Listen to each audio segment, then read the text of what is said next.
made it to Sumeru, our next objective should be to head to Sumeru City and find a way to meet with Lesser Lord Kusanali. And speaking of Lesser Lord Kusanali, even though we haven't heard too much about her, she doesn't seem to be the same deity who abducted your brother. But even so, people call Sumeru the Nation of Wisdom, you know. If we can get a chance to meet the God of Wisdom, maybe she can give us some useful information. But, Paimon doesn't know the way to Sumeru City. Maybe we can climb up to that spot with the statue of the Seven on it. That'll give us a way better view of things.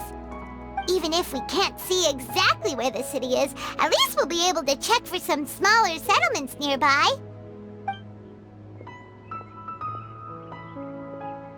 Wait a second. Look! There's someone up ahead! Perfect timing! Now we can just ask for directions rather than wander around like lost adventurers. Hey there! We're not from around here and seem to have gotten a little lost. We'd like to ask for some directions. Huh?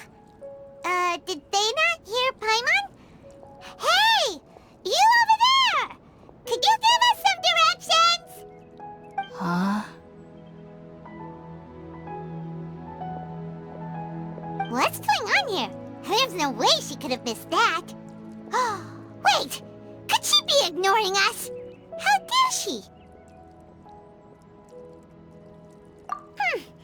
Well, even so, she might be heading someplace where we could find other people to ask.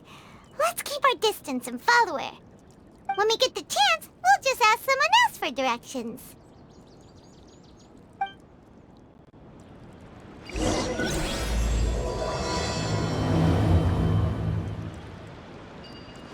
Come on, let's follow her. Just keep quiet. Make sure she doesn't notice us.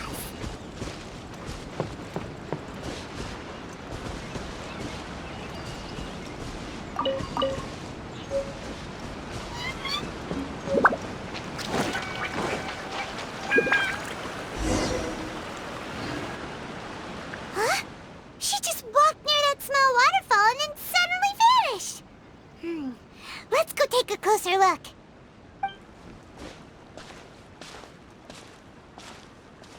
Paimon thought this cave would lead to a village or something, but, it looks like that's not the case.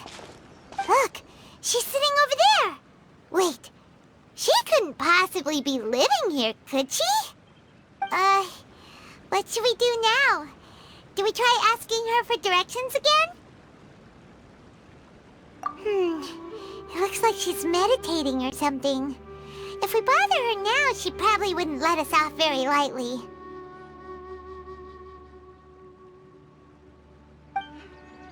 Oh! What a lovely smell! It's coming from that sensor over there. This is definitely not your typical place to call home, but at least it smells nice. Maybe living here wouldn't be too bad after all.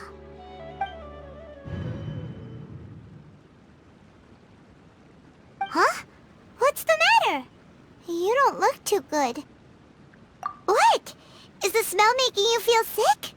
Strange. Paimon doesn't feel anything.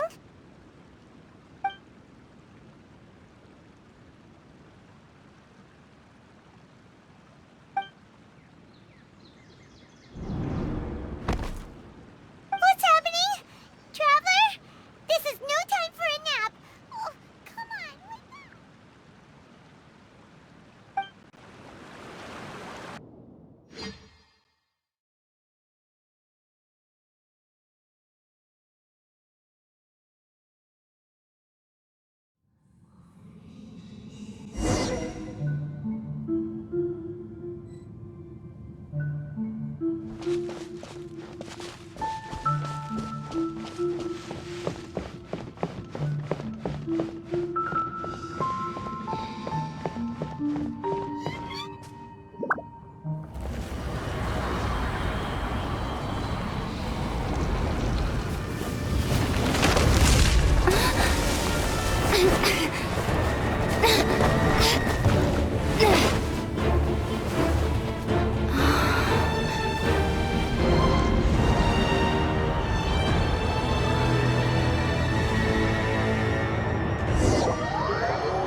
Such fortunate weather. Are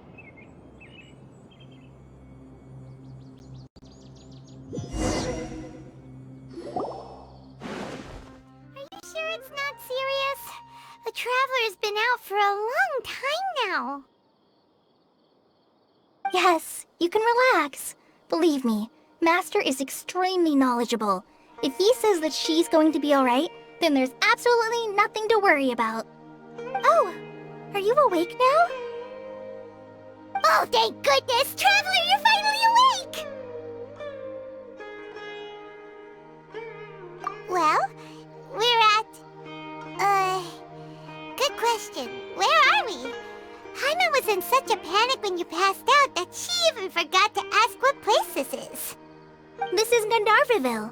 It was originally built by scholars from Sumeru as a place to rest in the rainforest. Now it's mainly used by the forest rangers as a base of operations. My name is Kale. I'm a trainee forest ranger. My master and I found you passed out during our patrol, so we brought you here. Oh, no things are necessary. I didn't do anything really. By the way, how are you feeling now? Any discomfort? Oh, that's Master's herbal medicine you're tasting. He gave you some while you were unconscious. Before I forget, Master mentioned you should take more medicine once you wake up.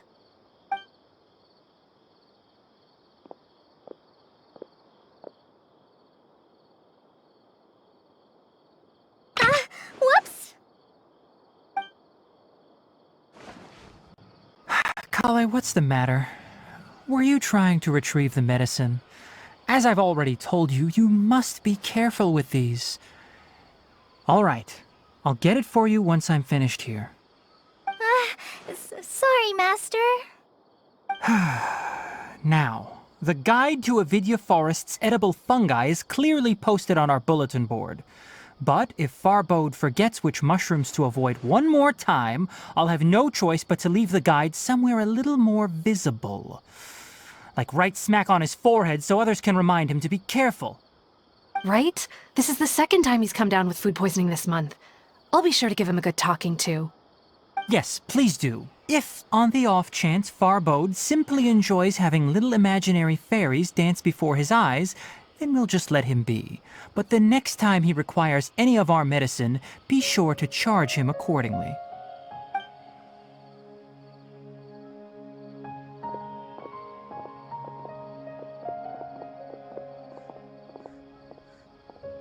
So, how are you doing? Feeling better? Oh, this is my master, Forest Watcher Tainari. He is chief officer over all the rangers here in Gandharvaville. I already informed Paimon about the reason you fell unconscious earlier. But now that you're awake, let me explain it for you as well. It is common practice for Sumeru scholars of certain darshans to dedicate themselves to training and meditation in isolated areas, particularly the nearby forests. While meditating, they use a certain incense known as spirit borneol to help calm their minds as they enter a state of deep rumination. In hopes of asking directions, you two followed a scholar named Hypatia into her cave. The incense you smelled inside was the spirit borneol I just mentioned. That incense typically has no effect on most people, but for a very select few, it can have profound effects on one's cognition, as you experienced firsthand. Does that make sense? Very good. Now, answer me this. Did you feel anything after passing out? Say, any out-of-body experiences? Or did you see anything while unconscious?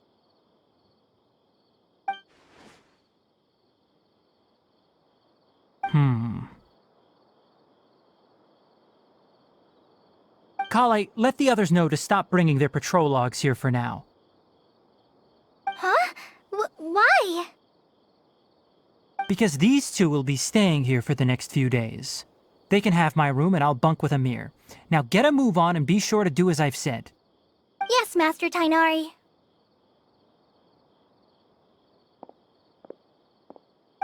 Wait, hold on a second. Can you tell us what's going on? Sure, let me fill you in. I originally planned to send you on your way once you finished your medicine. However, it appears now that you should stay a while longer in Gandharvaville for further observation while you recuperate. Further observation? No need to be hasty. As long as you have the capacity to judge between right and wrong, I promise that you'll understand the gravity of the situation once I explain everything to you. Based on what you saw after smelling the incense and losing consciousness, we can conclude that you experienced a powerful hallucination, which suggests your mental state is not in the best of shape. If you're skeptical, have a whiff of this. Whoa! Are you okay? You're experiencing a similar sensation as when you passed out, aren't you? So even though your condition is stable as of now, if I were to haphazardly let you leave, it's highly likely that you'd suddenly pass out again somewhere else. The rainforest is home to many fierce animals and hazardous areas. If something were to happen to you again, I'm afraid you might not be so lucky. For now, I suggest you continue taking your medicine each day and avoid wandering off on your own. At least until you stop having adverse reactions to this kind of smell, okay? Good. Now continue resting while I fire up another bowl of medicine for you. Seriously? We just arrived in Sumeru and we're already having problems left and right! Paimon knows we're set on meeting Lesser Lord Kusanali as soon as possible, but you really don't look too good. It'd probably be best to let you recover first. Hey! Are you even listening to Paimon? Paimon's over here worrying about you, you know! What's weird? You mean how you're feeling now? You mean the vision of tree roots and red skies you saw? But if those weren't hallucinations, what could they be?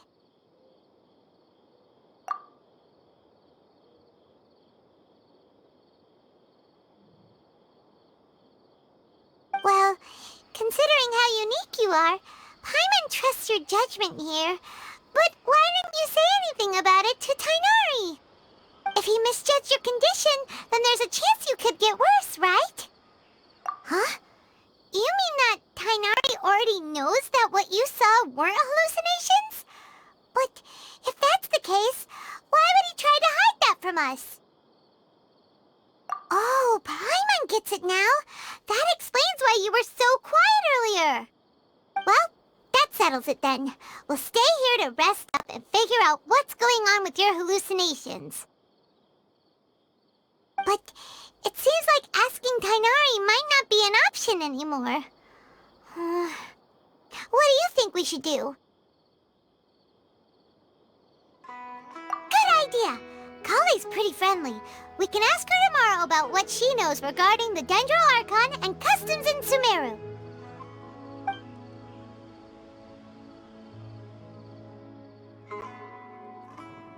Rise and shine! Come on, it's time to go find Kale! How many rubbish farm mushrooms do I really sell?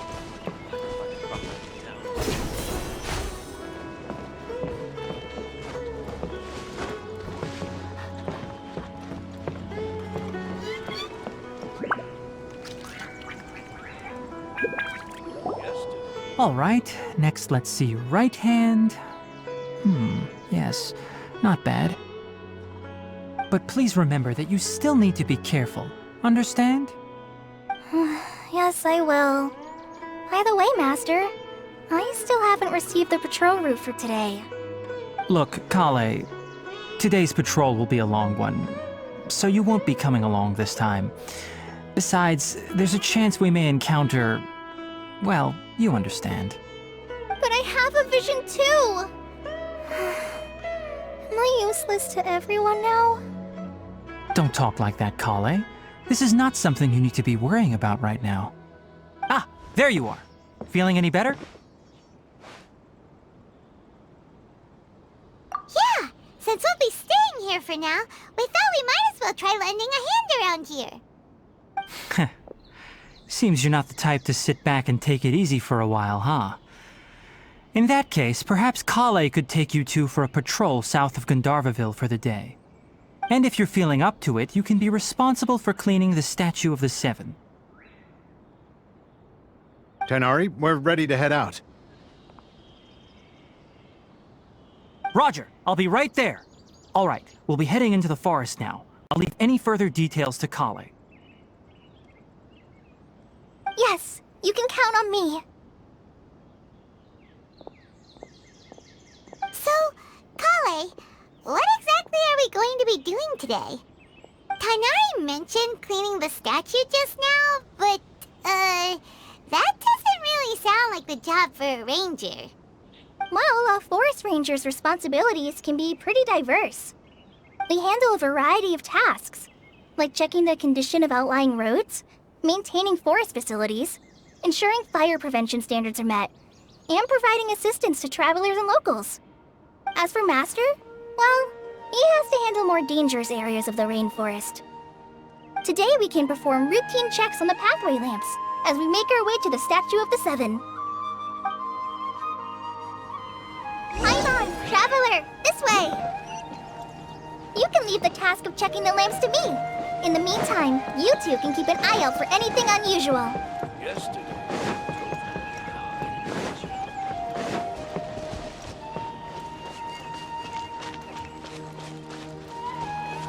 Nothing wrong with these two lamps. Let's move to the next ones.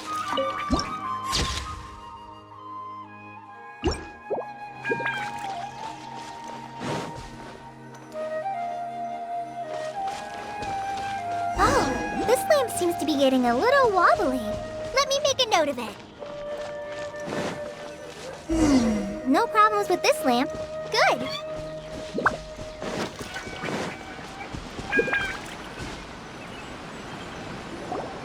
The Statue of the Seven is up on top of that large rock formation.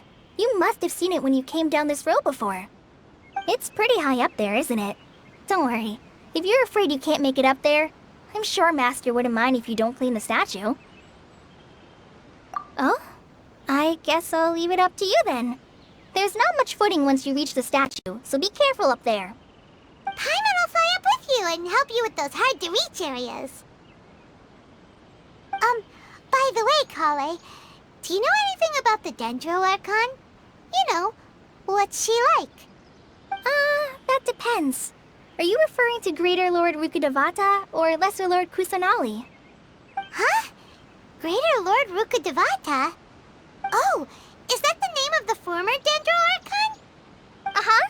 Greater Lord Rukkhadevata was Sumeru's first Dendro Archon. She created the rainforest as well as the wall of Samiel around the desert. Her works provided a means of peaceful living for everyone. To the people of Sumeru, she's not only a symbol of wisdom, but also of power and kindness. Unfortunately, she disappeared in a great calamity that occurred a few hundred years ago. According to what Master has told me, the sages later found the newly born Dendro Archon and whisked her back to Sumeru. To celebrate the reinstatement of their lost deity, the sages dubbed her Lesser Lord Kusanali and let her reside in the sanctuary of Sarastana. Uh-huh. Then what happened? Well, and then... I'm not too sure what happened, to be honest. Huh? You're not too sure? But aren't you from Sumeru? Yeah, I'm from Sumeru. But... Maybe it's difficult to discuss this topic with strangers. If that's the case, then don't worry, we understand. No, it's not that. I'm not trying to hide something from you. Besides, I don't consider you two strangers. Anyway, you two know Amber, right? Wait, Amber? You mean...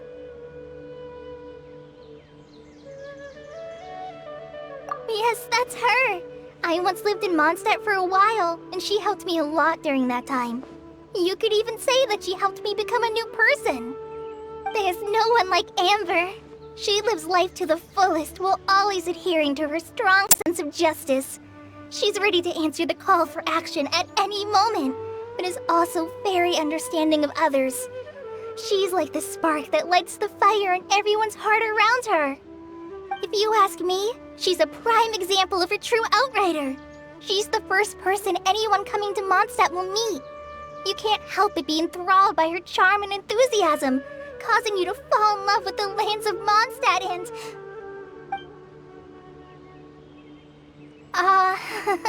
sorry. Paimon thought the work of Outriders was a little different from what you just described, but one thing's for sure, you really like Amber. Sorry. I was rambling on just now. It must have sounded kinda weird. It's alright, Kale. Knowing that you're a friend of Amber somehow makes Paimon suddenly feel a lot closer to you. So, how do you know that we've met Amber?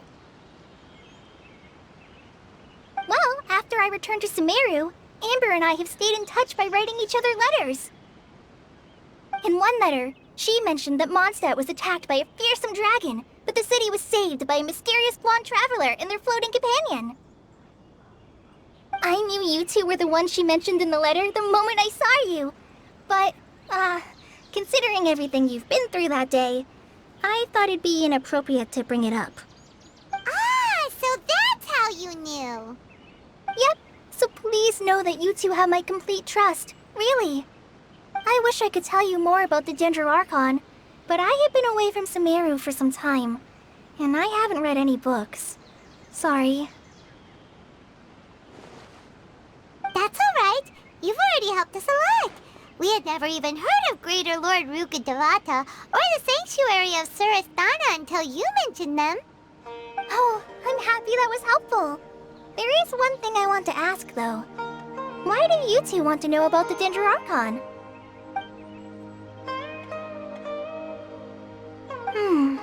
So that's why you're here. Thank you for telling me your story. Don't mention it. We are friends after all, right? Alright, we have a statue to clean. You both have my thanks. While you two are up there cleaning, I'll go ahead and inspect the forest canopy. Let's meet back here shortly.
Statue of the Seven is up there! You should try touching it like the other ones we found on our journey.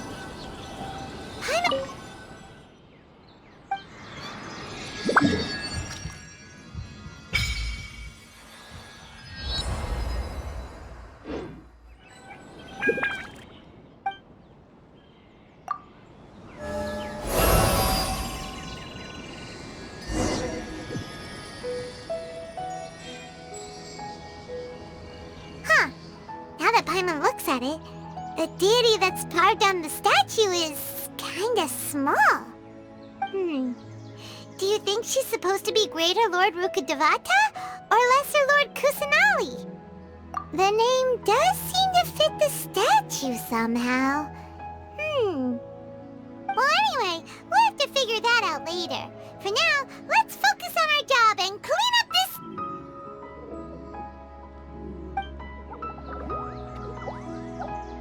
Huh? Wait a sec. Is it just Paimon? Or was there something moving? Yeah, that's it. Small and round, like cabbage, but moving.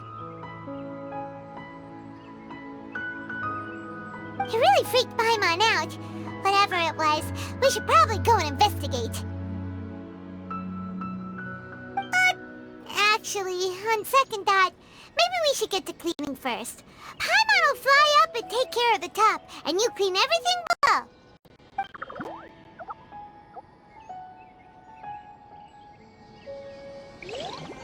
Nice work! That's one clean statue. Let's head down and meet up with Kale.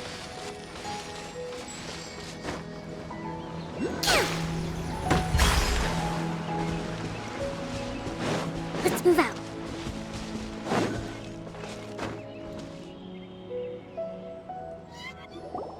Kale, we're back! Welcome back! You must be tired after all that climbing. Let's take a little break. By the way, Kale, have you ever seen any small creatures scurrying around the forest? You know, that kinda look like a veggie. A creature that looks like a veggie?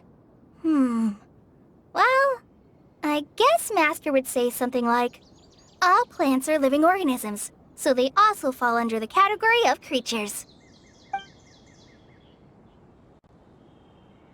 Wow, fascinating! It almost sounds like an imaginary creature that you hear kids always talking about. I'll be sure to keep an eye out for anything like it. Oh, I almost forgot. Are you two hungry? I packed some food and water for us. Yay, food! What kind of goodies did you bring? Hey, don't be a party pooper. It's not like Kale is a stranger or anything. Besides, the best way to compliment a chef is to show passion for their food. Xiangling taught Paimon that. I prepared a nice portable dish that forest rangers like to eat called pita pockets. I hope you'll like them. Whoops! Ah, no! You dropped it on the ground! Not to worry. I wrapped a few layers of oiled paper around each pita. They should be fine. Oh, whew. Paimon nearly had a heart attack there.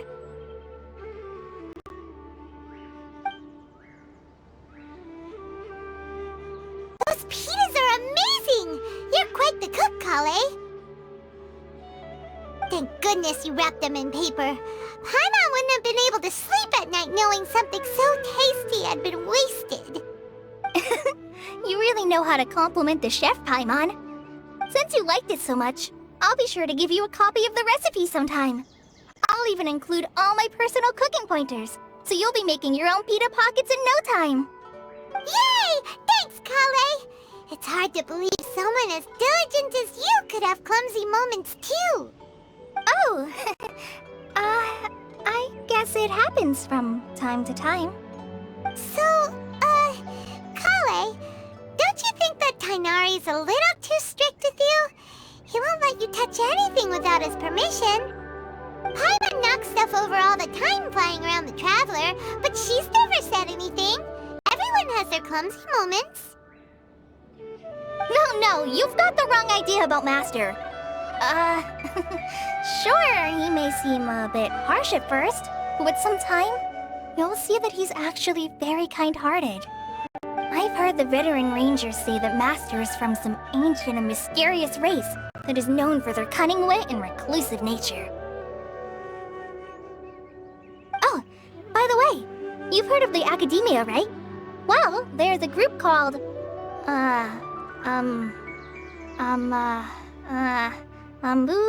something? Well, anyway, because Master does a lot of research on plants, sages from the Academia have written him many times, inviting him to take up an official position there. But Master declines their offers every time, saying, Sumeru City is too noisy. It'd be bad for my ears.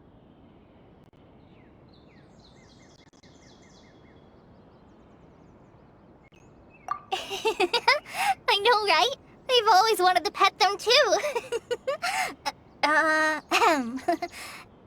Anyway, Master could have easily left the rainforest to take up a position at the Academia, but he chose to stay here instead as a forest watcher, helping the locals every day and passing on his knowledge to trainees.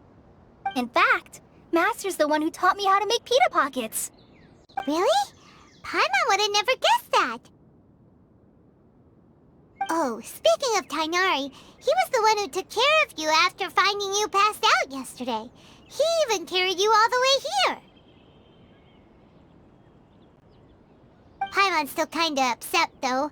He kept scolding Paimon the entire way here. Oh no, I'm sorry. Master might have been overreacting a little.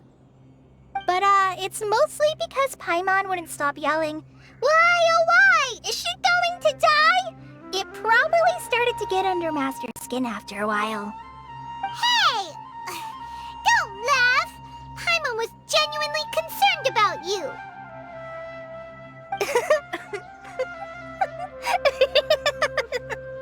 Hey! Now even Kale's starting to laugh. Ugh, that's it! Paimon won't forget this! It's time for some Paimonial wrath! No! Don't touch me!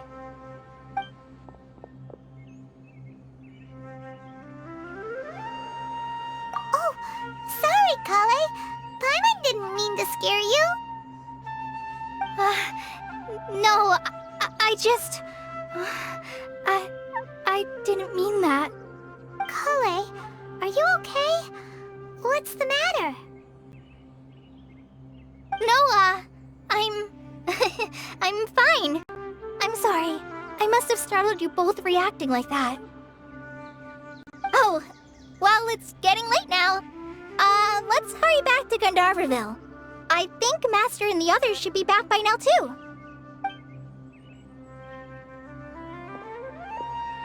Huh? What was up with Kale just now? And why is she in such a hurry all of a sudden? Look, she's practically running back. Paimon can't even see her now.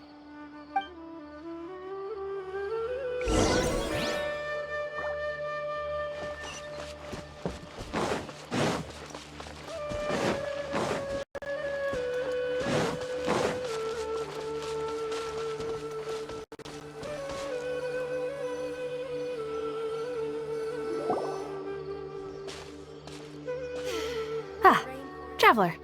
You've returned. Yep, we're back. Have you seen Kale by any chance? Oh, Kale? Yes, I saw her go into her room just a moment ago. Oh, okay. Guess we'll just have to wait and talk to her tomorrow then.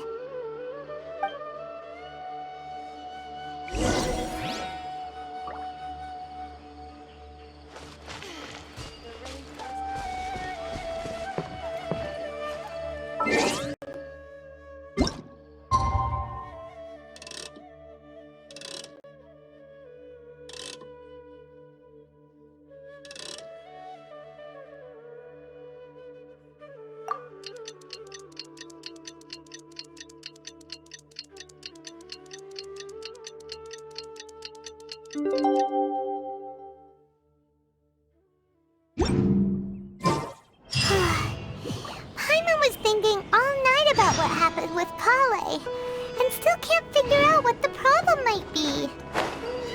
Maybe she's in a better mood now. Let's go check on her.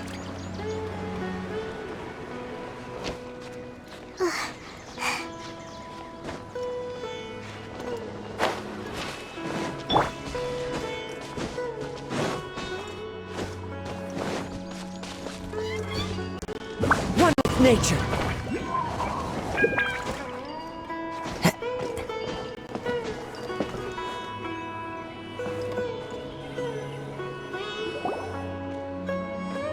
Ah, it's you two. I was just about to go look for you. Huh? Tainari? What are you doing here? Where's Kale? I came to check on Kale's condition. To put it simply, she's not well. You mean she's sick? How could she be... Oh, wait a minute. Could it be because of what Paimon did yesterday? No need to worry. Something as small as you could never harm her. This sickness is something that Kale has been dealing with for some time. Kale has been more excited than usual since you two arrived. A little too much so, to be honest. She hasn't remembered to take care of herself. I suppose it's understandable, though. She hasn't been around anyone she considered a friend for some time now. It must have been refreshing for her to have you two here. So, Tainari, what's really wrong with Kale? Let's take this conversation elsewhere. Kale just fell asleep after taking her medicine. She needs some peace and quiet.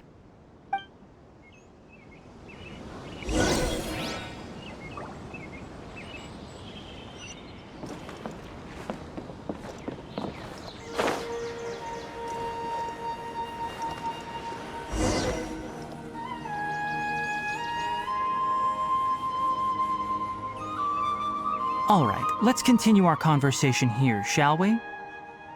To be honest, I hadn't realized that you're that honorary knight from Mondstadt until Kale told me just now. I've also heard all about your deeds in Liyue and Inazuma. So, just to clarify, what I'm about to tell you about Kale is not because of who you are or your past feats. Instead, I am going to tell you because... well, because Kale asked me to. And honestly speaking, I was against Kale revealing her past to you. But she insisted, saying you two treated her with sincerity and as a friend. So now she wishes to reciprocate the gesture. So, Tainari, what exactly is wrong with Kale? You said this is something she's been dealing with for some time. Just how serious is it? Right. Ever since she was a child, she's been afflicted with a disease called Elazar. Elazar? Yes, it's a disease unique to the lands of Sumeru. It is characterized by dark and hardened scales that form on the body. At first, the afflicted may only feel mild numbness on the affected area of the skin. However, as the disease progresses, one may begin feeling fatigued and even experience peripheral paresthesia. In its final stages, the disease strips a person of the ability to control their own body, and they effectively become completely immobile. That sounds terrifying. Wait, hold on. So when Kale seemed to be acting a little clumsy earlier, it was because... Correct.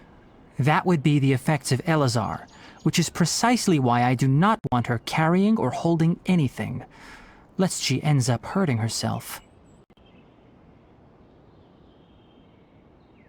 With appropriate treatment, the disease can be effectively controlled before it progresses to a more serious stage.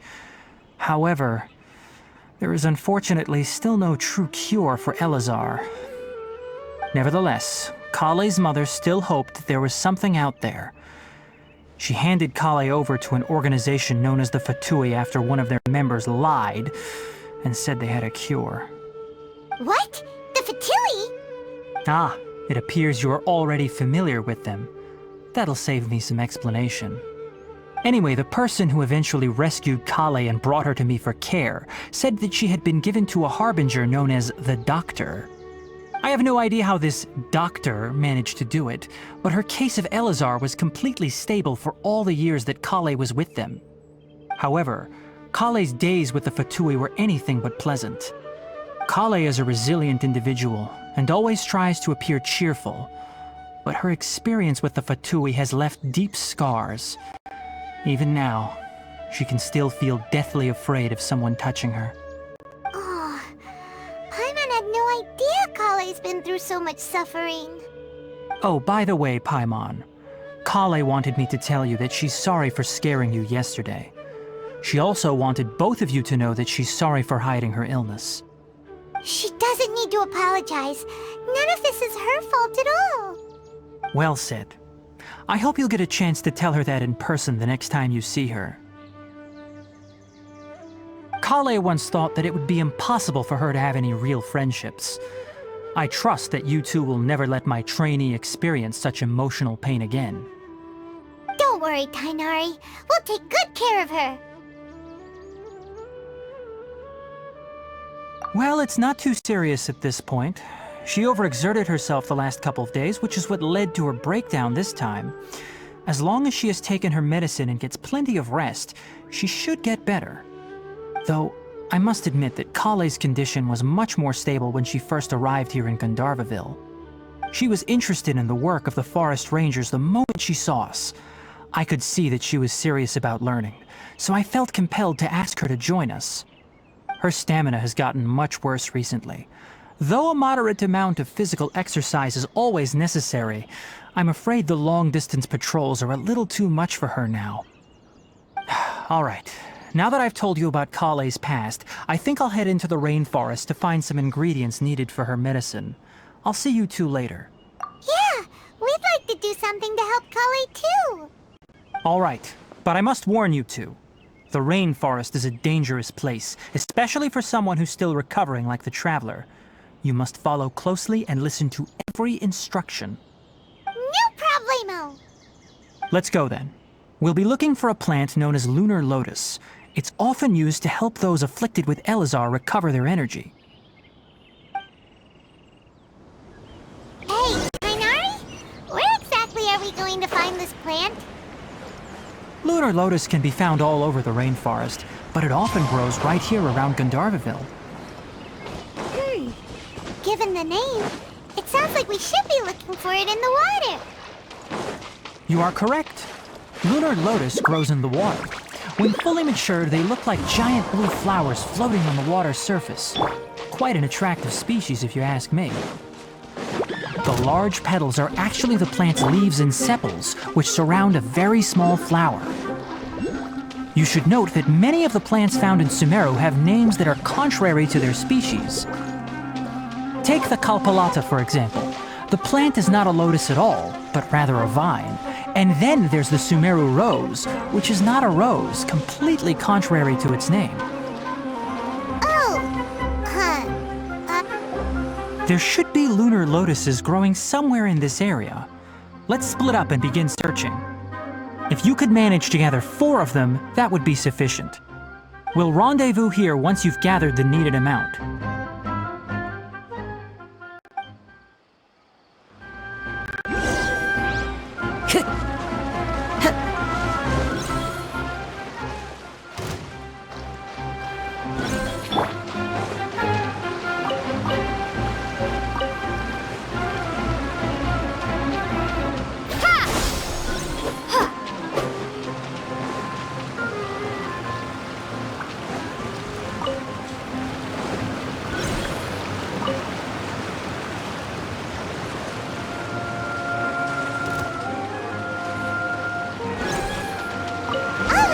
we've gathered enough lunar lotuses.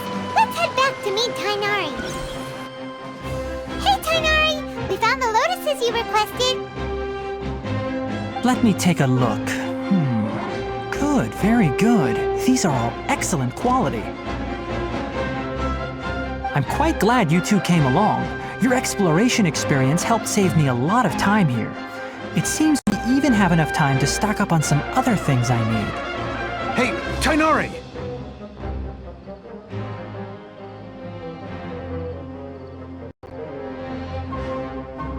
Oh, Tainari! Someone's calling your name! They're dressed like a forest ranger. Ah yes, that's Amir and the others. But didn't they just set off not too long ago? What are they doing back so early? Let's go find out what's going on.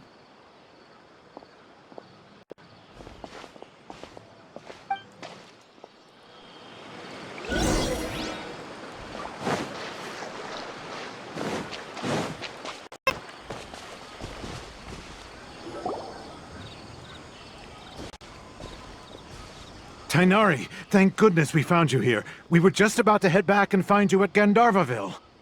What's going on? We just discovered a withering zone. The withering is back? But the patrol route you were on should have been already clear just a week ago. It reappeared so quickly. Can you tell me the exact location? It's up ahead, deep in the river valley. It's appeared in a spot that blocks nearly the entire narrow part of the valley area, so we decided to come find you as quickly as possible. And the radius of the contamination? Sorry, I couldn't get a clear enough view to tell. No one in our patrol team had a vision, and it appeared to still be spreading, so we didn't risk getting any closer. Okay, I understand. You made the right decision. I'll go deal with it right away. In the meantime, please guide these two back to Gandharvaville. Wait, Kainari, why don't you let us help you? You two have only just arrived in Sumeru. You're still unfamiliar with many things in these lands. There's a unique type of anomaly that occurs in the Sumeru rainforest. It's called the Withering. The affected areas not only cause nearby vegetation to wither, but it's also lethal to wildlife and even people. If you don't carry a vision, then you should think twice before approaching such places. Yes, Amir is absolutely right. I wasn't kidding when I said the rainforest is a dangerous place. As Amir said, only someone with a vision, that is, the power to manipulate elements, will be able to resist the withering's corrosive effects for a time. That's right. If any of the forest rangers without a vision come across a withering zone, we first make a record of the location and then have a ranger with the proper abilities deal with it, like Tainari here. Only someone with a vision can venture within a withering zone and find a way to deal with it. You don't seem to carry a vision. Don't worry, she may not have a vision, but she's a real pro at using the power of the elements. It seems the rumors about you are true. In that case, all right, you two may accompany me.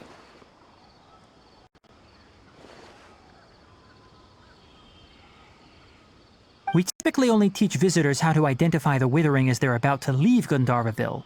We'll make an exception today, and show you what it looks like up close.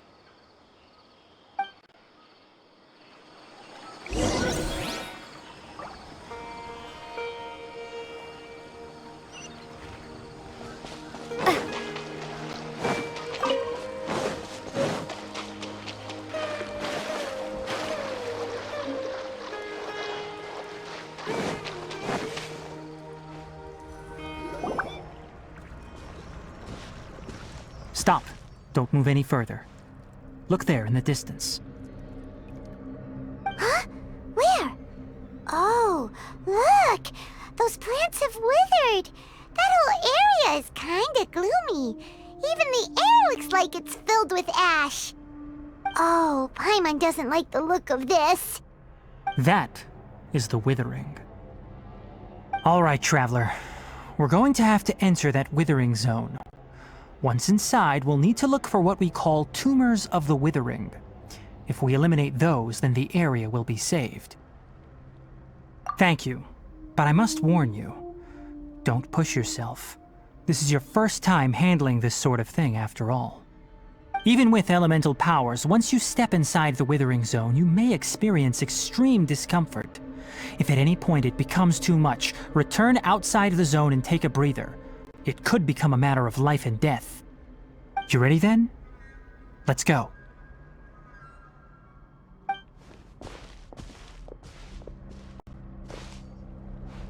First, we must locate any branches sustaining the withering zone.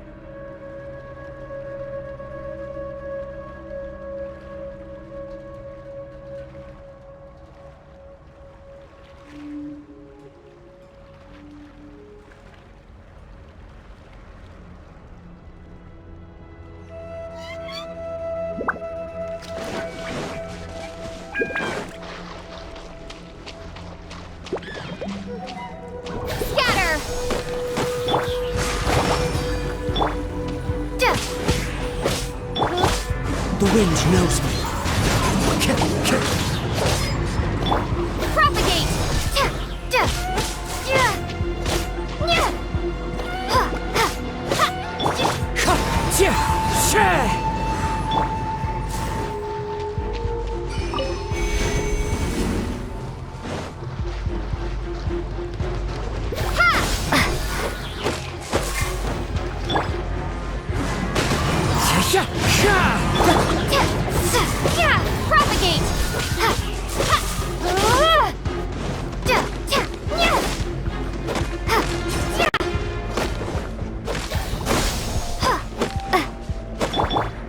One with nature.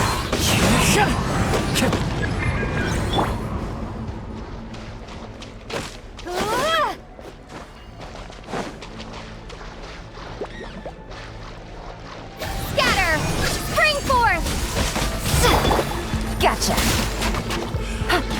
Game's up. Fun's over. Propagate!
Great work. Now that all the branches have been cleared, we'll need to take care of the tumor.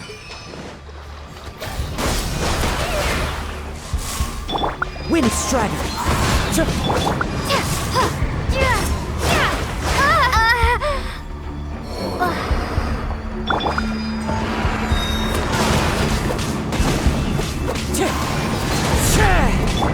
Hold the line! Now, destroy the tumors of the withering.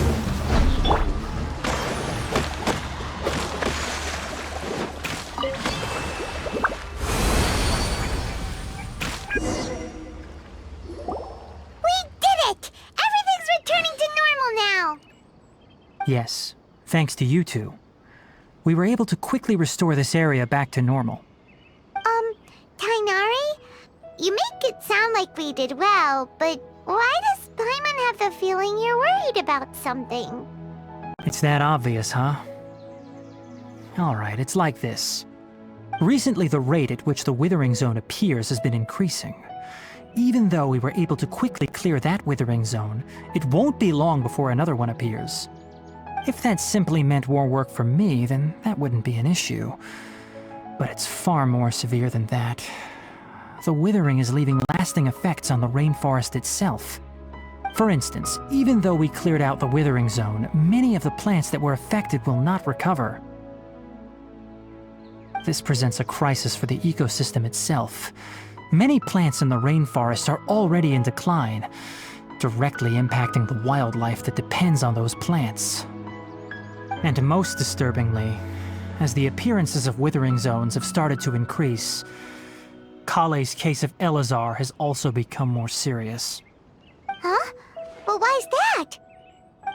I'm still not sure of the exact reason. However, I've received word from acquaintances at the academia that similar cases are being reported for patients with other conditions. No, none that we know of. The withering has been recorded in Sumeru for millennia. It's said that it originates from the depths of the world. By the way, have you heard of Irminsul before? Irminsul is a tree located deep beneath the surface. Although it isn't like any tree we know in a biological sense, you can basically think of it as a large tree that grows downwards rather than upwards. I'm sure you've heard of ley lines, right? They're like the roots of Irminsul, spreading and extending from a massive cavern deep underground all the way up to the surface.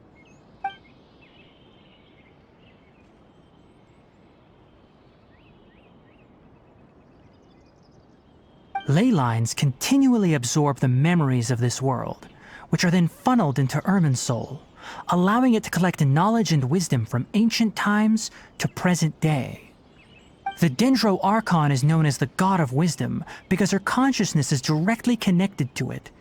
It is also said that the Dendro Archon's power is a manifestation of Irminsul. And as for the Withering, its emergence is related to a disease that's affecting it. That's right. My ancestors learned of this from Greater Lord Rukkhadevata's familiars a long time ago. But even those mysterious creatures did not know of a cure for Irminsul. I'm afraid we Rangers will be battling the Withering Zones here for a long time until a cure is found. Alright, that's enough on this topic for the time being. Now that we've taken care of things here, it's time for us to head back to Gandharvaville.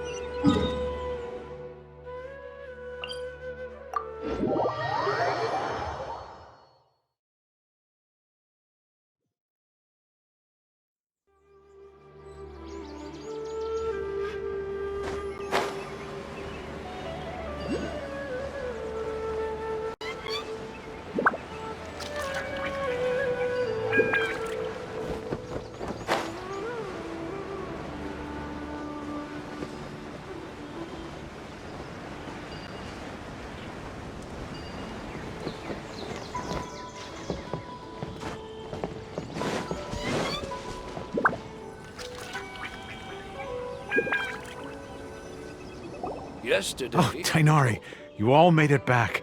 How did it go? The Withering Zone you reported has been taken care of. No need to worry. Huh. Wait, is that? Oh no, Hypatia!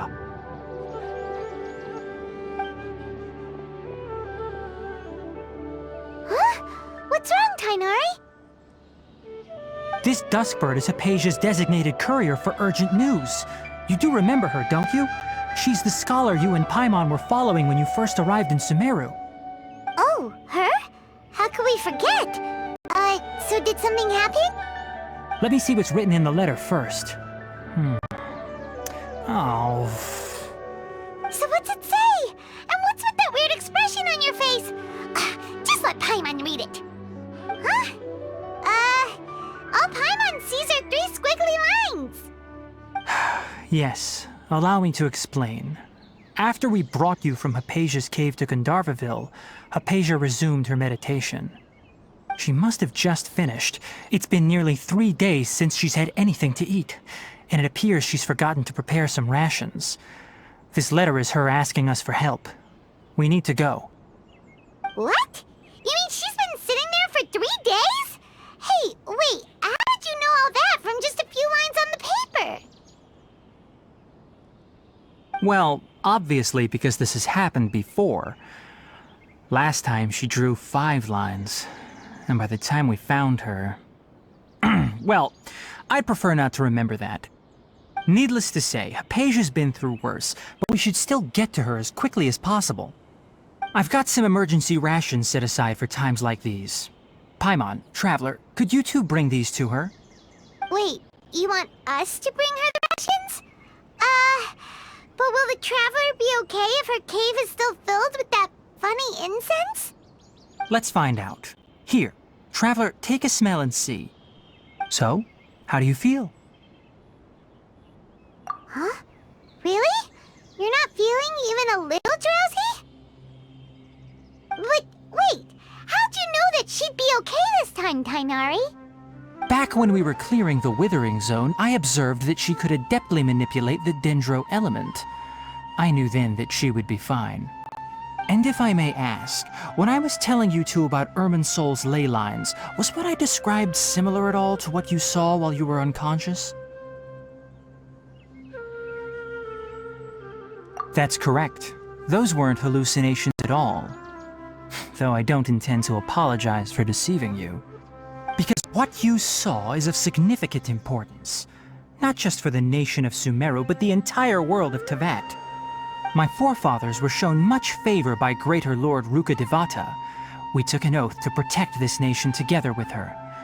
Now that that duty has fallen to me, it was part of my responsibilities to ascertain whether you could be entrusted with the fate of Sumeru. Now, after seeing you in action with my own eyes, you have earned my confidence, and I no longer feel the need to hide any secrets from you.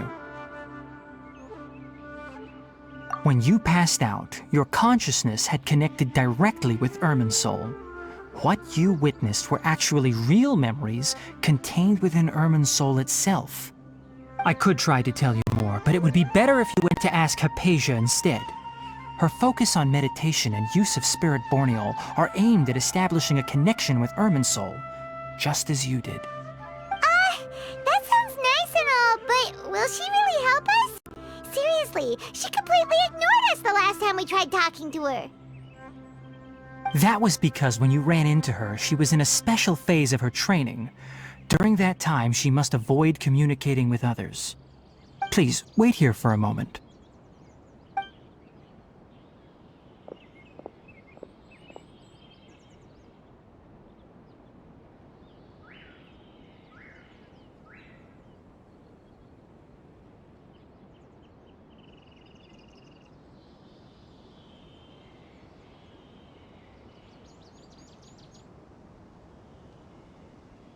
Here, take these. It's a meal I packed for Hypatia, as well as some other ingredients.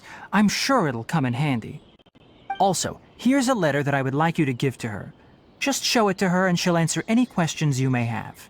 No, I should be the one thanking you. You've both been a great help these last few days. Hypatia should still be in the cave.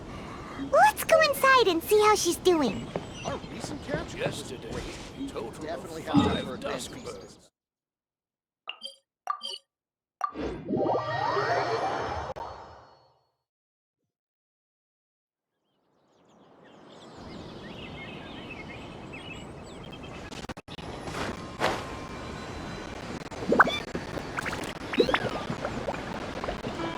Hypatia should still be in the cave.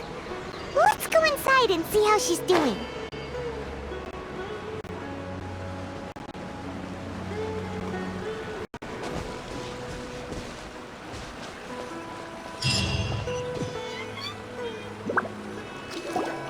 Hello? Hypatia? Hey, there's nobody here. Maybe she went out to look for some food. Let's try looking around the area.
Hypatia, are you alright? So hungry. There's no way we can get her to eat in her current condition. Let's try finding some water first. Huh?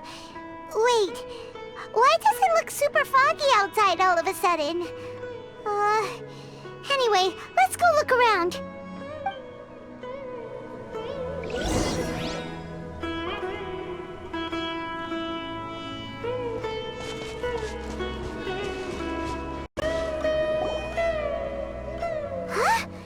How'd things out here end up looking like this? What happened? And where are we?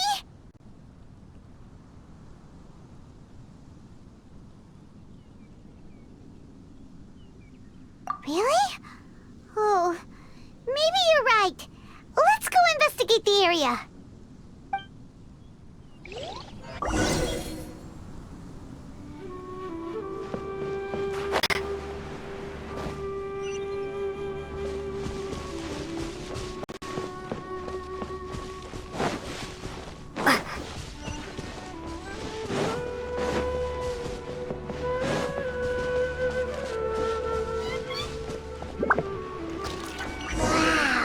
This place is huge!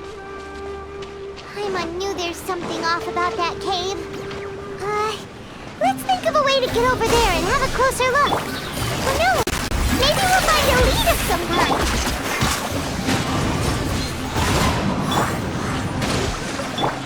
Propagate!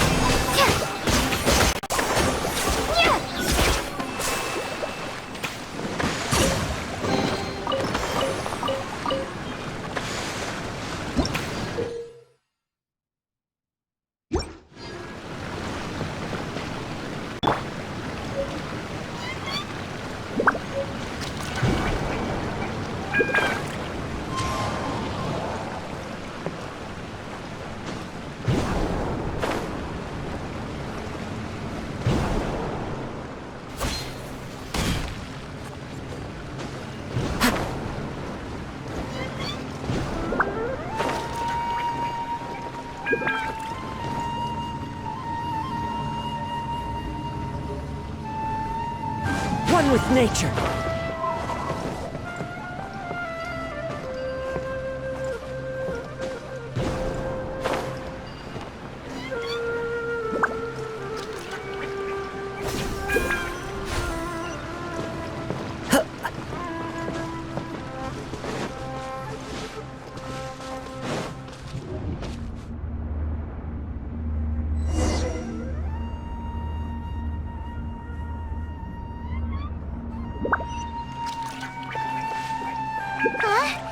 What happened just now?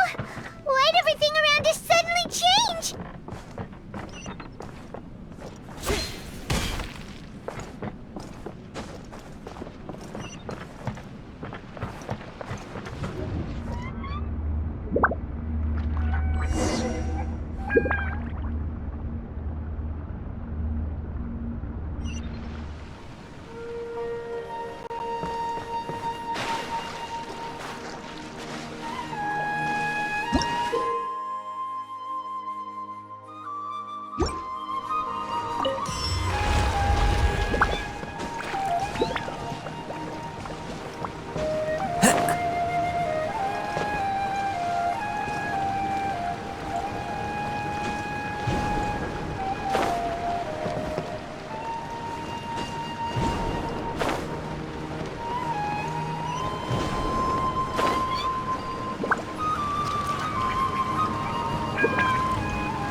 Into the wind. Scatter! Game's up. Billowing surge!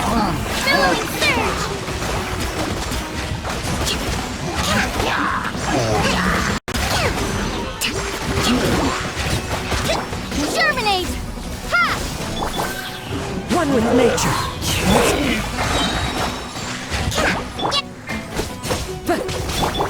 Gotcha.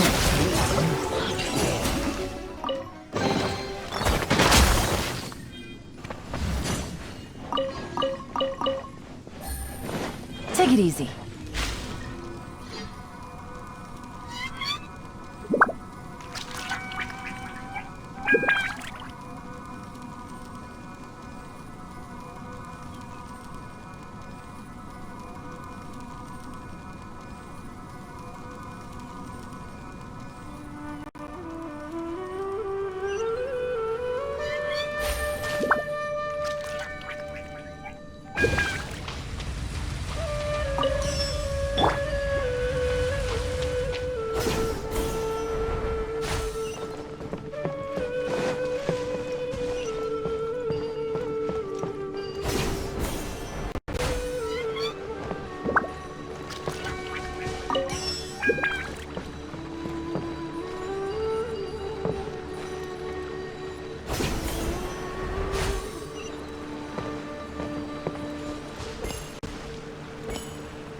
Let's move out.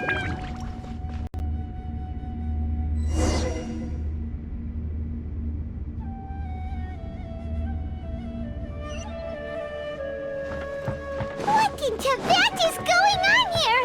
This place is getting weirder by the minute! Hey! What's the matter? You don't look so good!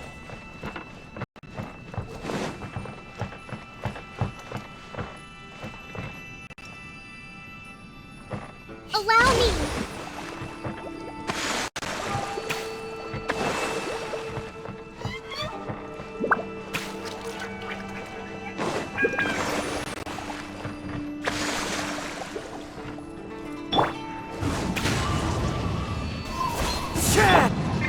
Scatter!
Well. Looks like we meet again, traveler. The Abyss Herald! What are you planning to do in this strange place? Strange place. Plotting. You needn't worry about such things. They don't concern you.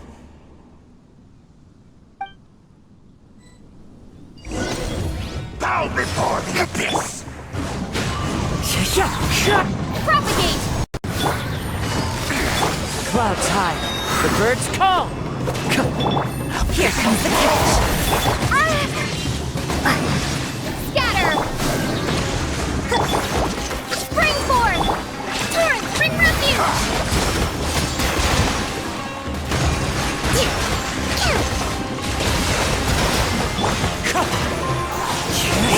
Propagate!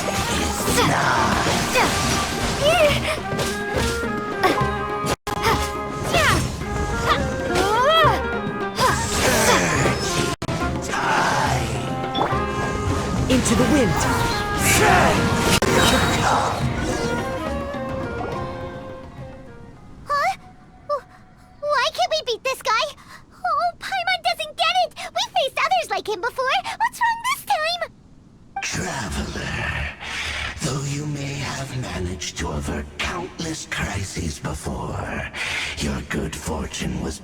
to end sooner or later.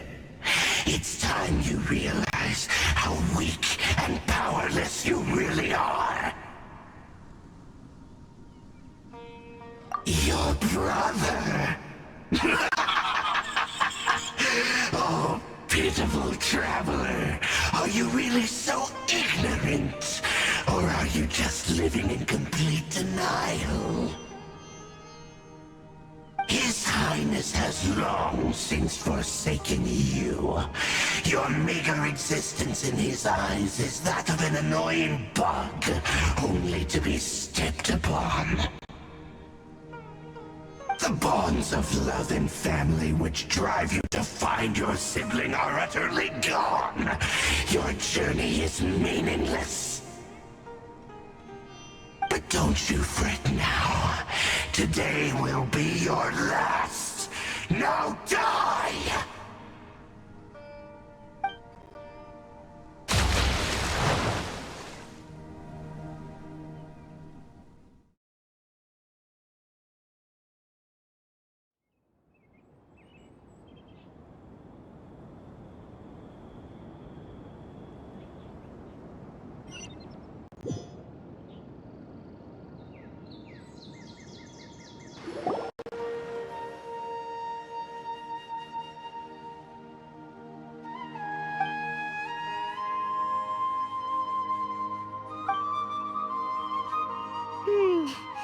What do we do? We haven't seen Hypatia anywhere out here. Oh, there she is! Quick, let's see how she's doing. Ah, so sweet. Well, the good news is that she's still conscious. Hey, why'd you drop her food on the floor like that?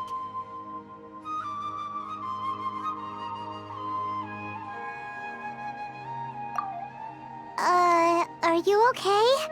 That's really not like you. Anyways, we can talk about this later. We better make sure she's alright first.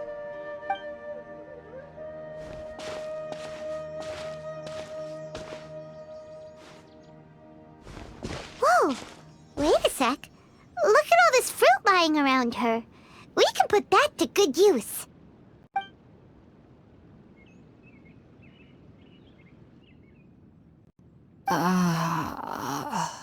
Who is there? Tainari, is that you? Huh?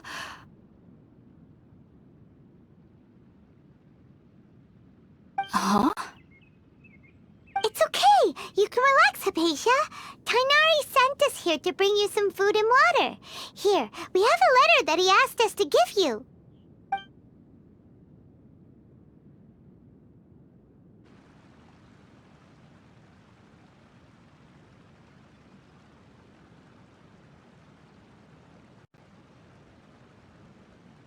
I see. So, your friend Tainari. I apologize for all the trouble I've caused you. I'm grateful that you came so quickly to save me. You even brought all this fruit. Well, actually, we didn't bring the fruit. It was already here when we arrived. We were kind of wondering about that, actually. When we found you here, there was all this fruit lying around and even some juice dripping from your lips. How did you end up like this anyway? Oh, really? I seem to understand now. All the fruit was likely from my, neighbor. Must have come by and saw me like this. Your neighbor? You mean there's someone else living nearby? Oh? So you're able to see them too?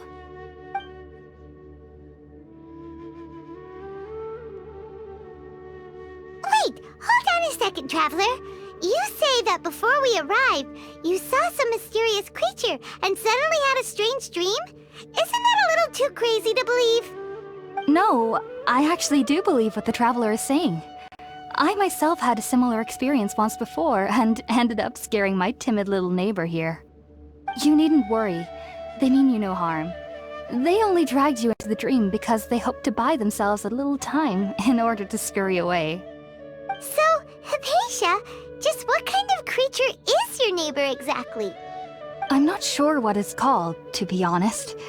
But I do know that they have some sort of deeper connection with the Dendro Archon. I know this because the first time I saw them was also the exact day my consciousness was able to form a connection with Irminsul. Even after I opened my eyes and stopped meditating, my heart was still pounding, and my mind was racing with all the knowledge that I had touched. And at that very moment, I suddenly noticed a small figure at the opening of the cave. In my curiosity, I began to walk over to the creature. They must have already been used to me living in the cave, because they didn't seem to mind me approaching them. They just kept doing whatever they were up to. It wasn't until I crouched down next to them that they suddenly realized that I could see them. Oh! And then? And then I had a dream. By the time I came to, they were nowhere to be seen. I was convinced they'd never show up again. But sure enough, I saw them nearby a few days later. And they weren't alone. I feel like they aren't as afraid of me as the first time I approached them. But I never would have expected them to save me. Yes, no doubt about that. By the way, Tighnari mentioned in his letter that you had questions for me regarding Irminsul.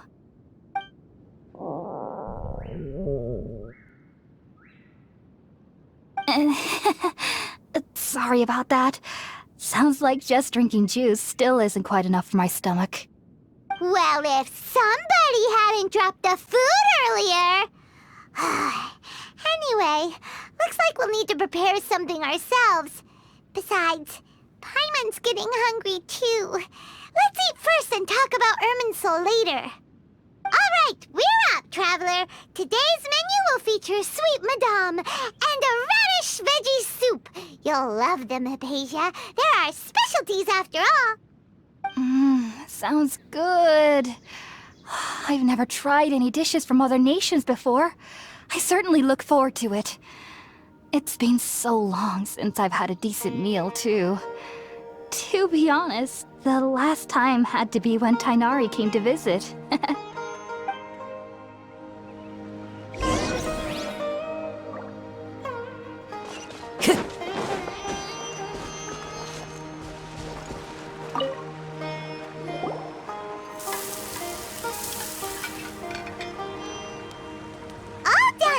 Let's use the empty box that Tighnari gave us since we already washed it.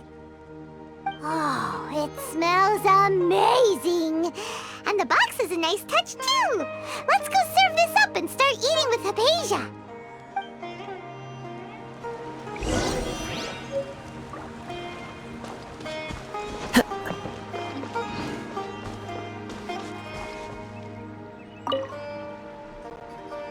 Are you already finished cooking? Smells delectable. I'm truly thankful whenever I can enjoy a proper meal like this. Cooking...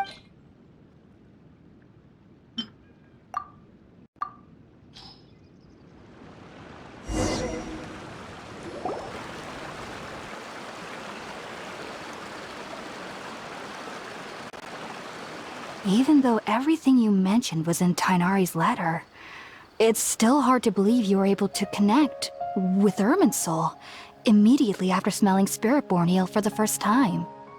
It took me nearly 3 years before I could do so, and everyone at the Academia even lauded me as a genius.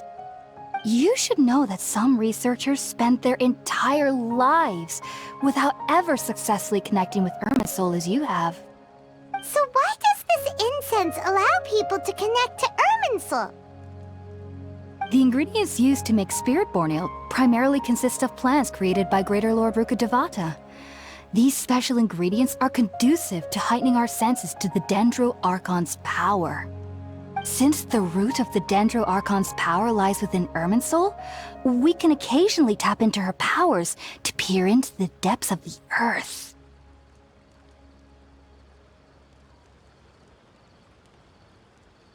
Naturally, anyone who can establish a connection with Irminsul in their first ever attempt must be a person of great understanding. Makes sense. But Paimon's got a question. Why was she sensitive to the smell of those plants for such a long time? That was primarily due to her body's unique constitution. Stimulated by the incense, she could perceive the Dendro Archon's power and experience the sensory overload, hence the adverse reactions. Taking in any scent similar to the ingredients of Spiritborn Ale would cause adverse effects. Not to worry though, it appears you've already fully recovered.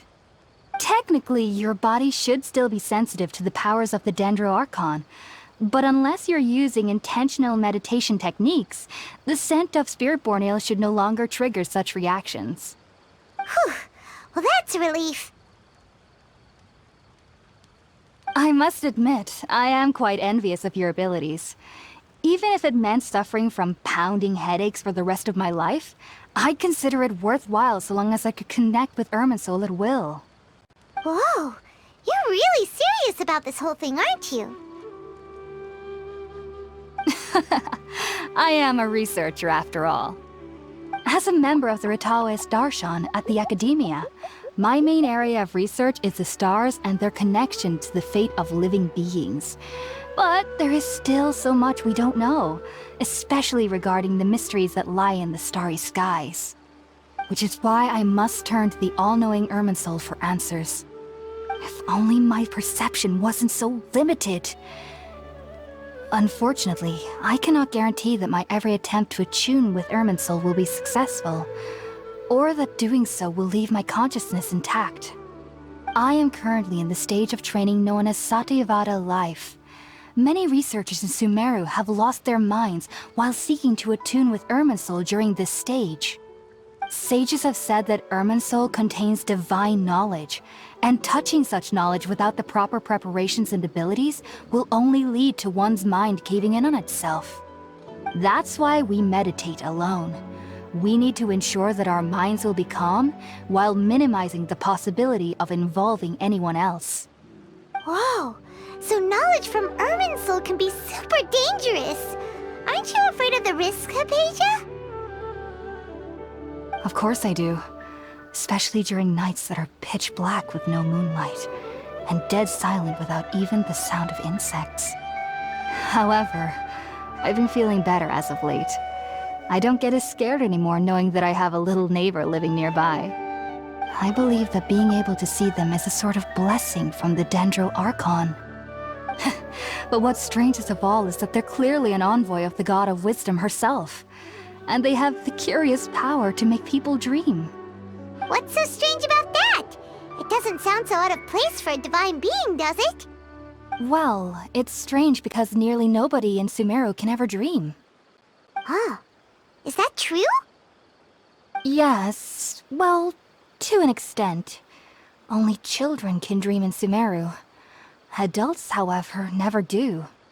The sages say that wisdom implies rationality, but that which occurs in dreams is often neither rational nor logical. Yes, if one struggles with anxieties, those emotions could influence their dreams. The fact that the people of Sumeru do not have dreams is seen as a blessing by the sages. They believe that Greater Lord Rukkhadevata, the god of wisdom, is keeping us away from the foolish delusions you encounter in your sleep. I was born into a family of scholars in Sumeru City. Ever since I was a child, my parents would always tell me that I'll know I've grown up once I stop dreaming. I studied hard, enrolled as a student in the Academia, and went on to become a researcher.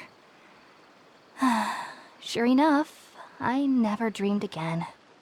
But then, on the day I scared the little Aranara, I suddenly saw a dream again. It was incredible. Though I don't exactly remember what I saw, I clearly recall the feeling. I suddenly felt like I was a child again. Back then, I was foolish and ignorant as any youth would be, but I was free of fear. Maybe dreaming isn't as bad as we've made it out to be. Just be sure not to speak of this if you travel to Sumeru City. They'll look at you as if you've lost your mind. So, do you have any thoughts about the things she saw when she connected with Irminsul? Sorry, I'm afraid I don't have any answers as of now. All I can say is that what you saw is a memory contained within Irminsul itself. World Forget Me. What could that possibly mean? If only I could ascend past Satyavada life and begin Paripurna life. I might have some more answers for you. If you two are ever in the area again, please be sure to come and see me. There's no need to be thanking me. You two are my saviors. Besides, I'm already looking forward to tasting some more of your cooking.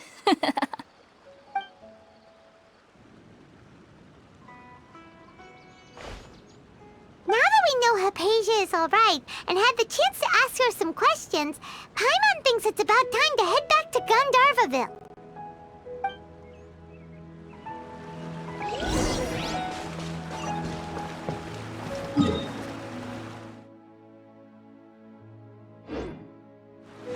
Time to go. Tch. Huh.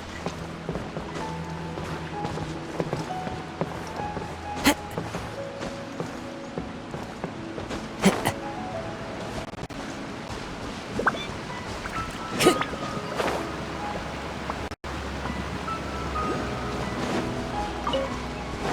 Tch.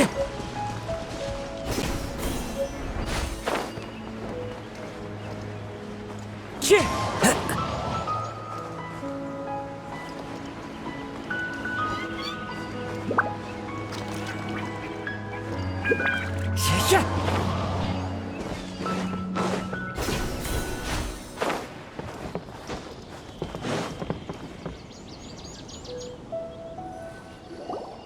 Think about it, Tainari. Refusing to join is tantamount to burying your head in the sand.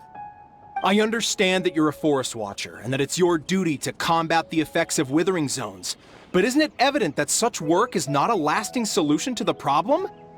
As Sage Kage clearly stated, your presence and guidance in Sumeru City is pivotal in finding a cure for Irminsul. How could you possibly refuse? Keep your emotions in check, Ghulam. Let's at least listen to Tainari's reason for declining. We're here to invite him to the Academia, not to cause a scene. Sage Kage, I am truly honored that you came here in person, but I'm afraid I must still decline your invitation. I am merely a forest watcher. How could the great minds of the Haravatat have any need of someone like me? Well, it turns out that your refusal letter had some implications on your master's reputation. He is a renowned sage of the Immorta, after all. So now I've come here in his stead.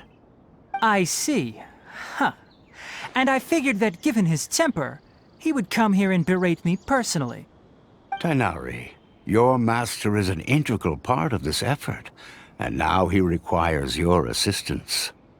And what exactly does my master need of me, Sage Kage? You'll know, once you've arrived in Sumeru City, that is. And how long will I be required to stay? There's no definite answer as of now. Do you mean to tell me that despite coming all the way here to Gandharvaville, you still can't answer the questions I laid out in the letter to my master?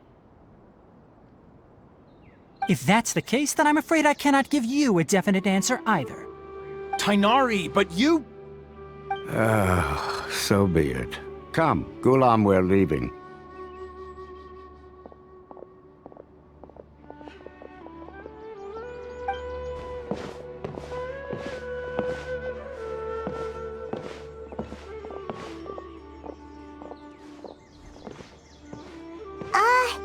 Tainari, what was that all about? It's nothing. Some people from the Academia wanted me to go to Sumeru City to assist them with a project, but I had to refuse on account of all my responsibilities here. But all that can wait. How did things go with Hypatia? It was quite the eventful trip, but the main thing is that she's safe and sound. She answered a bunch of questions for us, too. Very good. Now that the Traveler has made a full recovery, there shouldn't be any reason for you to tarry here longer. I assume you will be heading to Sumeru City, correct? That's right! We want to meet Lesser Lord Kusanali and ask her for advice. Do you have any idea on how we can find her? Sorry. I'm afraid I don't have any advice for you there. Well, do you at least know anyone we can try asking in Sumeru City? Let me think. My trips to Sumeru City have been fairly short, and most of my acquaintances are researchers.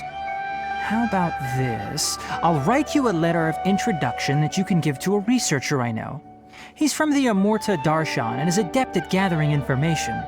Asking him might prove worthwhile. Also, when you enter Sumeru City, you'll probably end up receiving something like this item here. I'm not sure if it will ever come in handy for you, but maybe you can give it a try. Oh? What is it? It's called an Akasha Terminal. It's a tool produced by the Academia that utilizes the legacy of Greater Lord Rukadevata. Some say that this very item is the basis of Sumeru's reputation as the City of Wisdom. Needless to say, this device and its usage fall under the Academia's expertise, so I'll leave it to them to show you how to use it. Great! Next up, Sumeru City! Oh, but wait, before that...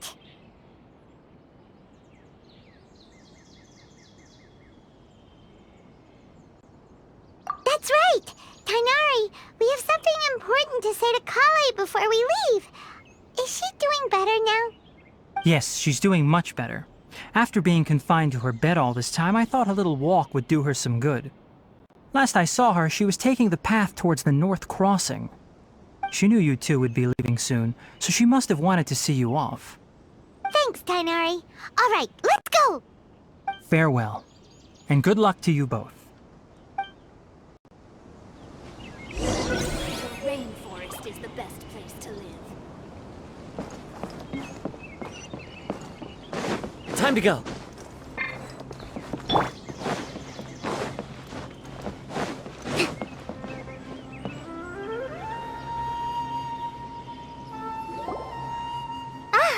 I've been waiting for you two.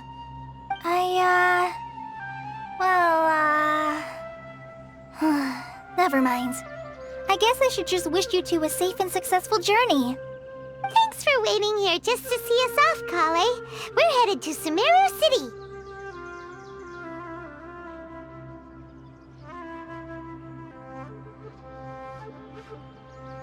Don't worry about me. I can take care of myself.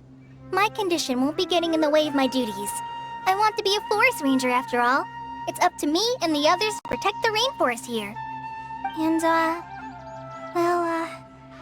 I'm sorry. I should have told you both about my condition when we first met. I just wanted you two to treat me as a normal friend, not some girl that needs your sympathy. But I guess now I understand that the most important thing is for friends to be genuine with one another. There's no need to apologize, Kale. We should be thanking you for trusting us enough to be your friends and sharing your past with us. We're probably still gonna worry about your condition, but that's because we're friends and we care about you. Thank you. That means a lot. Before you leave, I have something for you. Oh? What is it? It's my recipe for pita pockets. I told you that I'd give you a copy, remember? My handwriting is a little, messy, so please don't laugh. Yay! Thanks, Kale. Now we can eat those scrumptious little pitas whenever and wherever we like. I hope that whenever you eat them, you'll both remember your time here in Gandharvaville.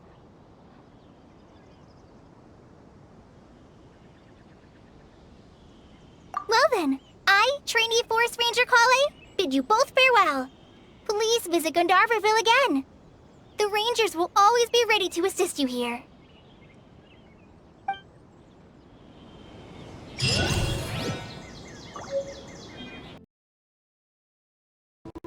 This blade.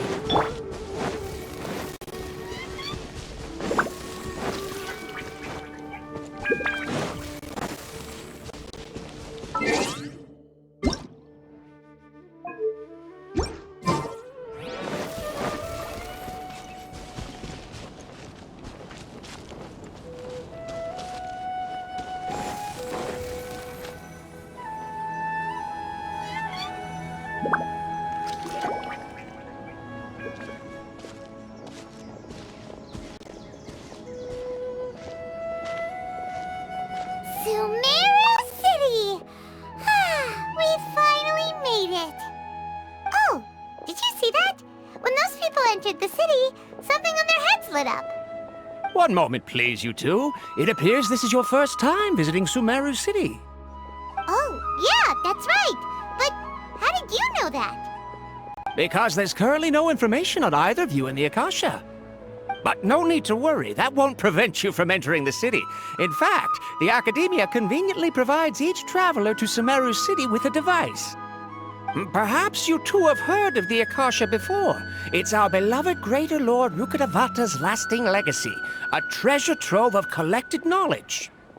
After centuries of tireless research on the Akasha, the Academia created one of its most ingenious inventions, the Akasha Terminal. As long as you are within Sumeru's borders, you may use an Akasha terminal to connect directly to the Akasha and access any knowledge you need. I should mention that due to technical limitations, the operation of Akasha terminals will be much smoother and more effective in large cities such as Sumeru City and Port Ormos. Oh, so this is the thing that Tainari was telling us about. It sounds pretty amazing. You two are quite fortunate. Until recently, it was standard practice to only issue Akasha terminals to outlanders who spent an extended amount of time in Sumeru. However, this policy was recently changed, and now all travelers are issued one upon arrival. Here are your Akasha terminals. Please handle them with care. It kinda looks like a leaf. To activate it, simply hold it in your hand and say the following phrase to yourself. May the mighty God bless us with their voice of wisdom. Oh, since this little doodad lets you access knowledge, maybe we can use it to find a way to meet Lesser Lord Kusanali. Let's give it a try. Ahem. May the mighty God bless us with their voice of wisdom.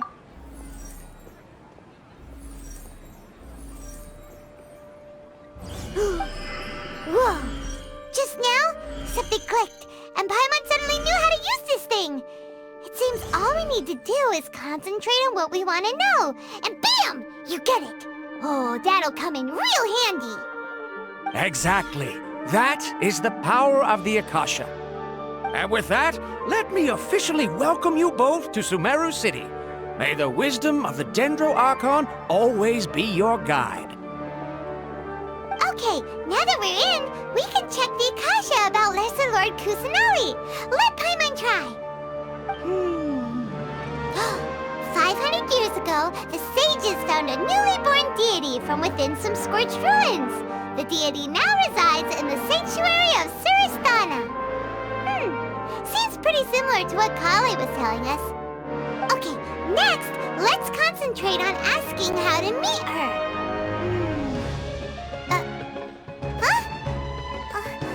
Paimon doesn't sense anything. The Akasha didn't respond to Paimon's question. Oh, come on! Ugh. Focusing on this question feels like when you have something you're trying to remember and it's on the tip of your tongue, but you just can't think of it. Ugh. Paimon's brain is exhausted.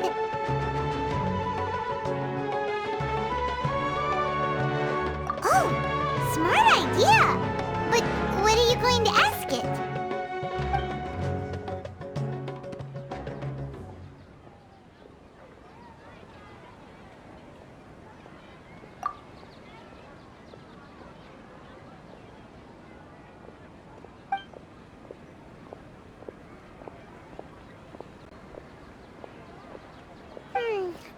You too?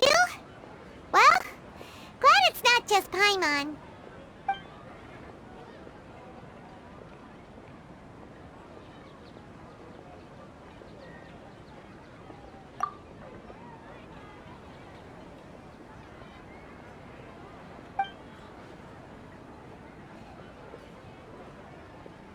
Uh-oh. Paimon's getting all teary-eyed all of a sudden. It feels like the people of Sumeru really miss their Archon.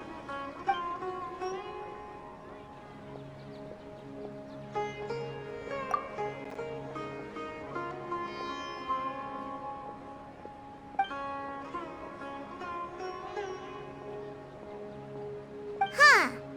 Could it be because we're Outlanders and we've only just arrived in Sumeru? You know, maybe we're not qualified to receive an answer to this sort of question or something. Well, seems no matter which way we try, we can't find anything that'll lead us to Lesser Lord Kusanali. Guess our only choice now is to try meeting with the researcher that Tainari recommended. He's from Sumeru and even has a position in the Academia. Maybe he'll be able to access more info from the Akasha. Let's see. Tainari wrote an address on the letter's envelope. Oh, it's not far from the city's gate. Let's head over and have a look. Hopefully he's at home. Hello, are you Rohawi? Yes, that's me. Can I help you? Great! You see, Tainari sent us here and... What? Tainari? Please, there's no need to say anything, really.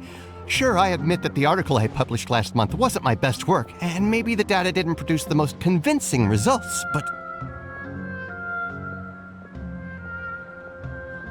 Here! This is a letter from Tainari! Oh, let me see... Oh! Ooh, what a relief. You two nearly scared the life out of me. So you two just have some questions for me? Seems even Tainari acknowledges my innate ability for procuring information.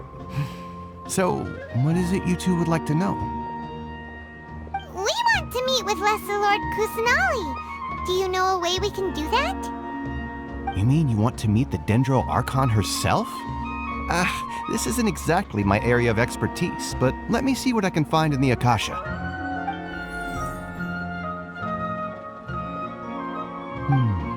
Sorry, the Akasha didn't respond to my query. What? You too? But what about your abilities for getting information and all that? Paimon was sure you'd be able to access more info than we did. Well, as I said, this isn't my area of expertise. I am but a lowly researcher, so the Akasha doesn't see a need for me to know more about the Dendro Archon. All I know is that ever since Lesser Lord Kusanali returned to Sumeru, she's never left the Sanctuary of Sorasthana or made a public appearance. Huh. Didn't expect her to be such a mysterious figure. The Dendro Archon is somewhat of a recluse. Perhaps she just doesn't want to entertain visitors, which would explain the lack of information in the Akasha. But then what can we do? No need to worry just yet. I'm only hypothesizing here. You could certainly try asking around and see if anyone else has ideas. And besides, you two should consider the bright side of things. Not being able to see Lesser Lord Kusanali may not be a bad thing. In this world, there will always be information you cannot obtain from the Akasha and things you can never accomplish. Knowing when to yield is a form of wisdom. Take me, for example. It's a miracle if my brain cells can spit out one paper every 3 years. But Tainari? That guy can publish 3 papers in just a single year. Okay. Thanks for your advice. Don't mention it. If you two ever want information about things like who's been promoted within the Academia or relations between the 6 great sages, come find me.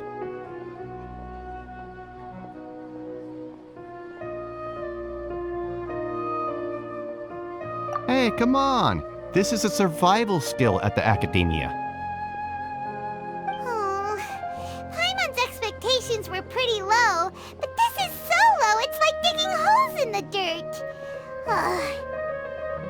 So what do we do now? Even if we want to talk to someone, we don't know anybody here. Huh? Like who? Oh, you're right!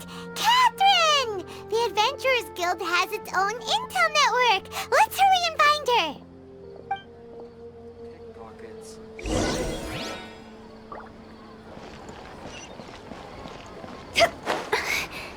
How can my own brother say something like that about me?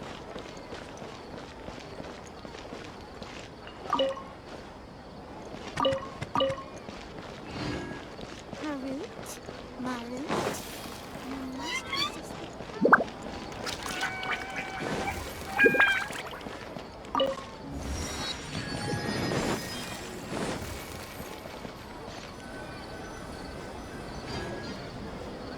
Astra Abyssosque.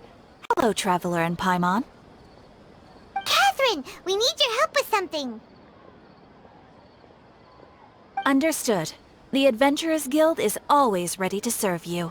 With what do you require assistance? We want to meet with Lesser Lord Kusanali. Do you know a way we can do that? You two wish to meet with Sumeru's Archon. Understood. Please wait.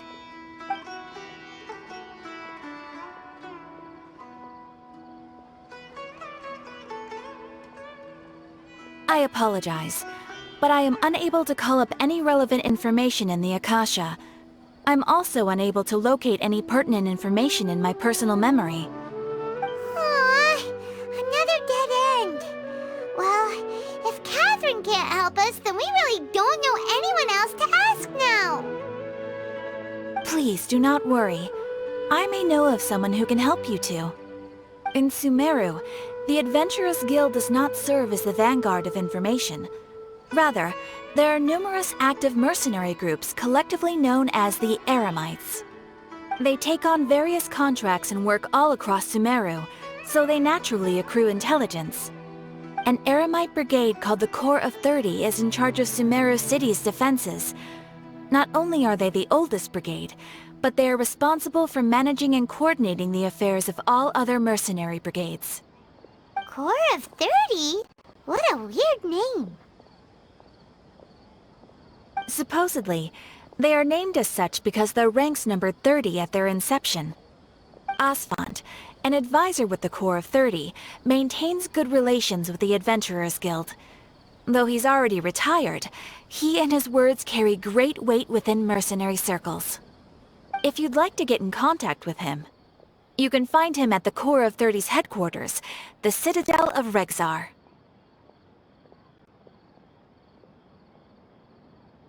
You're welcome. I wish you two the best of luck. We look forward to your exploits in Sumeru. Alright, off to the Citadel of Rexar we go!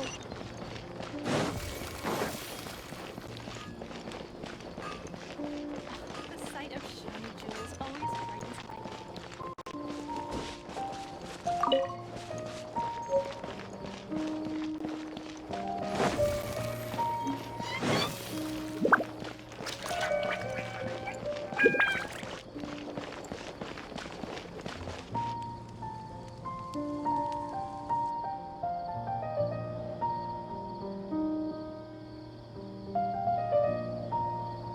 Welcome. The Adventurers Guild told me to expect you two. It's nice to meet you, Asphalt. We'd like to ask you about something.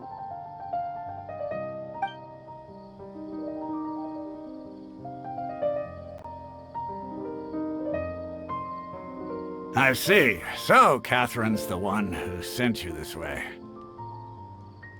Ha! It's true that the Eremites' network is vast, but even I can't help you meet the Dendro Archon. Wait, seriously?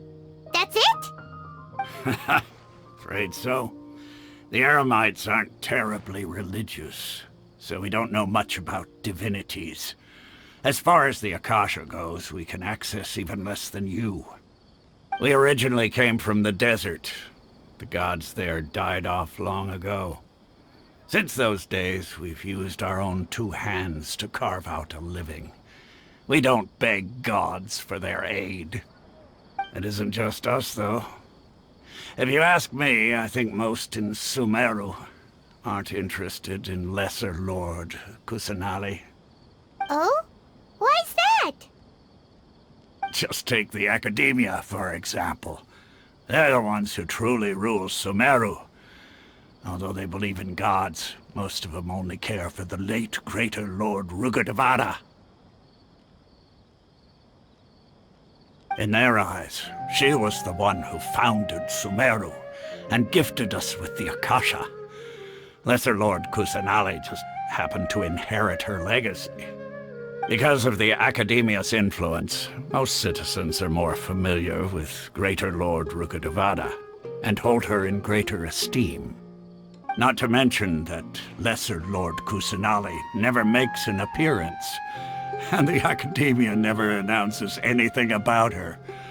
As far as the people of Sumeru are concerned, she's just a god that exists. And that's all. Really? Aw. After hearing all of that, Paimon sort of feels bad for Lesser Lord Kusanali. Ha! But who knows? We're all just guessing when it comes down to it.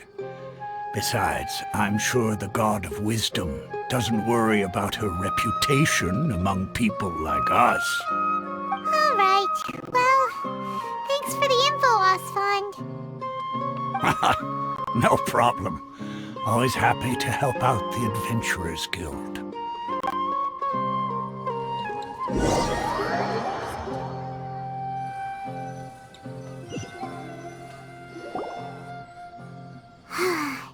Seems Osfond was right about most people's attitudes here.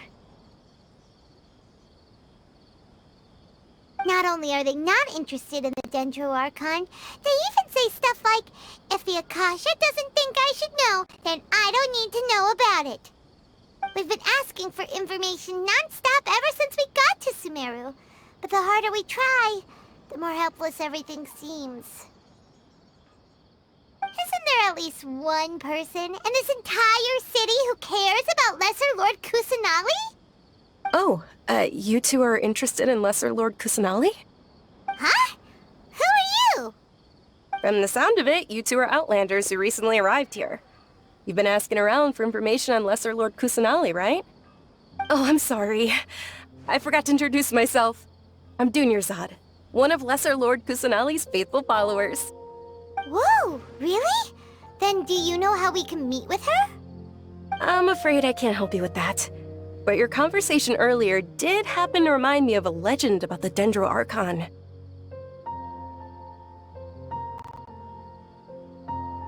Sure. It goes like this. Long, long ago, there was a man who heard a prophecy.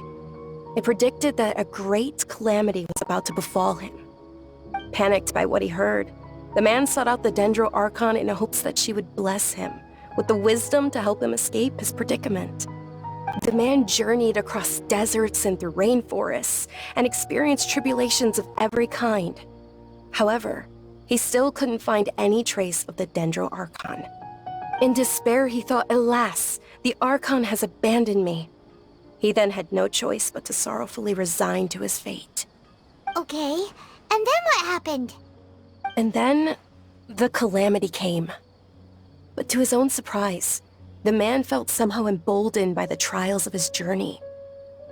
By relying on his own strength, he managed to overcome the adversity. At that moment, a bird perched upon his shoulder. This bird was, in fact, an avatar of the Dendro Archon. She said, "O Archon Seeker, do you now understand? She and her wisdom have long been found by you. Along your journey, we were in every flower and blade of grass, every ray of sparkling sun, and every breath of dancing wind. So long as you continue to think and ponder, we'll be wherever you go."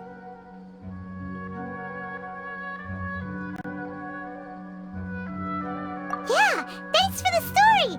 Paimon feels all warm and fuzzy inside after that. In a way. It seems like this story is also one of the Dendro Archon's avatars. Dunyarzad, since you worship Lesser Lord Kusanali, can you tell us anything else about her? Of course. So did you two know that, I'm terribly sorry, but it seems something's come up now. Let's chat another day.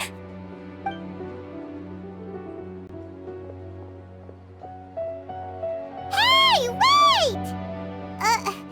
What the heck just happened?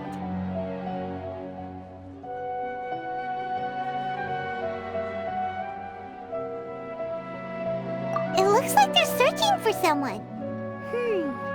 Dunyarzad was acting super nervous just now. You think they're looking for her? Ugh, this stinks! We finally managed to find a lead about Lesser Lord Kusanali! We can't let them get in the way now! Let's see if we can get rid of them. Then we can catch up with Dunyarzad. Hey, have you two seen a brown-haired girl wearing a purple top and a long blue dress? We're looking for her. Did she have bandages wrapped around her wrists? Yes, that's her. Did you see which direction she went? Yeah, she went that way. Quick, after her!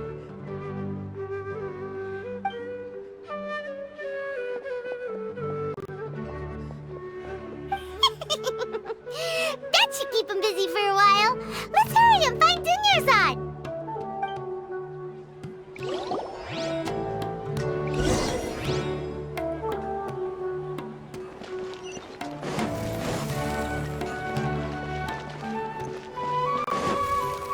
This new shipment of items, they're also...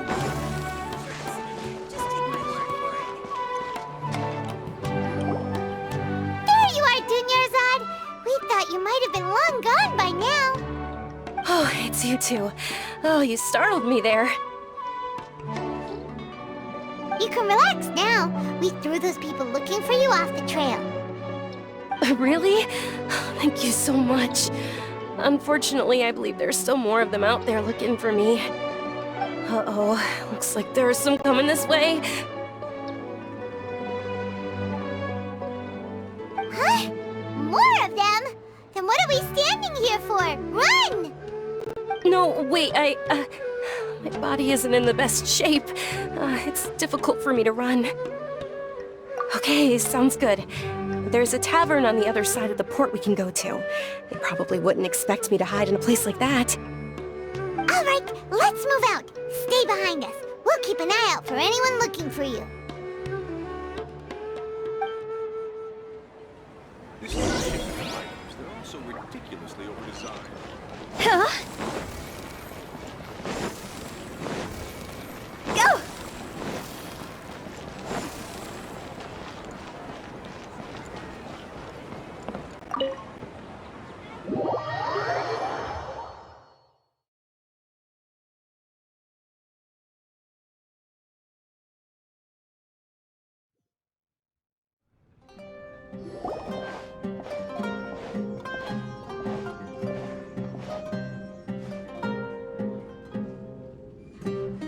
We made it.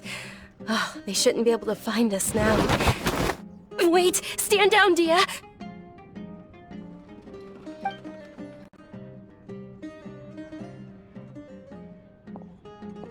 My lady, who are these two? They're travelers that I met on the street, just a moment ago. They happened to notice that you were all searching for me, so they helped me hide. I see. In that case, you two should scram. There's nothing here for you. Wait a sec! Who the heck are you? And why are you shooing us away? I'm Miss Dunyarzad's bodyguard, here to see that she returns home safe and sound. My lady, let's get going. You've been gone for so long that your parents are worrying themselves sick. And if I refuse to go with you? It'd be easier for the both of us if you cooperated. But if you insist on not going, then I'll have to carry you like a sack of potatoes. Hey! Dunyarzad already said she doesn't want to go back. Why are you still pushing her? Stay out of this. You don't understand the situation. Sorry, my lady. Even though I'm your bodyguard, your parents are my employers. I have to answer to them. How much? Wait, what? How much more do I have to pay you to become your employer? So you never listen to my parents ever again. Double? A triple? Give me some time and I'll get that much. My lady, this isn't about Mora. I don't know what you think of us Eremites, but let me say this. I like Mora, but I'll never go against my principles. That's why I'm here looking for you. Sure, it's an order from my employer, but my conscience was also telling me it's the right thing to do. And knowing your health, carelessly running around like this is gonna hurt ya. For the sake of those who love you, don't be stubborn. No, you're wrong. I'm aware of my limits, and I know what I'm doing. Honestly, the only people being stubborn right now are my parents. And I know perfectly well that it makes no difference if I'm at home or not. I still won't accept reality. And every time I bring this up, they just change the subject. Dia, you've been living with us a long time already. This should be old news to you. Dia, I know it hasn't been easy for Mother and Father, and I'm grateful for everything they've done for me. But there's someone else in this world I'm also grateful to. Because she saved me. The love I have for her is the same I have for my parents. This is my life and my last chance. So I want to do something meaningful.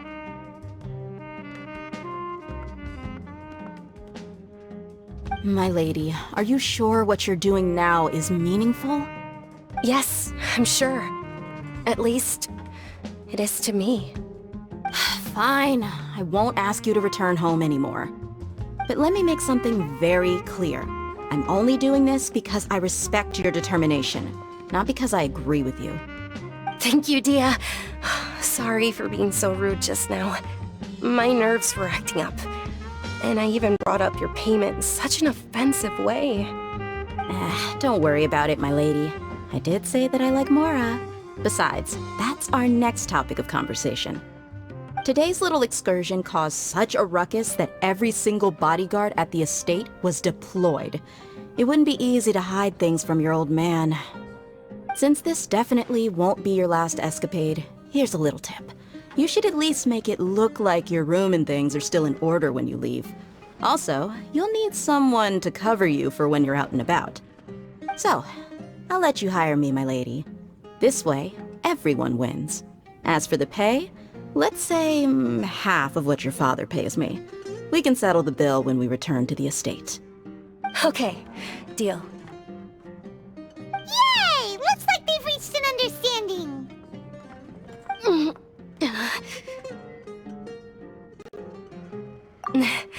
I'm fine, really. I just feel a little tired now that things have calmed down. My lady, stop trying to look tough. We're already in a tavern, so let's rest up and grab some grub. I'm sorry for worrying you two. If you don't mind, I'd like for you to join us. Sure! After you rest up, we want to hear more about Lesser Lord Kusanali.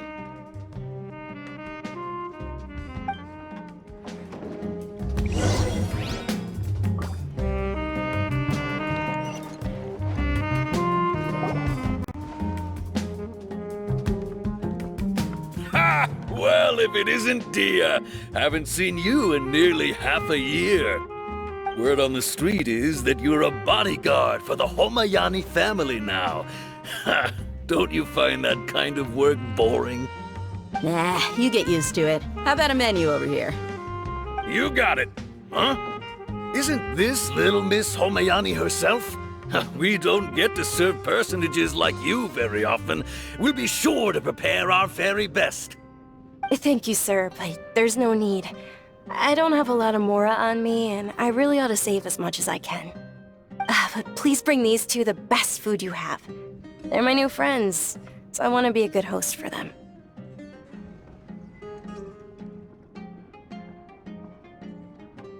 Yeah, we're already super grateful for everything you told us about Lesser Lord Kusanali. How about our coconut charcoal cakes? They're our signature snack, and they run cheap. Look, other customers over there are eating some now. They look kind of burnt and dry. Paimon will pass.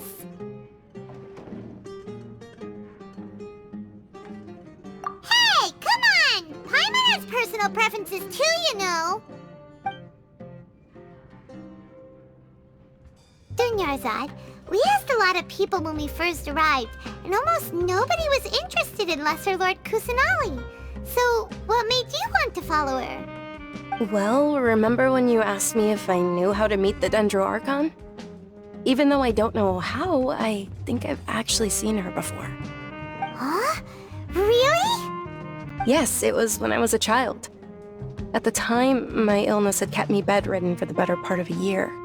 I was stuck inside and couldn't make any friends, and my parents did their best to find treatments for me.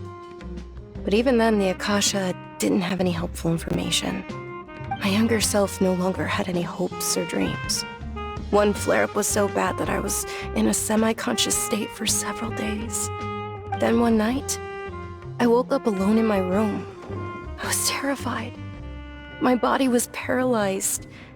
Even if I cried, there was no sound.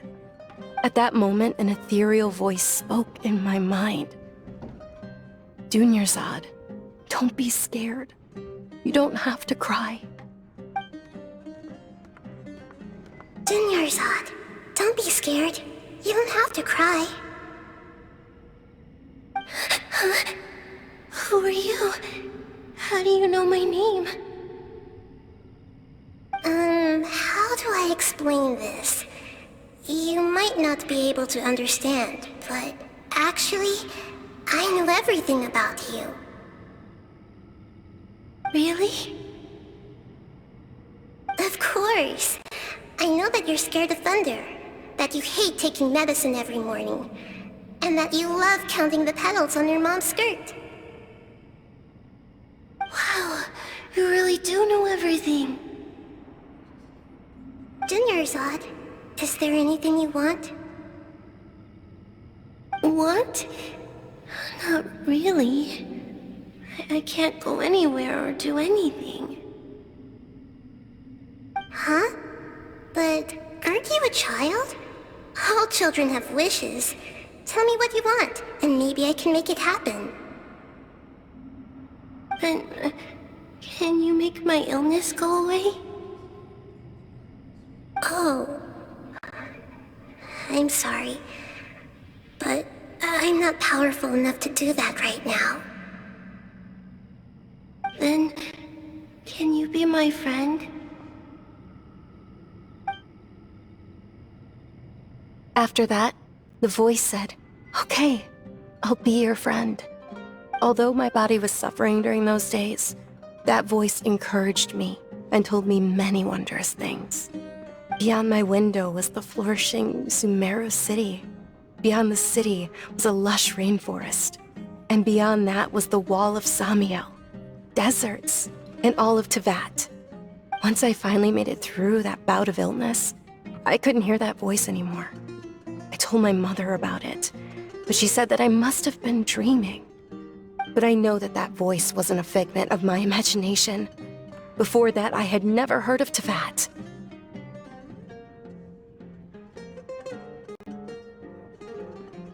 Yes, for sure. If it weren't for that voice, I would have never grown curious about the outside world, nor would I have learned how to read and enjoy so many books. That voice sparked a desire for wisdom. It had to have been the Dendro Archon. I've been hoping for a chance to repay her kindness. In fact, I was running around today to help prepare the Sub-Zerus festival for her. What's the Sub-Zerus festival? It's Lesser Lord Kusanali's birthday, which was the day that she was found by the sages. It's actually an old holiday that originally celebrated Greater Lord Rukkhadevata's birthday. When she passed away, the holiday eventually became a celebration of the Lesser Lord's birthday. I heard everyone was overjoyed when they welcomed her back to Sumeru. In those days, the festival was a huge deal.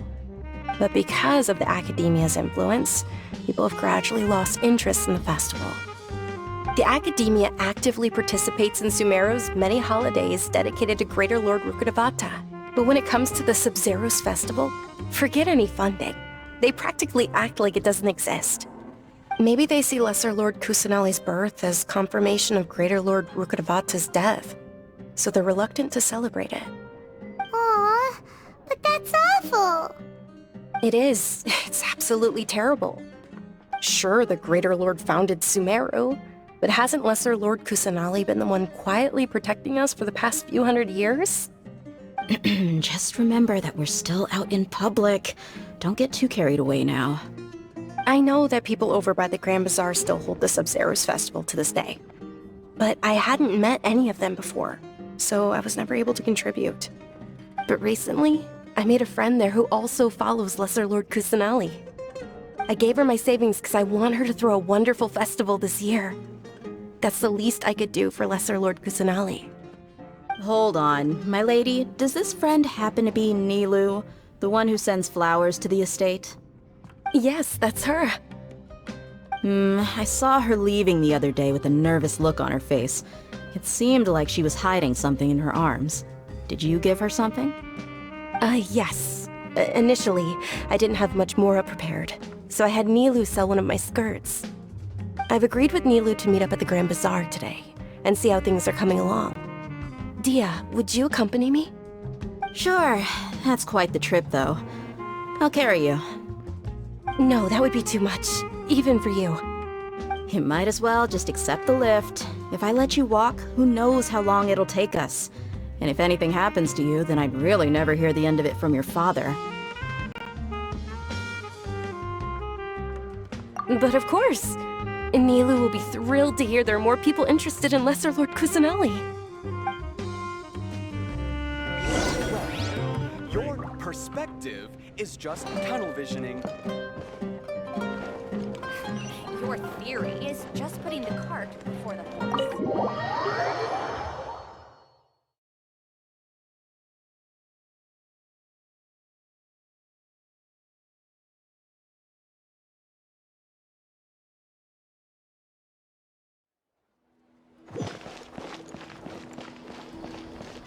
Huh?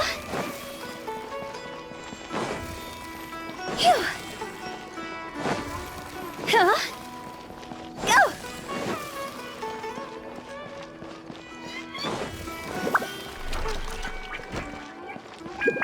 Phew. Phew.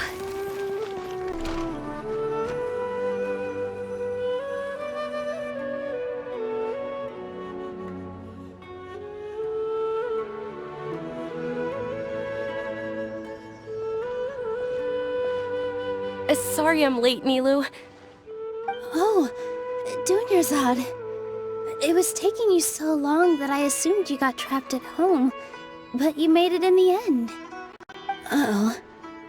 But if Dia's here, that means you got caught, right? You could say that, but everything worked out. She's on our side now. Not completely. Oh. And who are these two? Oh, meet the Traveler and Paimon, my two newest friends. They're visitors who just arrived at Sumeru City and are looking for information on Lesser Lord Kusanali. So you're followers from another land?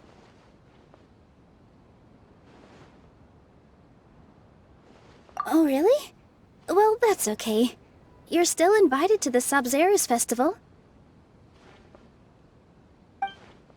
By the way, Dunyarzad, we've already started decorating the Grand Bazaar. It looks spectacular, thanks to your generous contribution. You're very welcome. It's the only thing I could do. Do you still have enough Mora?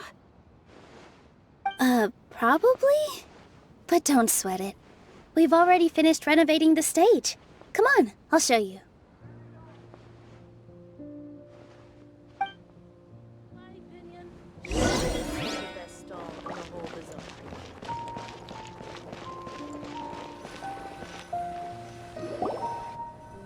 Wow! This place is amazing! Not bad. Last time I was here, the stairs were full of holes. The stairs were nothing. A little while ago, we discovered that the tree above the stage had a huge chunk of bark ready to fall off. Mr. Zubair was worried sick. We reported it to the academia many times, but they never sent anyone to deal with it. We didn't want anything bad happening, so we were going to cancel all the stage performances.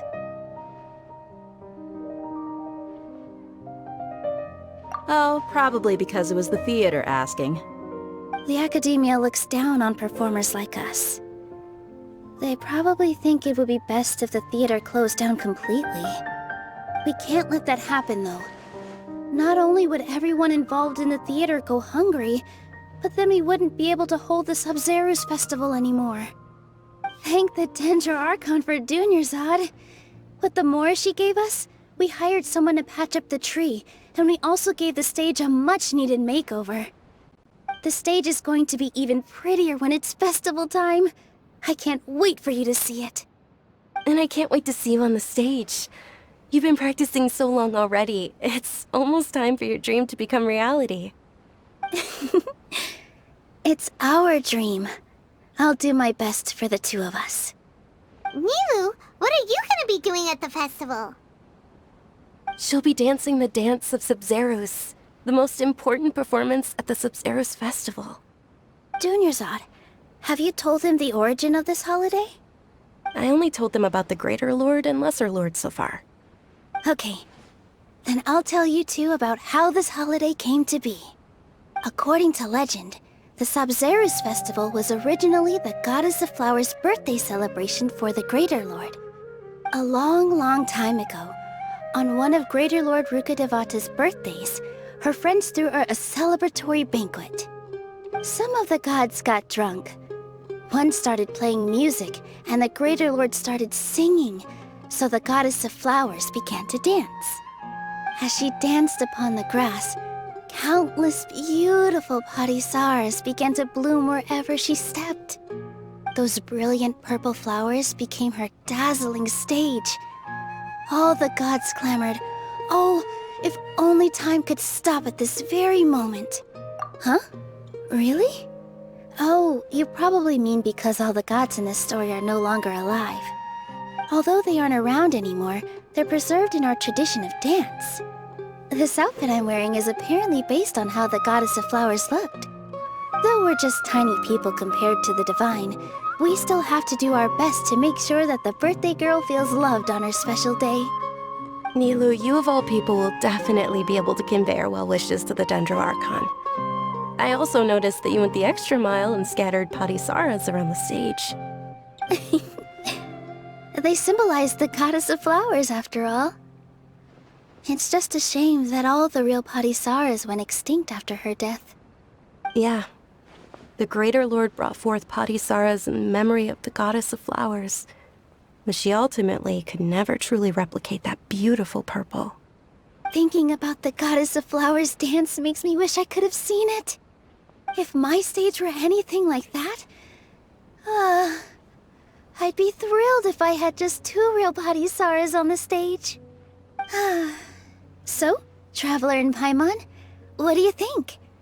Interested in the Sub-Zeros festival? Will you two be coming? All of Lesser Lord Kusanali's followers will be there for her birthday. It'll be a good opportunity for you to learn more about her. Ooh, Paimon thinks that's a great idea!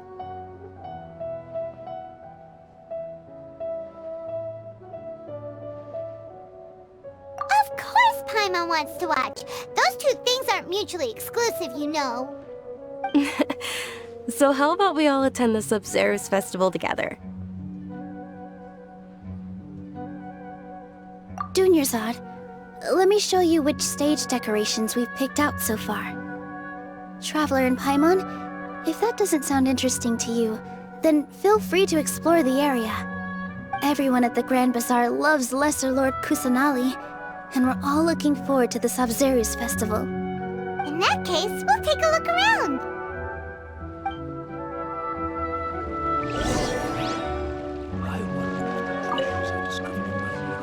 Whoa!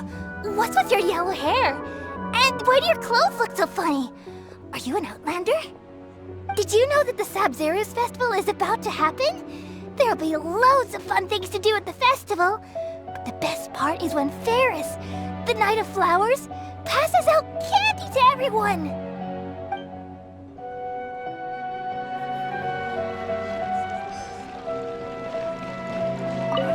Huh. Revamping the stage for the festival couldn't have been easy, that's for sure. I bet this year's festival will be one to remember. I don't know much about the Grand Bazaar, but I do know that the residents here have a penchant for song and dance. Two things that the Academia doesn't particularly approve of. Oh, and the perfume sold around here is a lot better than what you'll find elsewhere. The fragrances are longer lasting and they're gentler on your skin and... I mean, that's what I've heard at least.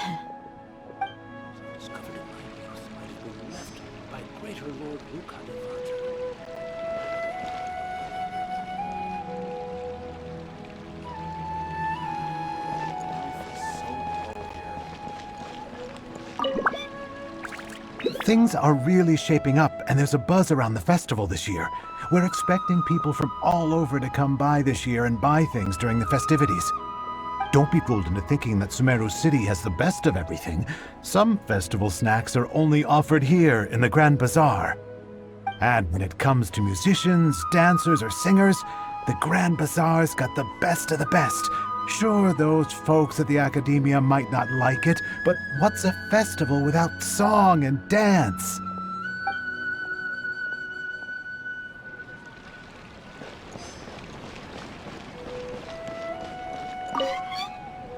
Ah, dancing at the Sub-Zero's festival. You know, I also danced when I was younger. As a child, I even asked my grandmother why we performed the dance for the Lesser Lord when it was originally done to honor the Greater Lord. My grandmother said that Greater Lord Rukkhadevata is a beloved deity and honored by all. And Lesser Lord Kusanali is too. If the goddess of flowers ever knew Lesser Lord Kusanali, then she would certainly have wished to be her friend and hold celebrations for her too. The Sub-Zero's festival has been losing its appeal over the years. That is, until a wealthy benefactor stepped in this year and brought the festival back to life. I heard she forked out a lot of mora to make it all happen.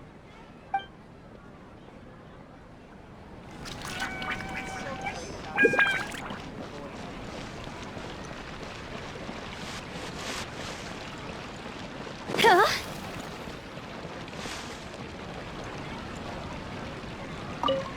Milu, your outfit looks amazing. There's also something different about you from when we first met up. I thought I'd add a little extra pizzazz to my dress for the festival. See? Wow, did you sew all that yourself? Uh-huh. Sewing is a fundamental skill for everyone in the theater company because we make all our own costumes. Did you know that Mr. Zubair not only can make costumes, but props too? I've noticed that you can't keep your eyes off that crown over there. Would you like to try it on? May I? Of course! The legends say that the goddess of flowers had beautiful horns on her head, so this crown was made to reflect that. Dunyarzad, you look absolutely stunning with it on.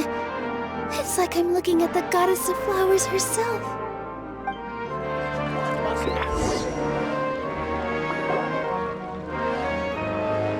Hey! Is that who Paimon thinks it is? It looks like Catherine.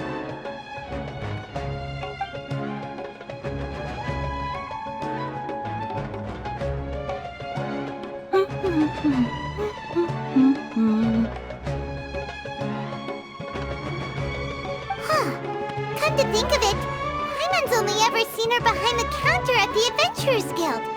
This is the first time we've ever seen her taking a break. Hey, Catherine! Oh, hey! It's the Traveler and Paimon! What's shaken? Whoa, break time Catherine sure sounds a lot less formal than usual. Paimon was still waiting for her to say Ad Astra Abyssosk. Sure. Standing behind the counter at the Adventurers Guild doesn't require any complicated functions. But saying and doing the same old things over and over again can get pretty monotonous. Like watching the same Fontaine movie day after day. But take you two, for example. You travel across Tevat to enrich your lives and gain new experiences. Well, we enjoy traveling across Tevat and all that, but we're mainly looking for clues about her brother. Yes, you should keep searching. Sometimes the answers we're looking for aren't necessarily at our intended destination. Instead, they're found along the way. Huh. Haven't we heard someone say something pretty similar recently? Anyways, what brings you out here, Catherine? No, not particularly. I guess you could say that I'm loving the recent atmosphere here. If festivals bring happiness to everyone, then that's where their true value lies. Oh, it looks like it's about time for me to be heading back now. Alright, we'll see you next time at the Adventurers Guild. Oh, by the way, thanks for connecting us with the Eremites. We've already made some great friends in Sumeru City thanks to you. I'm sure you two will get along well with the people here. You've already been blessed by the element of Dendro after all. See you around.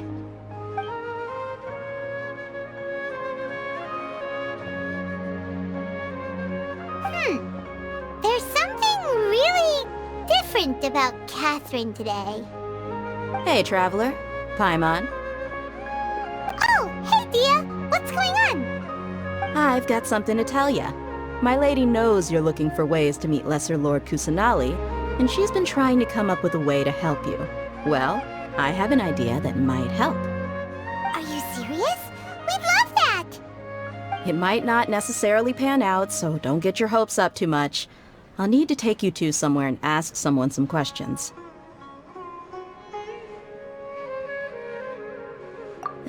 My lady is feeling a little worn out at the moment. Nilu's found a place for her to rest. After I take my lady home, let's meet in front of the Citadel of Regzar.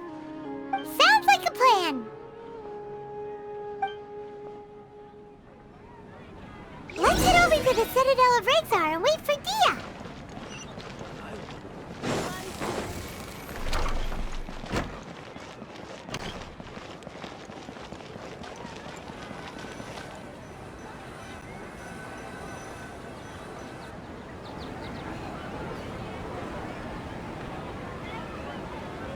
Sorry, I'm late. It took some convincing for the Master and Mistress to believe that Miss Dunyarzad was only sitting in the port for a while because she was in a bad mood. Anyway, I guess I should be thanking you. I haven't seen Miss Dunyarzad that happy in a long time.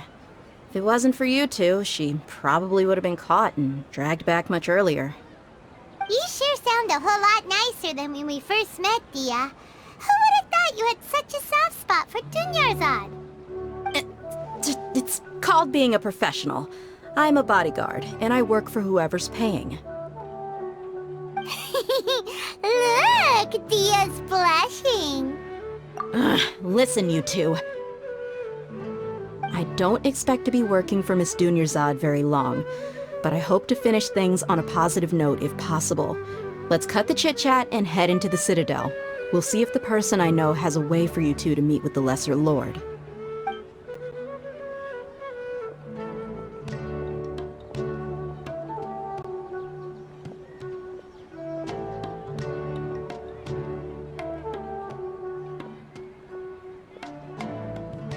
Oh, hey, Chief.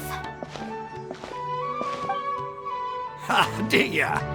What are you doing here? And well, didn't expect to see you three together. I take it you all know each other already? Mm-hmm. We met this morning after the Adventurers Guild pointed us to Osfon for more info.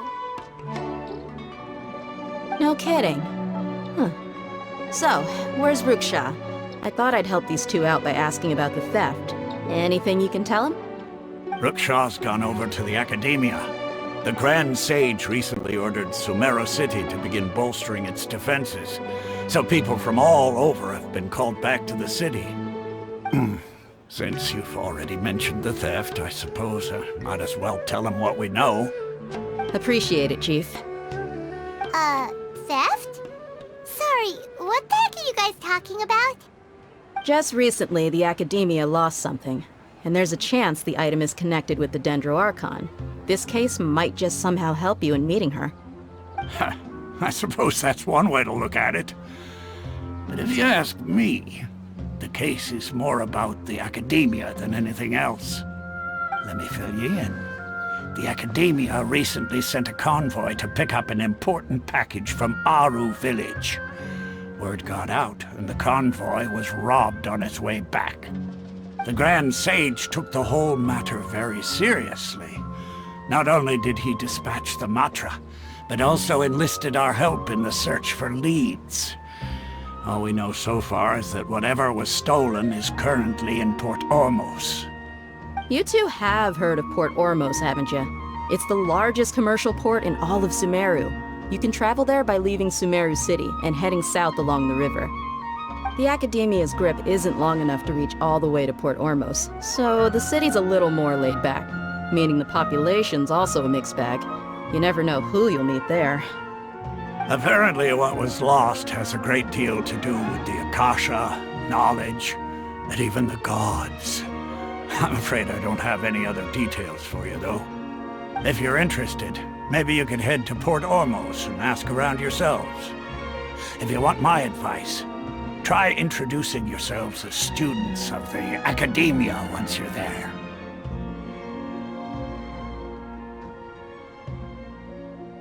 Are you serious, Chief? All the Academia students are in Sumeru City, you know. Why should they pretend to be students in Port Ormos? If you're also interested, just go there and see what happens. Count me out. I've got plenty of work to do here for the Homayani family. And take it from me, if you two really do decide to visit Port Ormos, you'd best watch your backs. Let's just say that the Eremites there aren't nearly as friendly as those here in Sumeru City. There are even some extremists who go around shouting slogans like, "Retake Sumeru for the Scarlet King." Word is that more and more are joining their movement. They're becoming a real headache for Chief and the others. You bet they are. The Scarlet King's been dead for thousands of years. Now they start spreading rumors of his return. Ridiculous. Not everyone's like you, Chief. Even the desert natives who abandoned their homes in the wilderness still wish to have a god of their own. Well, Traveler, that's about all the information we have for you. Thanks, Dia! And you too, Osfond! Since we've gathered all we could for the moment in Sumeru City, let's head to Port Ormos and see what we can find next. Miss Dunyarzad is looking forward to seeing you both at the Sub-Zerus Festival, so be sure to get yourselves back here in time for that. Good.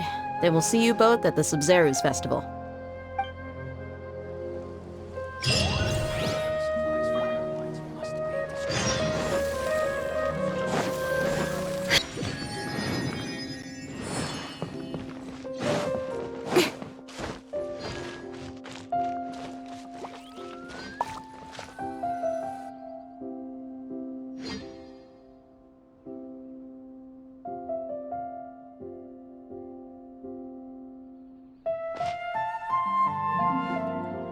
Come and have a good look yourself. Traditional spices of the highest quality, made with pride and experience. You've got a deal. I can't thank you enough for always looking after my business. Believe me, I'm not making this up. Several Eremite mercenary groups are nearly in open conflict, but does the core of 30 care? And that's not all. Did you know that... Wow! Talk about hurly-burly! This place is busy! Guess that's only to be expected for the largest port in Sumeru. Maybe it's because of what Dia told us earlier, but Paimon can't seem to shake the feeling that there's also danger lurking in these crowds. Ooh. Let's get our bearings so we can start looking for leads. We know that whatever the Academia lost is related to the gods. But other than that, we don't have much else to go on. Osfund told us to try posing as Academia students while asking around. Paimon checked the Akasha on the way here, and the Academia doesn't seem to have any research facilities in Port Ormos. Paimon doesn't get it. Won't we look even more suspicious going around saying we're Academia students and asking about the stolen item?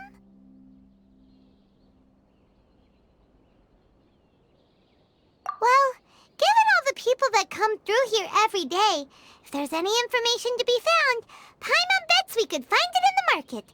Let's ask around and see what we come up with.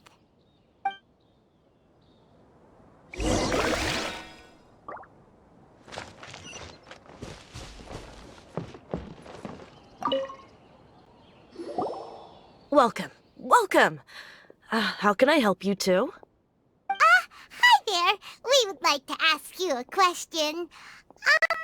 Do students from the Academia ever come to Port Ormos? Of course. Especially around this time of year. Students from Sumeru City that are about to graduate often come to Port Ormos to cut loose a little. Many people often talk about how hard it is to get accepted into the Academia, let alone graduate. But those who finish their studies and go on to become full-time researchers at the Academia have it even harder. Sure, we may not be Sumeru City, but Port Ormos offers beautiful scenery and a stress-free environment.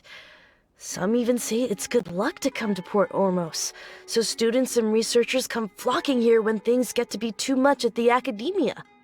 Ah, you see over there? Those are students from the Academia.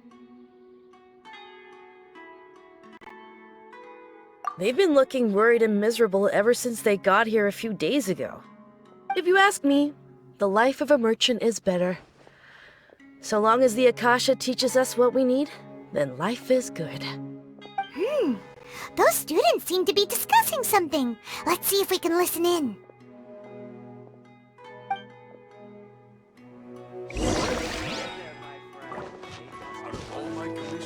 I enjoy making jewelry for newlyweds. It's no good. I've tried asking around, but I haven't been able to learn anything useful. Not to mention that a bunch of scary-looking Eremite mercenaries have been posted along the streets now. There's been a lot of fighting between the different Eremite factions in Port Ormos. If we choose to move on our own, then it would be wise to steer clear of them. Especially the group that's constantly shouting some stuff about the Scarlet King and some resurrection. I've even heard that the Citadel of Regzar is starting to get fed up with them. What was that group called again? Ein something or other? They're called Ein El Ahmar. Today, I heard that the thing we're after might be in their possession at the moment. Wait, come again? Don't you see? Many of the Eremites in Port Ormos deal with trading this kind of thing. They're usually pretty wary of outsiders, but not so with students of the Academia. It's because the kind of goods that students are looking for aren't the kind of goods that Eremites are after. As long as they know you're a student, then deals can be made. I've heard that Ein El Hakmar likes to set up shop at the Jafar Tavern. Supposedly, if you're willing to part with 500,000 Mora, they'll give you info on anything.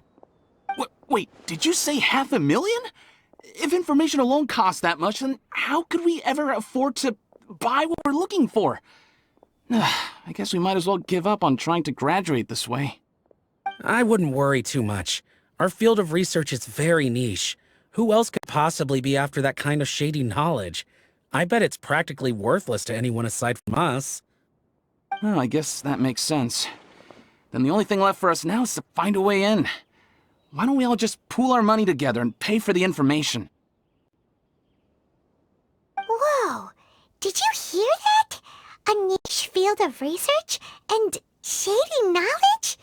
It all sounds pretty suspicious to Paimon. Is knowledge something people just buy and sell like that? So, what's your plan?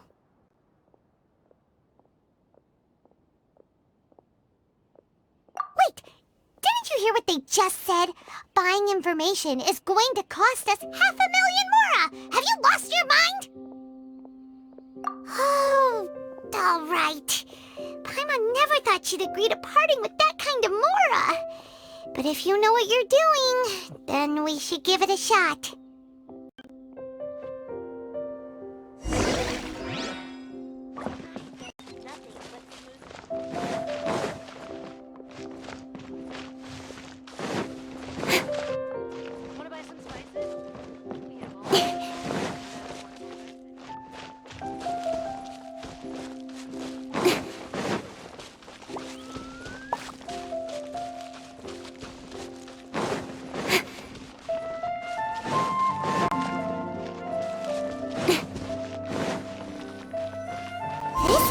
We heard those students talking about. Let's find a seat somewhere and see if we can spot the group they mentioned.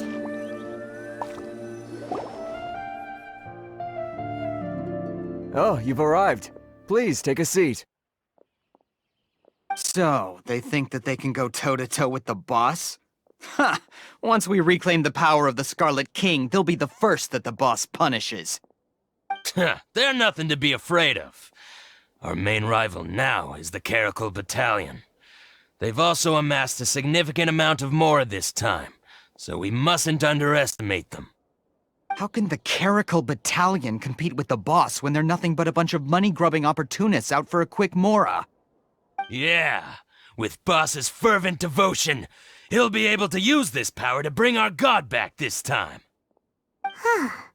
All these guys talk about is the Scarlet King, so they're probably the ones we're looking for. Greater Lord Ruka Devata. That traitor and her followers must not be spared. The day will come when the Scarlet King exacts vengeance on Sumeru, and all of them shall be punished.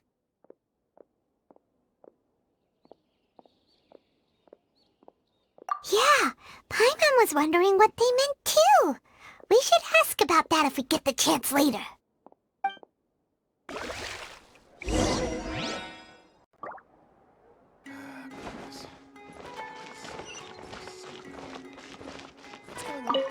How can there be Kairagi here? Huh? Who are you? What do you want? A student? What's a student from Sumeru City doing in Port Ormos? Ah, well, if it's info you want, you've come to the right place.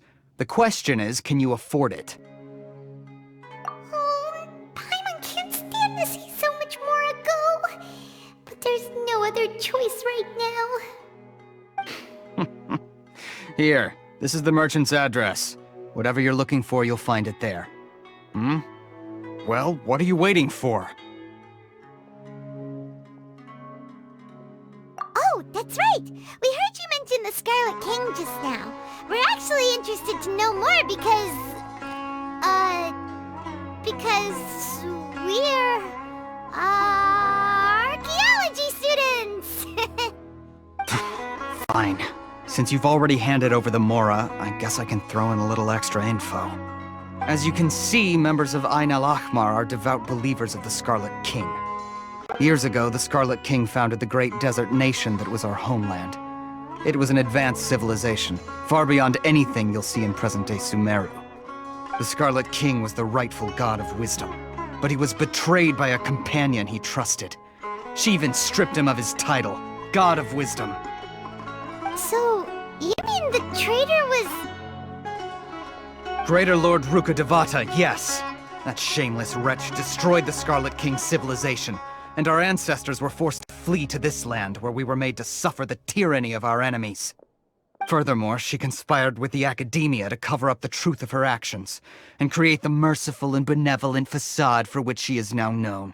Ugh, just thinking about it sickens me. But the story doesn't end there, oh no. The Scarlet King isn't truly dead. The voice of the Oracle has been heard in the desert, prophesying his resurrection. Mark my words, our god shall return.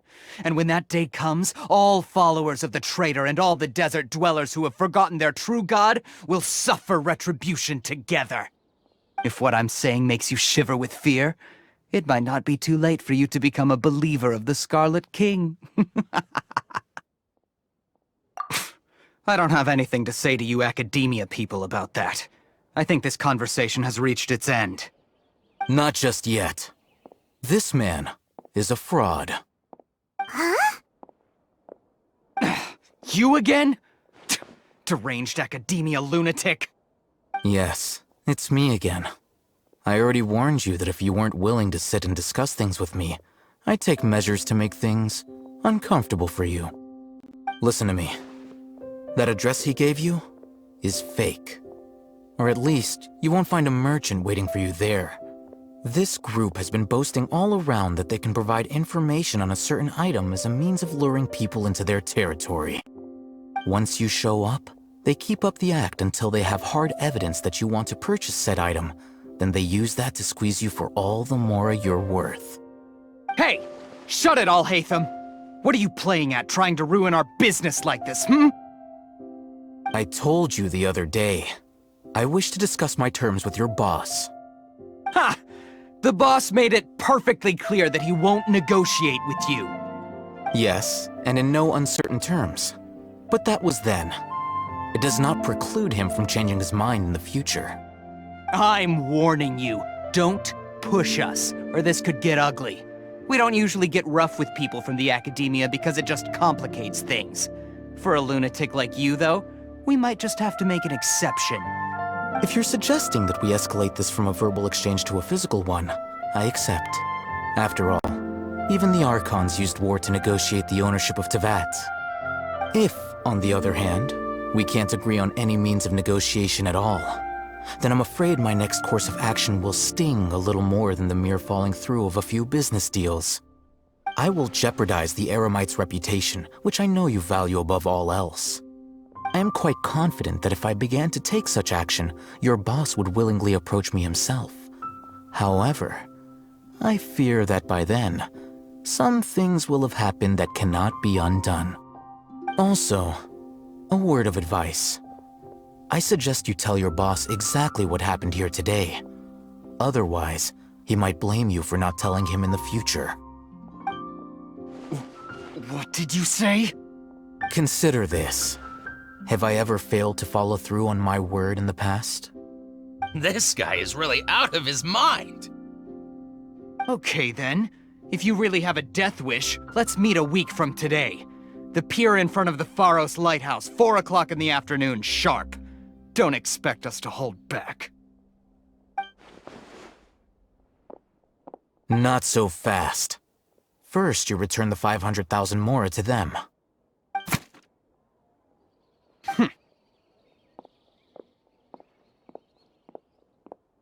Please, I beg you, don't provoke them.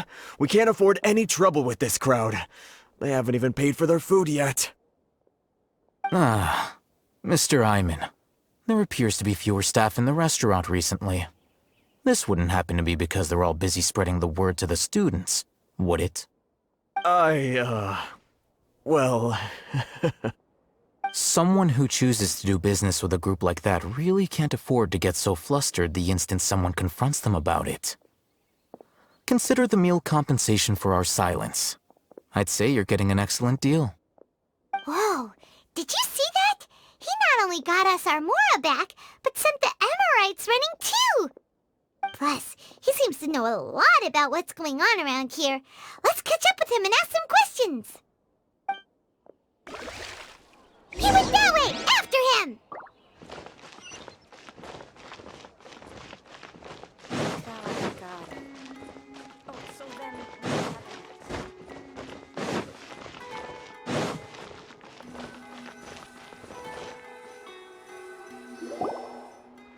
Wait up!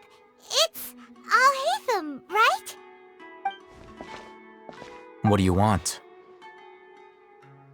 No need for thanks. My goal was to get to them, and you two gave me just the opportunity I needed. We're even.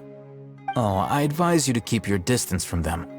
Since they weren't able to make off with your Mora in the end, they might harass you again in the future. All right. Goodbye. Hold your horses! We still have something to ask you about! Since you tore through their scam right in front of them, you must know the real story about certain something, no? Who exactly are you two? And why are you inquiring about that? A student. Right. Look, you should know that those thugs conducting business with you had nothing to do with your lie. Huh? Oh, yeah! She's really strong! Weren't you saying something about a physical exchange? We can help with that. She doesn't even have a vision. Forget it. Maybe not, but she can still use elemental energy. Otherwise, there's no way we'd go asking for info from from guys like that. Those high-headed thugs are definitely gonna bring a lot of backup for your next meeting. Even if you don't go alone, you won't regret taking us with you.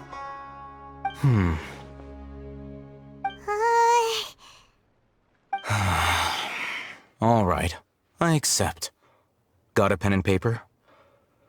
If you're searching for someone who sells that kind of merchandise, I'll give you one of their addresses, and you can try your luck. We'll reconvene at the appointed time by the pier. It doesn't matter if you show up or not. So, since you were happy to give us this merchant's information, does that mean you can tell us exactly what we're after? You were willing to part with 500,000 mora for something and you didn't even know what it was? Okay. Well, if you truly are as skilled as you claim, then you can beat the answer out of them when they become hostile. Look, if you've been making inquiries, then you have to know something by now.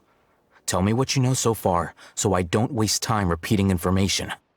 We know it's connected to the academia somehow, and that not only do the Eremites deal in it, but some students want to get a hold of it too. What else? You know almost everything there is to know, but you're unable to compile this information because you've never seen the object before. This is what you've been looking for. Huh? Paimon can't tell what it is. It looks like some kind of ornament. This is a knowledge capsule. To put it simply, it's a vessel that can store a fixed quantity of canned knowledge. It's like a miniature Akasha. Anyone who links it to their personal Akasha terminal instantly becomes privy to its contents. Correct. Anyone. Unlike the Akasha, which heavily regulates who can access what information, knowledge capsules confer their contents without any requisites. That's amazing! It's essentially a convenient and harmless vestibule for knowledge. Unfortunately, it's illegal in Sumeru to privately possess or trade them. They were created as a means for scholars to transfer knowledge gained from Irminsul into the Akasha, and are intended to be destroyed immediately after use. But despite strict regulations, some of these knowledge capsules will always escape destruction.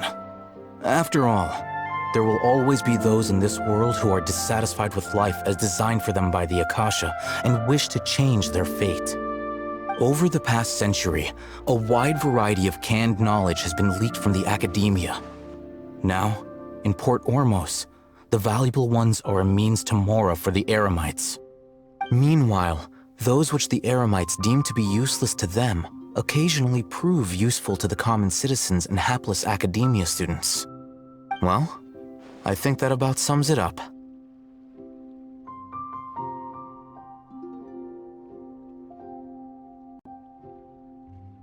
Ah, so that's your true objective. With our current arrangement, I don't believe I can offer an answer.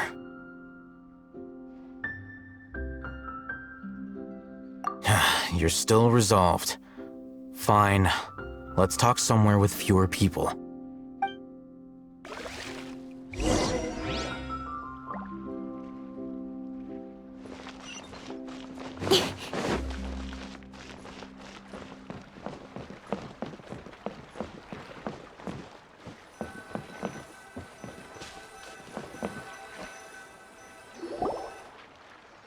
Let's continue our conversation here. If you wish to learn more about the knowledge capsule that the Academia lost, then you must help me with something. I need you to find someone named Dory, a traveling merchant. Unlike the peddlers who hawk inferior knowledge capsules, she often has quality goods in stock. Some say that as long as there is profit to be made, there is nothing she won't dare to sell. She's guarded against people from the Academia because most of her wares don't comply with Academia regulations. I think she blacklisted me. I met with her informant, but it soon became clear that they had no intention of letting me get any further. Become one of Dory's customers and earn her trust. This is my condition for further collaboration. Why do you want us to meet with her? Until you complete this task, you don't have question privileges. Fine. So how do we go about doing this? You two are Outlanders who haven't been here for long, so Dory should view you as safe clients. I'll give you the informant's address and their contact password. Beyond the password, though, I have no way of knowing what other tricks she might have up her sleeve. You'll have to improvise.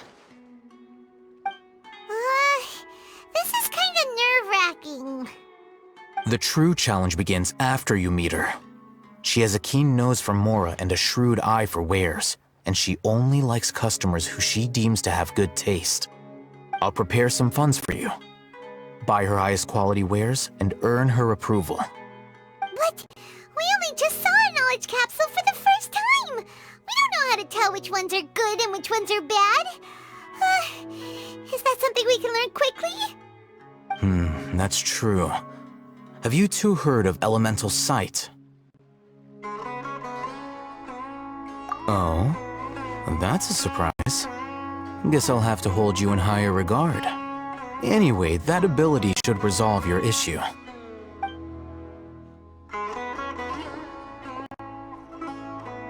Here are 2 knowledge capsules.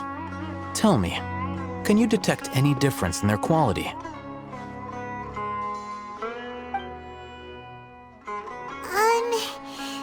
They look the same to Paimon.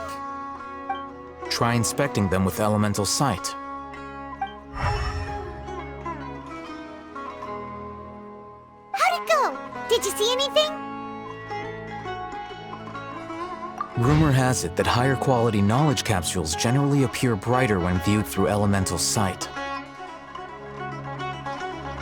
That's because knowledge originates from Irminsul, the root of Dendro power itself. The more powerful the knowledge, the richer it is in Dendro energy.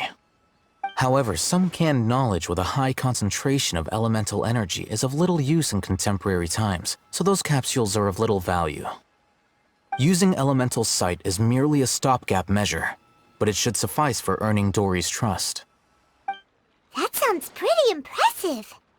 Here's a sheet with the informant's location and contact password, and here is the Mora for purchasing canned knowledge. Don't be cheap. You'll need to spend to catch Dory's eye. If there's any Mora left over, just keep it. Oh, and be sure to exercise some caution. There have been Matra present in Port Ormos lately. Your efforts will be for naught if they catch you. Matra?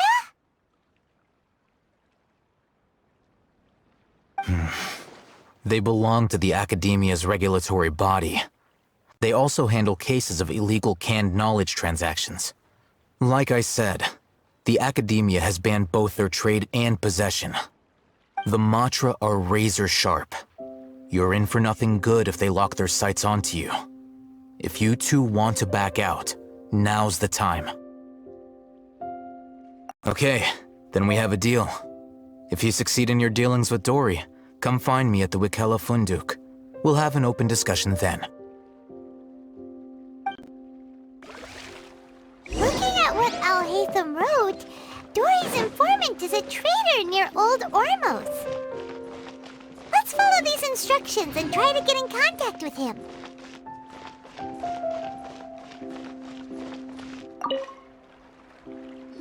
Hello.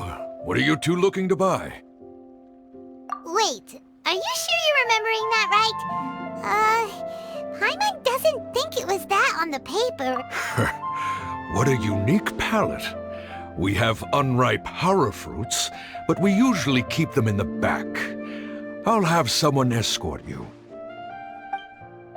Following the paper got us past the first round.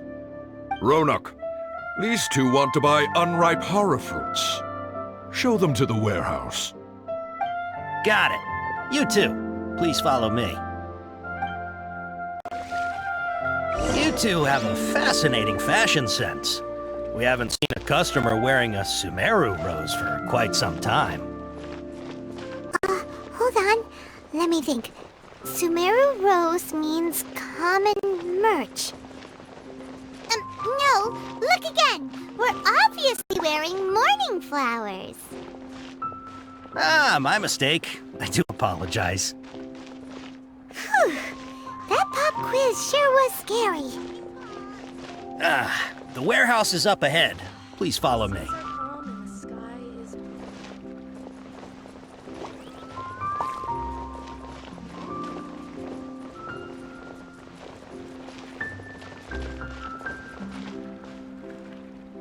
Before I retrieve your products, I need to confirm a few things. Please forgive me, but we may not have sufficient stock for you today. Earlier, many of our hara fruits were taken by mice. Hold on. That's not right. Taken by mice means they sold out. I'm sorry, but as things currently stand, we won't be able to fulfill your order. Why don't you two think things over? He's cautious of us. Let's take a closer look at the paper that Al-Haytham gave us.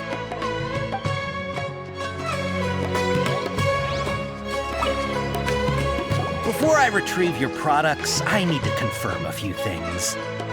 Please forgive me, but we may not have sufficient stock for you today. Earlier, many of our hara fruits were taken by mice. Thanks. If better goods come in, you'll be the first to know. You look like you have some skill. Why don't I pick out some fruits that'll make you dizzy?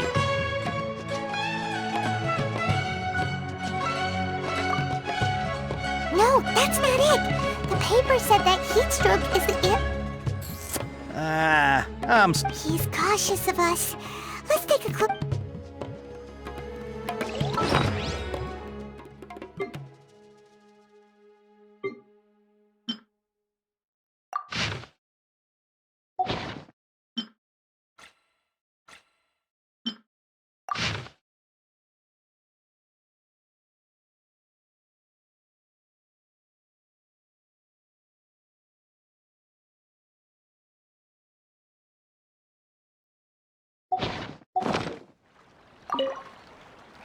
Before I retrieve your products, I need to confirm a few things. Please forgive me, but we may not have sufficient stock for you today. Earlier, many of our hara fruits were taken by mice. Thanks. If better goods come in, you'll be the first to know. You look like you have some skill. Why don't I pick out some fruits that'll make you dizzy? Yep, that's the right answer. But eating hara fruit that makes your head and ears ring sounds like a bad life decision. Would you like your hara fruits to be packaged in the Sumeru City or Port Ormos style? Wow, you two sure are generous customers. We'll be sure to package your products beautifully. Okay, everything has been confirmed. Miss Dory is waiting for you up at... Shoot! It's the Matra! Run! What? The Matra?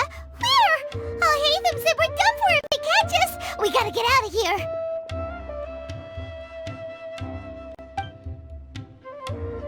We don't know this area, so let's follow that informant.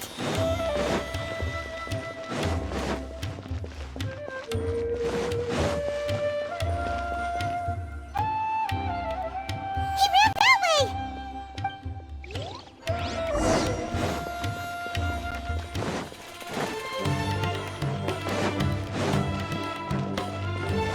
Next on the agenda... Look, he's over there.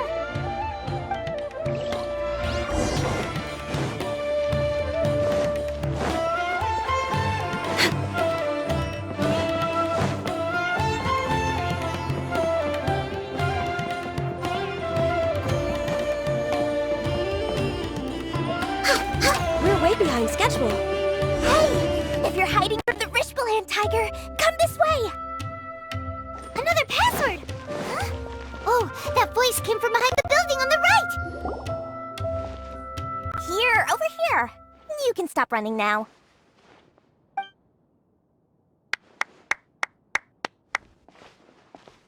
So you were the one who was calling out to us just now. But, are we definitely gonna be safe here? These two good customers wish to buy some hara fruit, Miss Dory. And if there's nothing else, I'll just excuse myself. Oh, very good. Thank you. Huh? Wait, you're Dory? Paimon sure thought you'd look a whole lot scarier. Hey, what are you trying to say, Princess Pea-Brain? I can be scary enough when I need to be, believe you me. If you don't watch what you say, then you can forget about doing any business. But it seems you two have actually done pretty well so far. Not only did you manage to find the informant, your reactions were also pretty sharp. You don't really look like criminals or anything, but I bet my Mora that you've been involved in some shady dealings, haven't you? Paimon's not sure if that's supposed to be a compliment, but we'll take it. I can't risk doing business with people who start huffing and puffing after just a few paces, no matter how much Mora they might have. Not only will they get caught by the Matra, but they'll also get us into trouble. As decent folks trying to run an honest business, we don't need any of that. Wouldn't you agree? So that's why I prefer to have customers like you. It's your first time here, but don't worry, I won't ask too many questions. Even if you wish to buy enough knowledge capsules to decorate your house with, please, knock yourself out. As long as you have lots of round, shiny Mora, then we're all good. Ah, yes, of course, of course. Go ahead, help yourselves. Voila! Wow, she has a trove of canned knowledge. Whew. She'd probably be in serious trouble if the Matra caught her with all this. What kind of products do you seek, my dear customers? Don't worry, I'm not interested in your reasons for buying. I can, however, offer some suggestions. Take this one, for example. An analysis of the sociological ideology and dialectics of the Hilichurls. Only 3 people in all of Tevat have ever studied it, making it extremely rare. It's on sale now for 350,000 Mora. Yeesh, who would want to be an expert in that topic? Or how about the architectural styles and construction methods of Tevat in the early Archon War period? With this one, you can become an expert in historic architecture preservation and find an excellent, well-paying job in nearly any nation. Ooh, now this sounds like it could be useful. 2 million Mora, and it's yours. No discounts. Whoa! That's a lot of Mora! Of course, you are free to pick whatever your heart's desire. The contents and price of each knowledge capsule are indicated in small text on the body of each one, down at the bottom. Alright, let's try the method that Al-Haytham mentioned.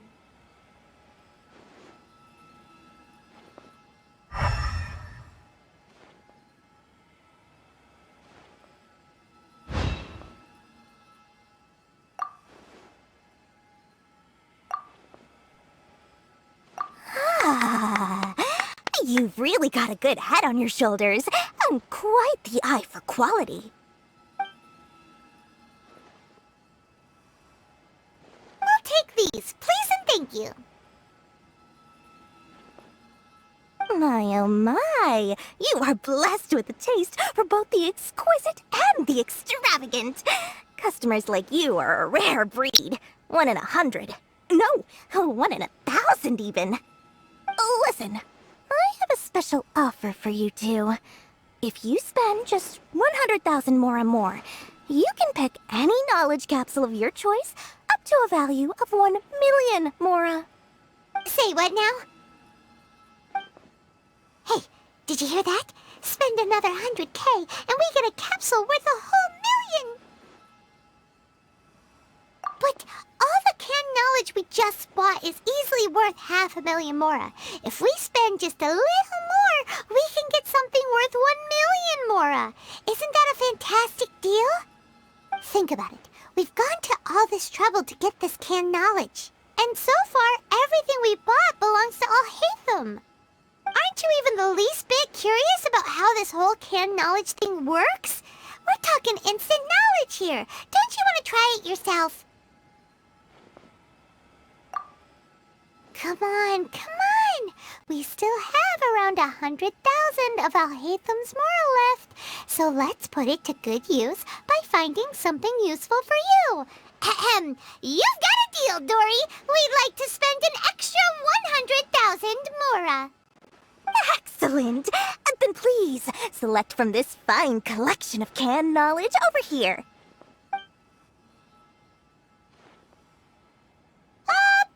on a second.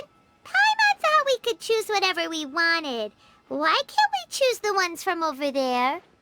Oh, but my dear customer, the knowledge capsules over here are worth 1 million mora each. I'm sure discerning customers like yourselves will be able to find something to your liking.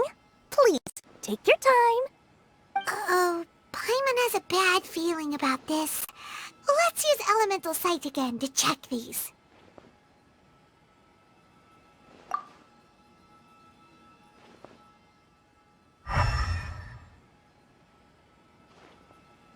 So, what did you see? So, they're all worth about the same amount? Well, anyway, the mora's already been spent, so let's at least try to find something useful. Let Paimon take a look here. An introduction to traditional Sumeru brewing techniques, the art of growing spices, an overview of ancient runes. Oh, how about this one? Sword Fighting Techniques 8. Not sure we'd ever find volumes 1 through 7, but at least this knowledge should be useful, right? Let's go with this one. Dory, we'll take this one. All right, very good. I'm expecting some new goods in the next couple days, so be sure to check back again soon. Whether it's canned knowledge or anything else you need, bring your mora to Dory and doors will open. I'll find you your... Our dealings with Dory went smoothly enough. Let's head to Wakala Funduk and meet up with Alhaitham.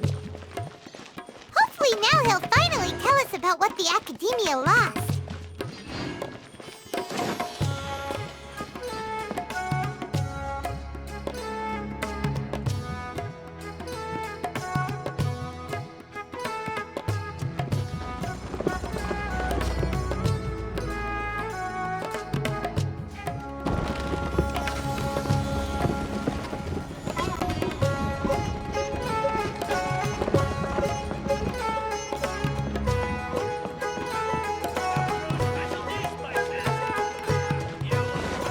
Healthy body, healthy mind.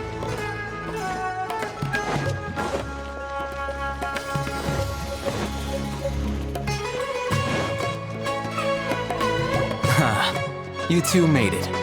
And from the looks on your faces, you were successful. Whoa, there's so many people from the Academia here. Why would you pick this place as our meetup spot? Well, Wakela Funduk is under the Academia's control, so naturally the Academia has people working here. I came to Port Ormos under the pretense of conducting official business. You're a pretty daring guy. Relax. No one here is interested in anything we say, and the Watcher won't come here. Okay now, tell me how your encounter with Dory went. Okay, we did what you asked. So, can you tell us about the knowledge capsule that the Academia lost now? Before that, I have to ask. Why are you two so intent on tracking it down? You don't have to answer, of course. Yeah, she just wants to meet the God of Wisdom and ask her about something important. We've been in Sumeru for a while now, but we still haven't found a way. When we heard that the Academia had lost something that might be related to the gods, we came here in case it turned out to be our lucky break. In that case, you're on the right track. A short while ago, the Academia lost a knowledge capsule in the desert. It's supposedly a divine knowledge capsule. Use it, and you'll gain the wisdom of the gods. Wow, there's really such a thing as that?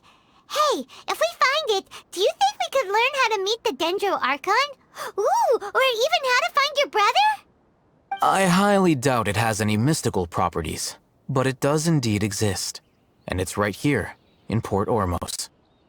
So, where exactly? That's what we need to find out next.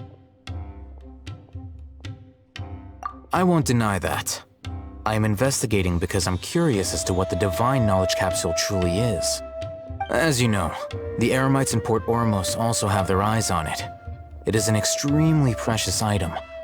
The knowledge contained within may bring great power or wealth to whoever has it in their possession. Several brigades have been vying for ownership of it as of late, but there is still no victor.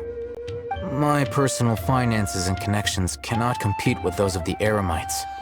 After attempting various methods, I finally managed to reach a tentative agreement with several brigades. I agreed to forego ownership of the Divine Knowledge Capsule in exchange for the opportunity to study it. After all, there's no harm in understanding what it is. However, there are those who are less amenable to negotiation, such as those from Ain al-Ahmar. They adamantly believe that the Divine Knowledge Capsule contains the Scarlet King's power, and that he will return to this world when they obtain it. They refuse to let anyone from the Academia tarnish their deity's soul. So you kept hounding them because they refused to cooperate with you? Yes. Ain al-Ahmar isn't exactly wealthy, but its members are determined to get that capsule by any means necessary. To that end, they've resorted to many methods more foul than fair in order to amass sufficient funds. So, I've been sabotaging their business to force them into negotiating with me. The Divine Knowledge Capsule should be up for a secret auction within the next few days. Each brigade will place their own bid, and the prize will be covertly given to the winner. To ensure the capsule's security and to evade the mantra's notice, the winning brigade will not publicly disclose their victory. Unless I know whose hands the Divine Knowledge Capsule ends up in, my agreements with them will fall through. Dory is the most reliable source of information, but that avenue was previously closed to me. With you on board now, the situation is different. In other words, you wanted us to befriend Dory so you could find out where the Divine Knowledge Capsule is. Yes, you can say that. But this arrangement harms none of us. The day after tomorrow, go back to Dory and try to purchase information on the Divine Knowledge Capsule's whereabouts. If she has no information, wait 2 days and approach her again. If I get the opportunity to study the Divine Knowledge Capsule, I will relay my findings to you. Will that suffice as compensation? Okay, then we'll meet up in 2 days. Alhaitham, before you go, we actually bought a knowledge capsule for ourselves, but we're not sure how to use it. You two want to try using a knowledge capsule? Sure, I can teach you. Doing so right under the Academia's nose is a bit problematic, though. What do you say we head to the outskirts of town?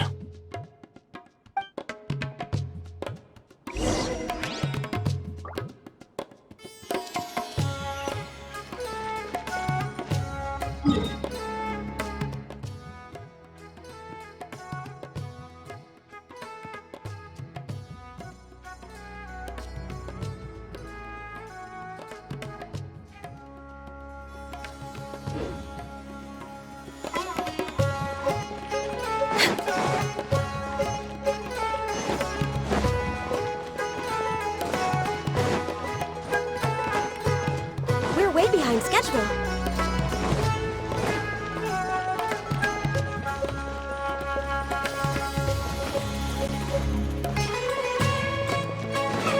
Next on the agenda. We're way behind schedule.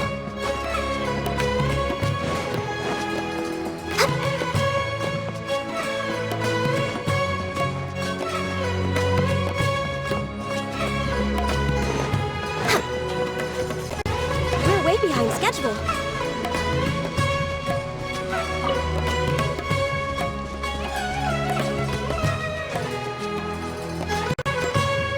All right, this place works. Show me the capsule you purchased. Here. Sword Fighting Techniques 8. Huh. A combat class knowledge capsule. This class is something of a rare find these days, since most have been taken by the Eremites to augment their battle capabilities. Really? Aw, yeah, what a great buy! If you want to determine the efficacy of this capsule, I can evaluate your combat ability. However, effects will likely be minimal if you already possess a high amount of strength. We can conduct a controlled experiment where you fight 2 battles, one before using this knowledge capsule and one after. While you fight, we can use an Akasha terminal to monitor your various physical parameters. There may be variances in your physical strength between the two tests, as well as a disparity in your opponent's abilities. But don't worry. I'll run statistical analyses afterward to mitigate any confounding effects. Wow! Ahitham!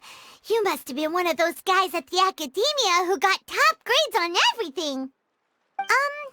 Paimon's curious about something, though. You definitely weren't one of those students who needed canned knowledge to graduate from the academia, right? So why are you risking getting caught by the Matra for this capsule? When you are unable to understand a researcher's actions, most cases can be attributed to curiosity. This is but one theory. Sounds like you're trying to avoid the question. All right, let's begin the test. Just fight as you normally do.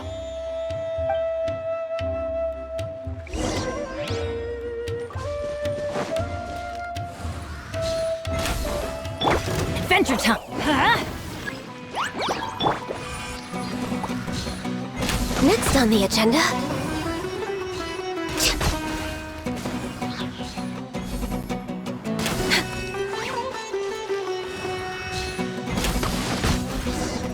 Next on the agenda...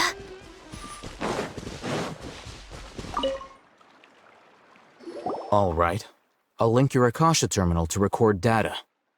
The next step is to use this knowledge capsule. Hold it in your hand. I'll help you establish a connection with it so you can activate its power.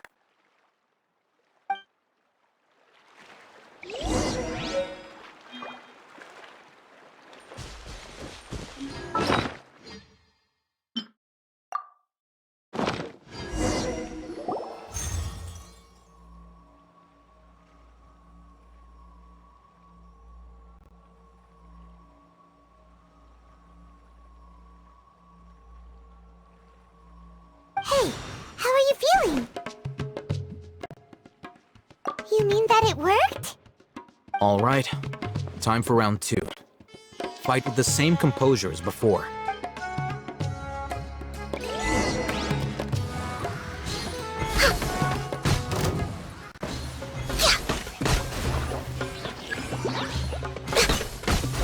Let's light it up!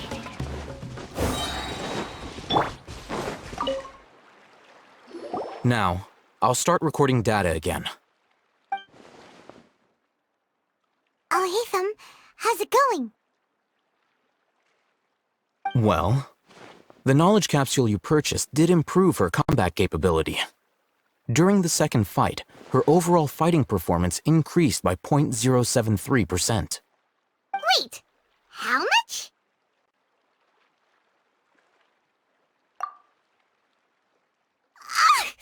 Dory's such a jerk! She totally scammed us! 1 million mora? This thing isn't worth a tenth of that amount! Of course, this could be because she is so powerful that the capsule's contents were unable to produce a substantial increase. At the very least, this test allowed me to gain more insight into you two. Our deal seems increasingly worth my investment. I'm heading back to Akela Funduk. I await your response in 2 days' time.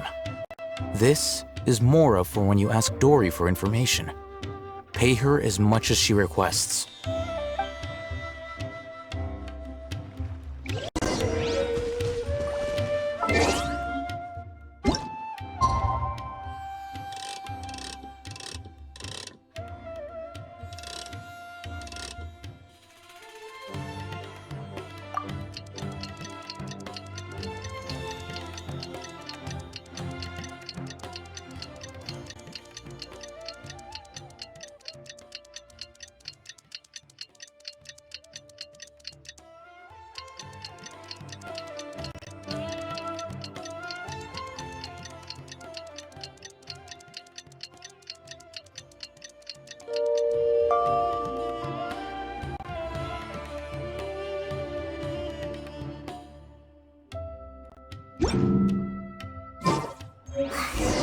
Let's see Dory today and ask her about where the divine knowledge capsule...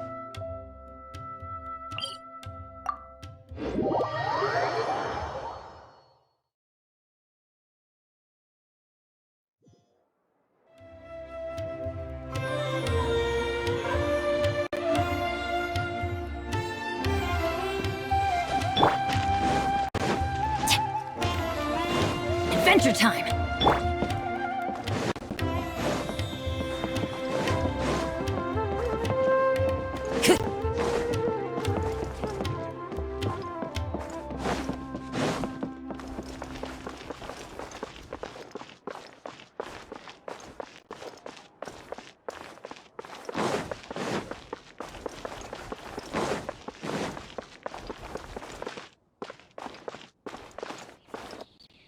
Time to go.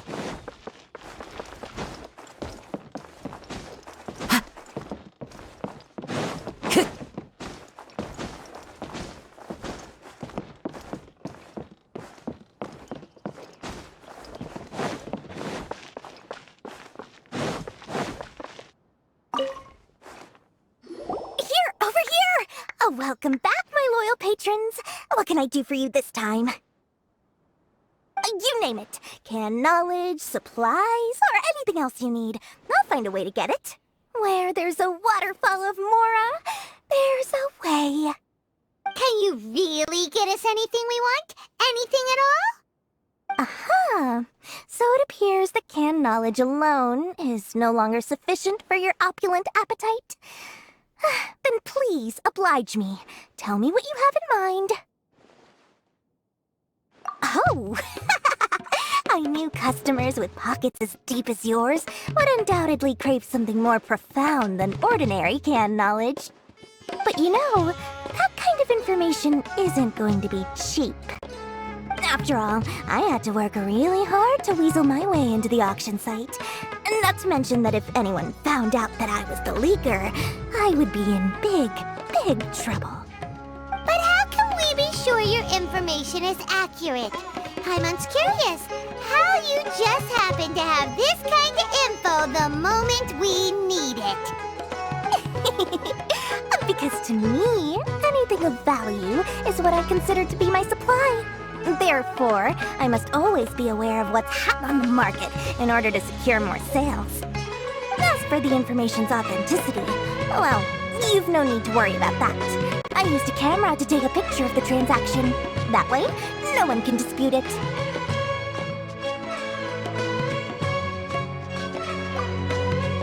It's always a pleasure doing business with such sterling patrons.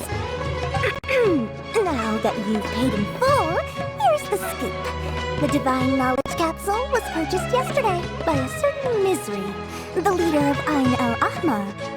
Ain el-Ahmar? You mean the Eremites who worship the Scarlet King? Ah, so you're already familiar with them. The group has done everything in their power to obtain the Divine Knowledge Capsule. After all, they believe it contains the power of the Scarlet King. That Divine Knowledge Capsule is unlike any other canned knowledge I've seen before. It was glowing bright red. The capsule is clearly visible in the picture I took. You can look for yourself. Thanks for the info, Dory. Please, it's my pleasure. It's all thanks to discerning customers such as yourselves that my efforts yesterday were not in vain. Please, don't hesitate to contact me if you ever need anything else in the future. Mora for Dory opens doors. Does this make sense? Well, we figured out where the Divine Knowledge Capsule is. It turns out it ended up in the hands of Ain el-Ahmar.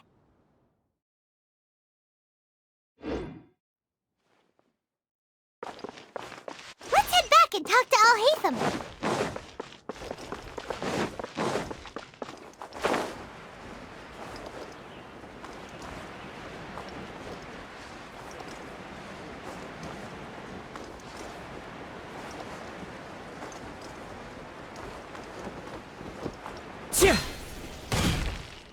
Al-Haytham! We got the info you wanted! Really? All right. Let's hear it.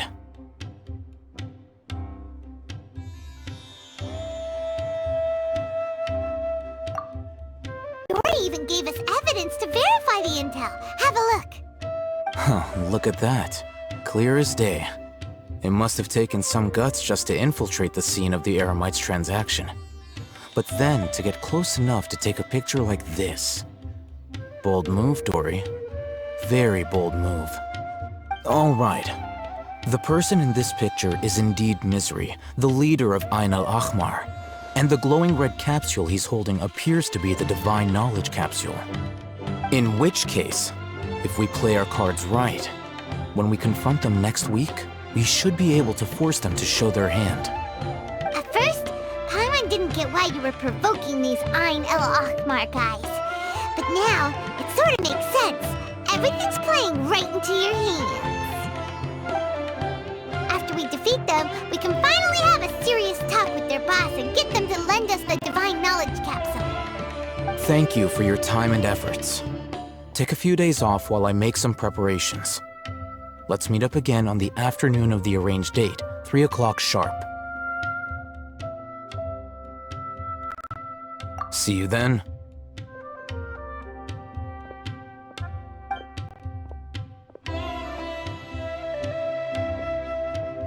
Oh, Hatham sure is taking his time. Where could he be? Oh, there he is. Sorry to keep you waiting. Let's head to the pier in front of Pharos Lighthouse. Yep, let's go.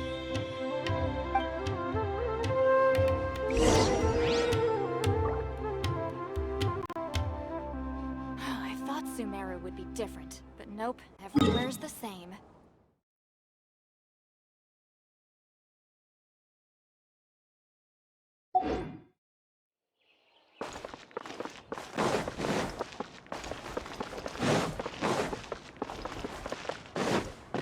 Time to go.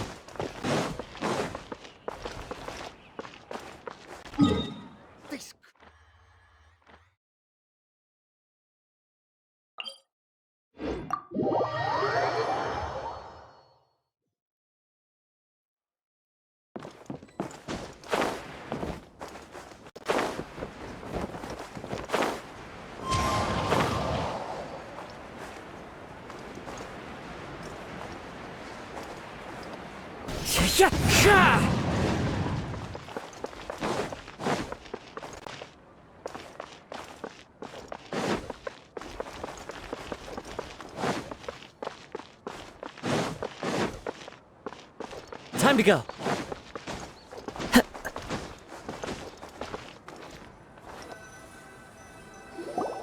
Hatham. I knew you were crazy, but I didn't know you were crazy enough to actually show up. It was I who demanded that these negotiations take place. I was more worried that you might go back on your promise.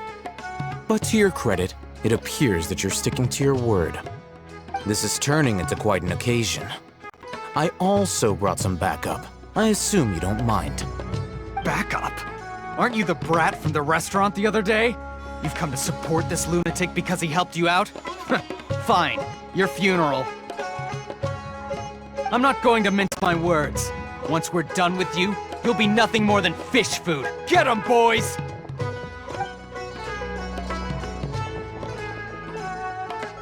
Uh-oh, here they come. Good luck, you two.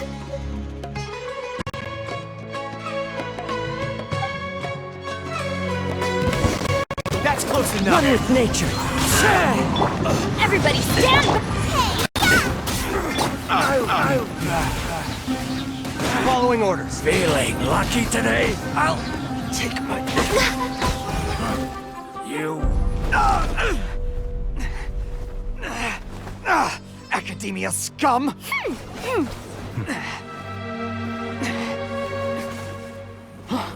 Boss! Finally! Did you use it? Great! Now we can...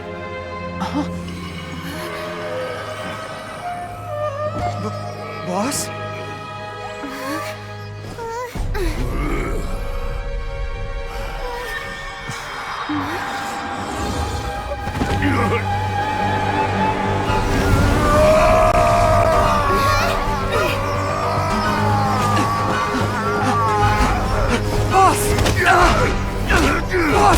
What's wrong? What happened to him? We have to cut his Akasha connection, now.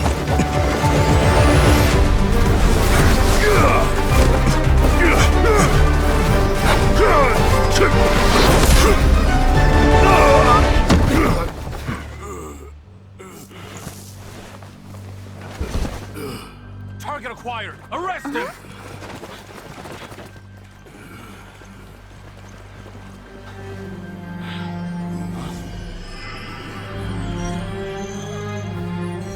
Do not impede our work. Is that understood, Al-Haytham? Of course. I was only trying to help. Take him away!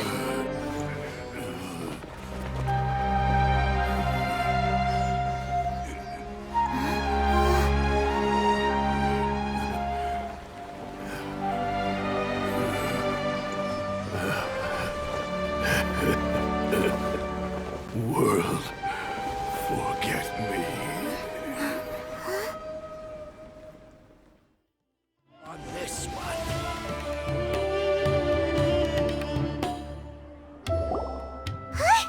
What in Tibet just happened?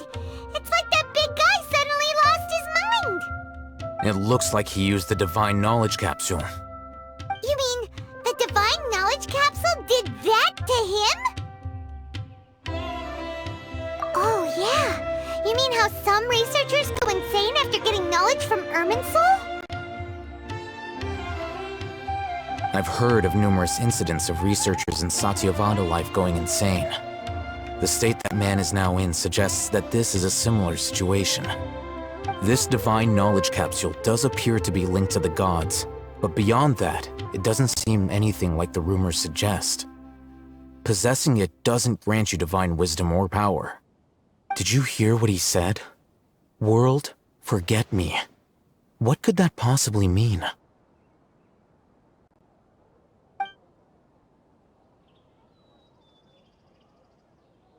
If the mantra took him away, then that means the Academia got the Divine Knowledge Capsule back too. What a shame. We were so close.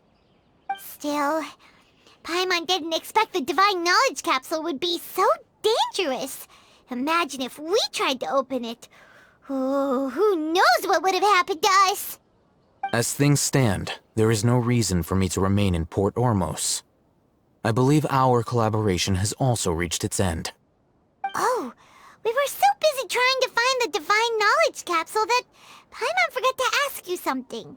Since you're a member of the Academia, do you have any idea how we can go about meeting Lesser Lord Kusanali? Truthfully, I don't. Lesser Lord Kusanali appears to exist outside of Sumeru's entire administration. Most of the time, you wouldn't know she exists at all. Moreover, since the Academia possesses the Akasha, a symbol of our deity's wisdom, scholars have no reason to desire to make contact with the deity herself anyway. Everything about Lesser Lord Kusanali is such a mystery! I'm heading back to the Academia. How about you two? It's almost the day of the Sub-Zero's festival. Maybe we should head back too. We've been rushed off our feet over the past few days, so maybe a little rest and relaxation will do us good.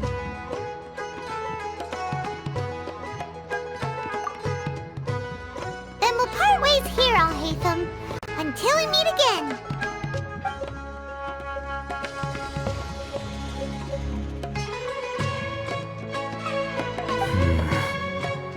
Now, do I deal with this thing first? Or should I produce the report that the higher-ups require?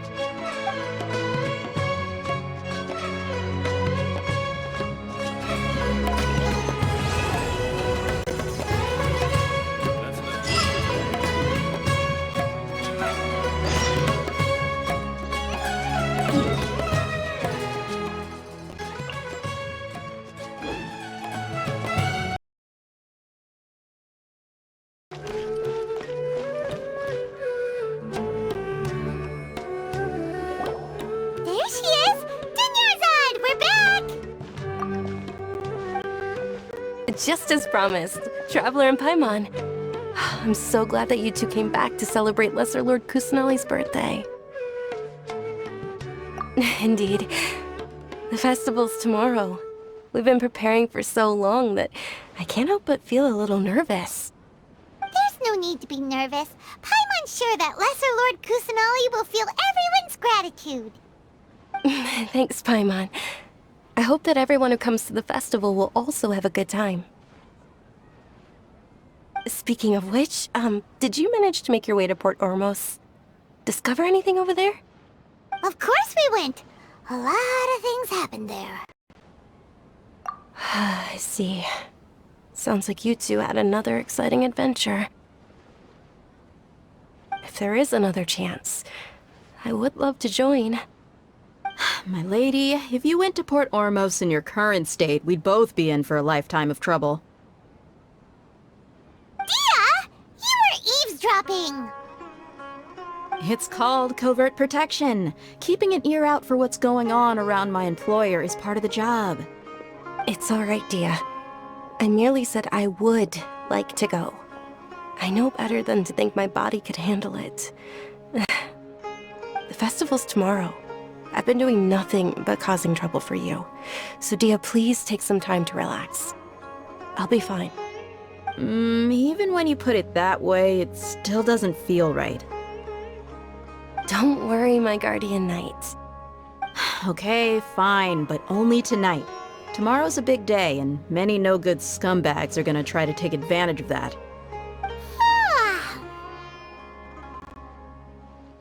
Oh, you two must be exhausted from your long journey back to the city. My apologies for not realizing this sooner. I've already prepared a room for you to rest. Please follow me. Whoa, you're so thoughtful. Paimon's so ready.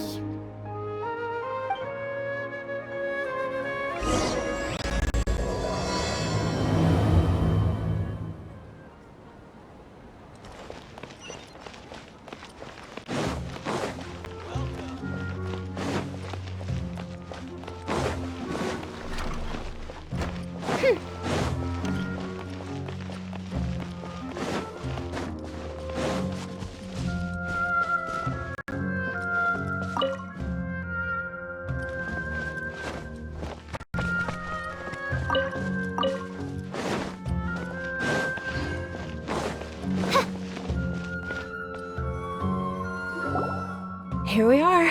It's also fairly close to where I've been staying. It looks really nice.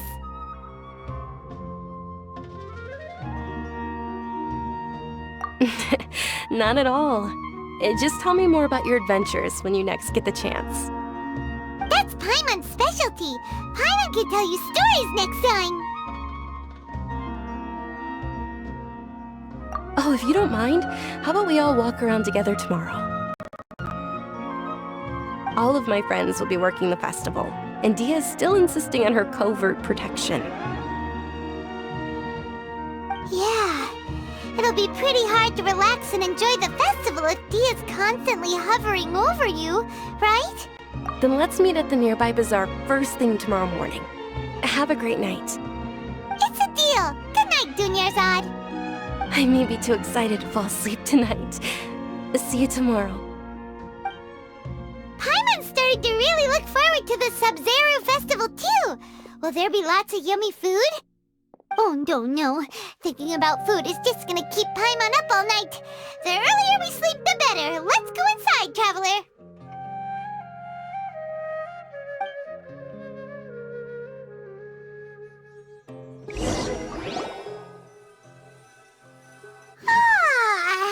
Did we oversleep? We should go meet Dunyarzad right away!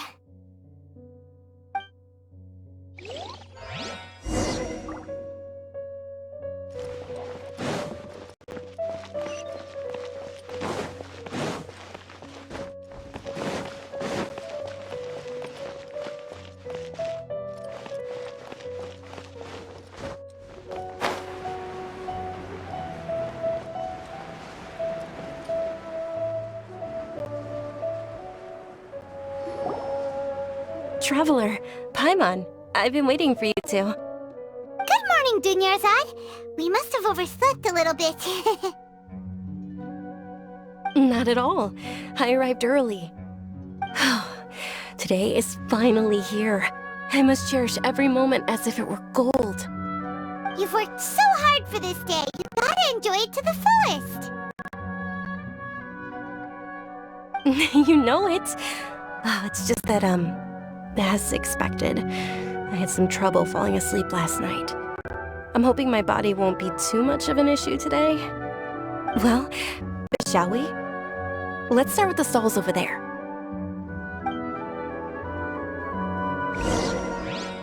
Many vendors came out of the blue to support the event, and they insisted on covering costs themselves.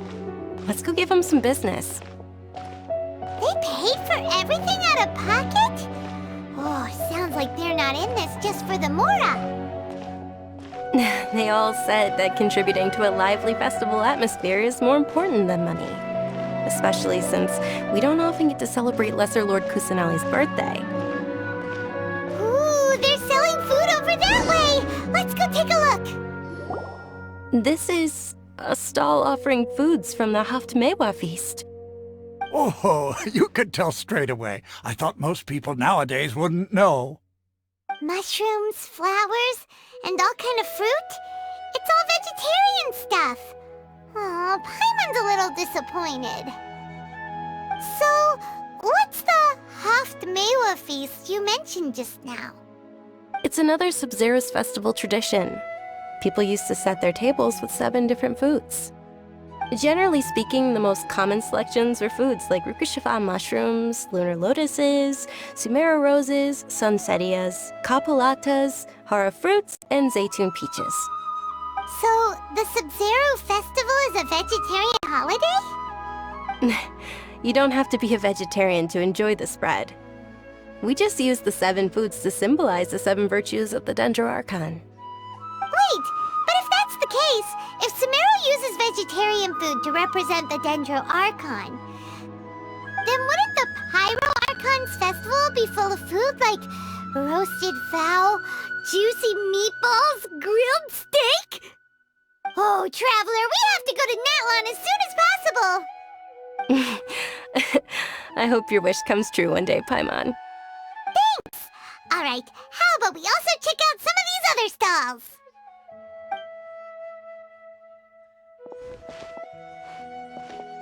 Dear customers, would you like to try your hand at alchemical divination? What's alchemical divination? Those two things sound like they'd be fun to try together. Right? I thought the same when I first heard about it. It is said to be a mysterious craft invented by none other than Lesser Lord Kusanali herself. So, how does it work? It's quite simple. After you give me any 2 alchemical reagents, I'll use them to perform a random transmutation. Sure sounds random. So random that it will probably fail. That is precisely what we need. After the transmutation fails, your one and only diviner here will interpret the remnants.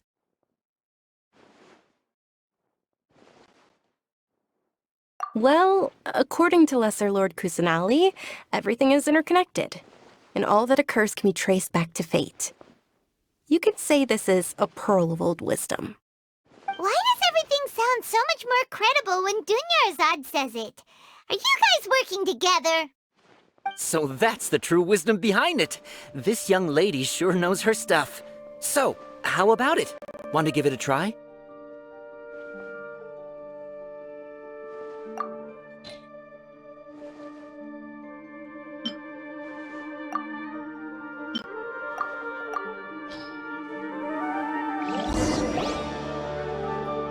Okay, one moment. It's the moon. Paimon wants to take a look too! Is it? It looks more like a pie that Paimon bit into. Generally speaking, the moon signifies... It means... Wait a moment. Is he really looking it up in a book? Oh, I remember now. It means illusions and lies. Illusions and lies? That sounds rather ominous. Yes, but this book says that if you trust your intuition and overcome your fears, the sun will surely rise. He's not even trying to hide his book anymore. Naturally, fate will only ever show you the beginning of a journey. It is up to you to forge your own ending.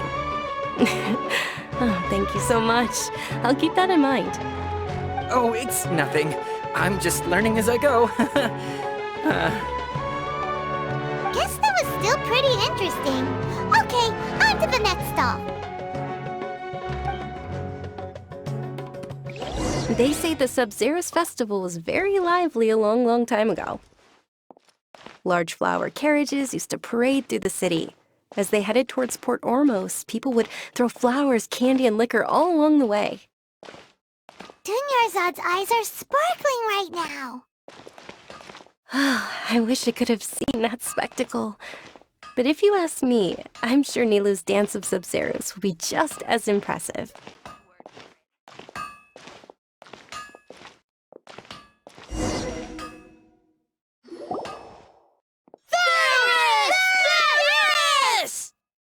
Attention! Soldiers, fall into formation if you want any Yalda candies.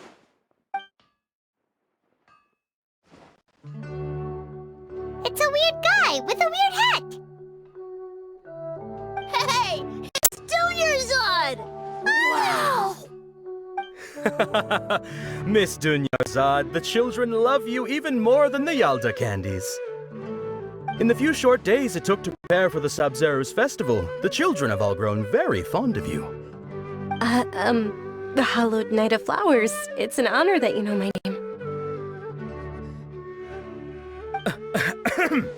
Attention! In the name of Ferris, the Knight of Flowers, I commend you on your contributions to the glorious Sub-Zero's festival. All right, little soldiers. Take your Yalda candies and don't forget your loyalty to Lesser Lord Kusanali. Dismissed! Yes, Knight Ferris! Just what is going on here? Ferris, the Knight of Flowers, is another Sub-Zero's festival icon, and one immensely popular with children. In the past, the actor portraying Ferris would also sit on a flower carriage. It's all thanks to Miss Dunyarzad's sponsorship that the children can make such wonderful memories today. As are we to you, Vihar. Oh, not at all. Oh, speaking of tradition, do you want some Yalda candies? They're a festival staple, and I happen to have some boxes readied here. Take a look and pick whichever one you want. Whichever one? Don't these boxes all look the same? That is the fun part. Each box contains a random flavor. It's up to the luck of the draw. Flavors include lavender melon, hara fruit, sunsetia. Ooh, those all sound pretty good. And there's also lizard tail and oni kabuto. Huh? What's up with those two flavors? Oni kabuto is a little spicier than lizard tail. Dunyarzad, you tried them before? Traveler, help Paimon pick one. Paimon wants the sunsetia flavor. It's all right. Paimon believes in you. I also believe in your intuition. Great!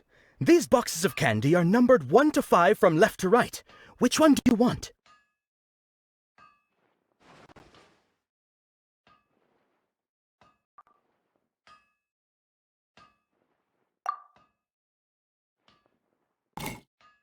Excellent work! That is indeed sunsetia. Paimon bet you survived so many epic battles because you had incredible luck, and Paimon was right.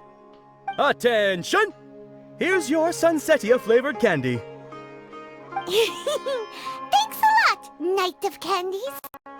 It's Knight of Flowers, not Knight of Candies. Paimon really wilted the carriageless Knight of Flowers. They all basically sound the same. We got our candy, so let's keep going. Oh, actually, I just remembered that I left something behind. Since you're here, can you come with me to get it? Dunyarzad, you probably forgot because you're so excited about the Sub-Zero's festival. How embarrassing. Am I trying to...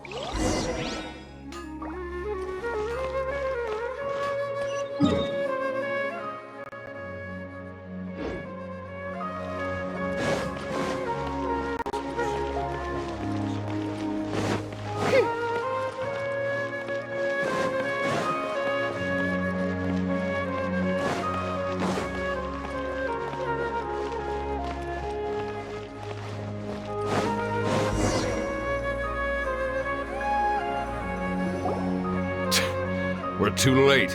Who knew the little lady was such an early riser? I know, right? Hey, wait a minute. Boss, isn't that her? Oh, that most certainly is. We're in luck. She's walking right into our clutches. Those Eremites don't look like they're up to any good. Who are you? I don't believe the Homayanis hired you. That's right. We haven't received any of their Mora, but I wonder how much the Homayanis would shell out to get you back. They're a gang of kidnappers! Traveler, hurry and protect Dunyarzad!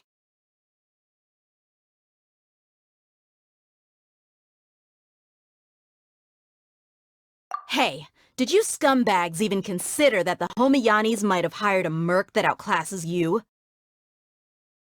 You're... Dia! Dia the Flame Mane! No wonder we mercs haven't heard anything about you for so long. You sold your unruly mane to the highest bidder. Don't speak so disrespectfully. My family started working with her as gratitude for her past kindness to us. Don't worry about it, my lady. Just some friendly banter between mercs. One punch and those rabid dogs will expose themselves for what they really are. Aren't your claws all dull by now? Don't get too cocky!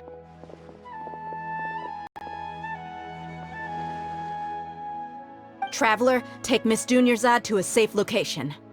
No, we're gonna stay and help. There's too many of them.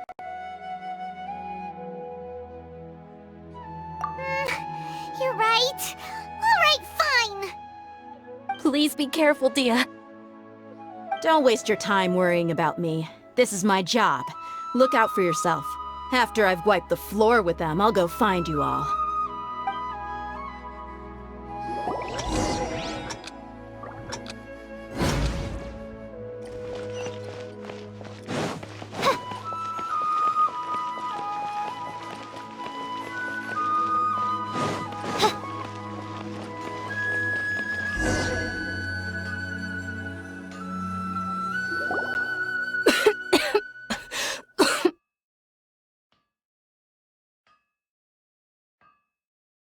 Dunyarzad, are you okay?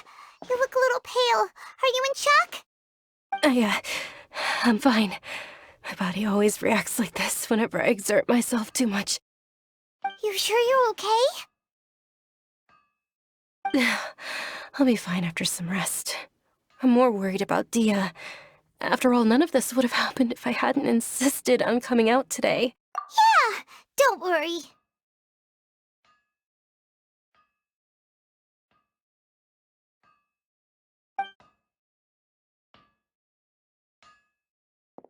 My lady, Traveler, found ya. Dia! You took care of them so fast! Any more of them? Or rather, did anyone follow you? Dia, your arm! Oh, this? I'm fine. It's just a scratch.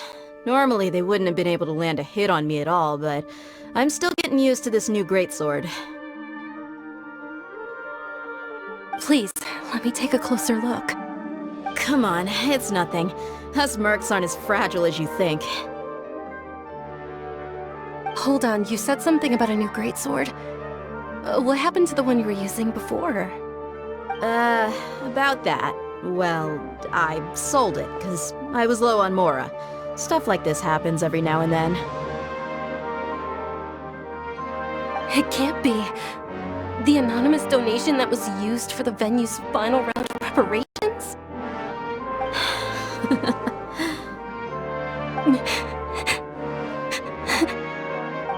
Hey, Miss Dunyarzad, I wasn't trying to make you cry, and I'm not gonna lose my commission because I made my employer cry, am I? Okay, making your employer cry won't affect your commission, but selling your weapon without permission and getting hurt? I'll have to reevaluate your performance. You're so unreasonable, my lady. Thank you very much, Dia. Don't be like that. I get embarrassed really easily.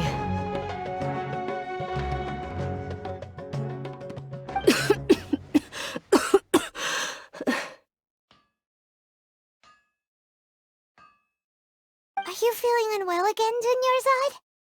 My lady, your condition. Traveler, can you take her somewhere to rest? I'll look around the area to make sure we're safe from an ambush.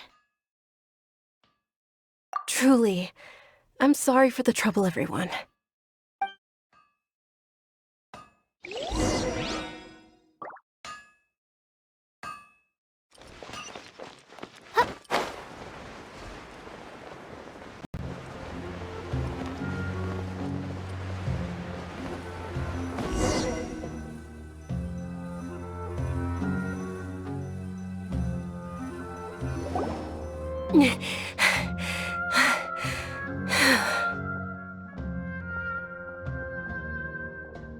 Are you feeling better, Dunyarzad? Yes, much better. Just give me a few moments and I'll be good to go.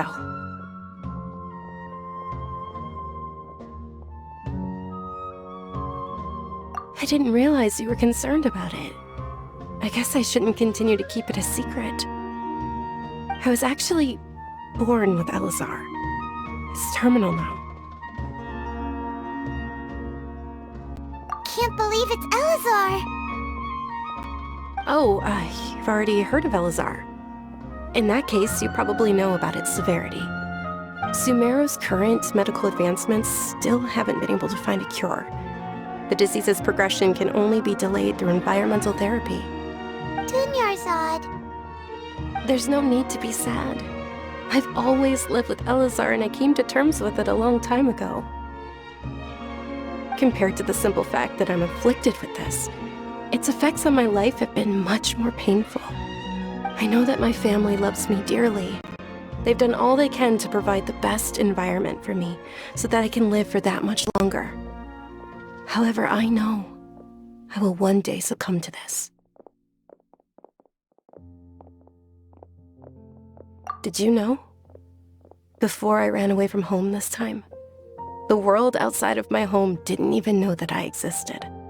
Since I was a child, all I could do was sit on my bed and stare at everything outside of my window.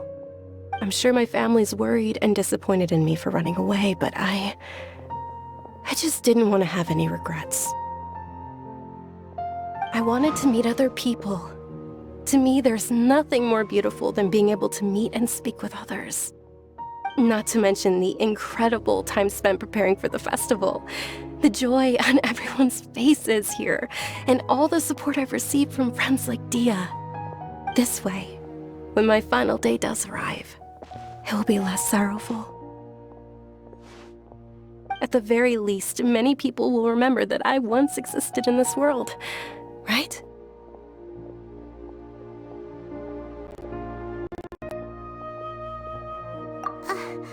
As long as you don't forget Paimon, Paimon also won't forget about you.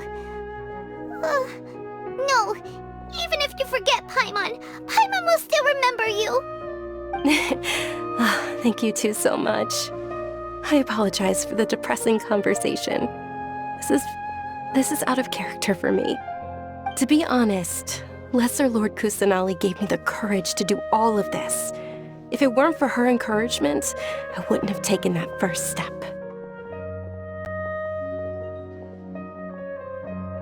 Thanks. There will always be frustrations in life, but I know that the point of living is not to leave behind any regrets.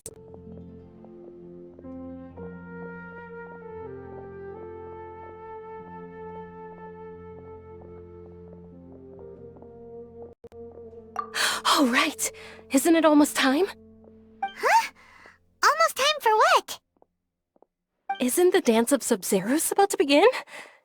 It's the part of the festival that I've been looking forward to the most. Nilu will recreate that legendary scene with her most splendid dancing. And the Sub-Zeros festival will conclude amid everyone's applause and blessings. And with that, my wish will also... Then what are we waiting for? Let's go to the stage! Yeah, We should still make it in time.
Were you not aware that the law prohibits this type of performance from taking place without prior permission?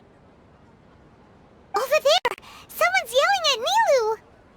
I think I just saw the Academia's Grand Sage. Why is he here in person?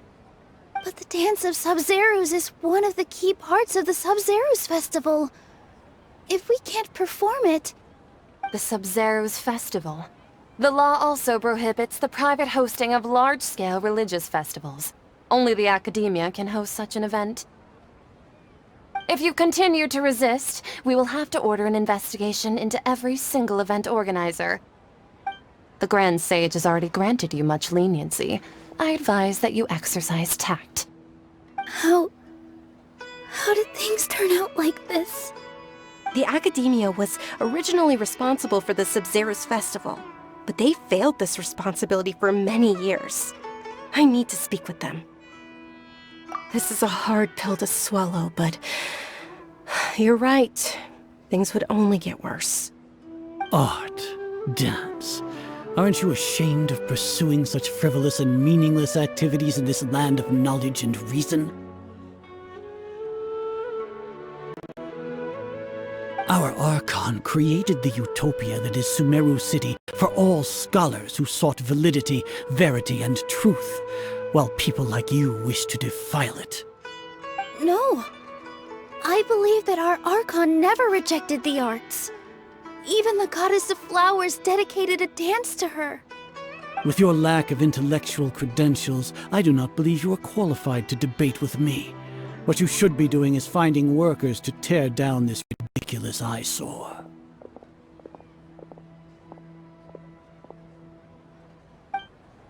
When we return, have the scribe draft an ordinance before the next Nyargarbaha Day that prohibits public art performances.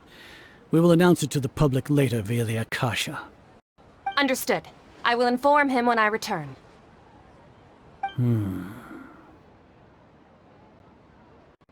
The Sub-Zerus Festival. Go celebrate the birth of that god to your heart's content. Nilu, are you okay? Oh, Dunyarzad. You all saw that just now? The Grand Sage ordered us to stop the performance. Yeah.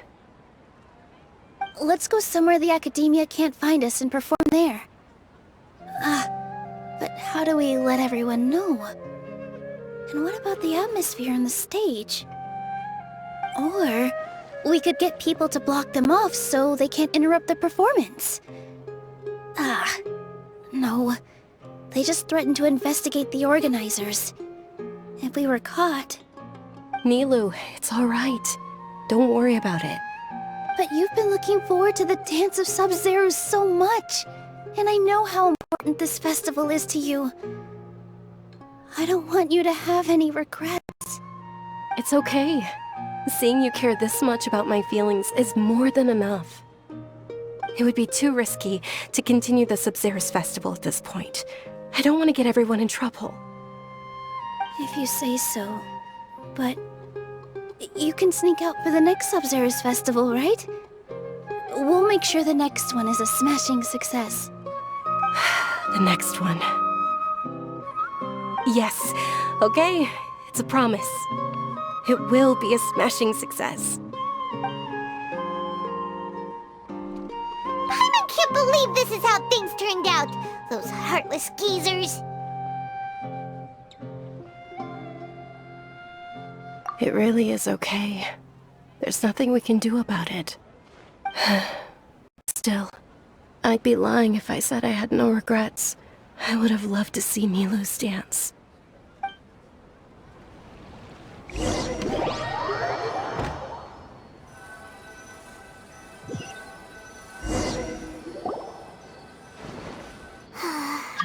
A lot happened today. It's a shame the festival ended the way it did. Milu and Dunyarzad promised to make the next Sub-Zero's festival a success, but Dunyarzad is running out of time.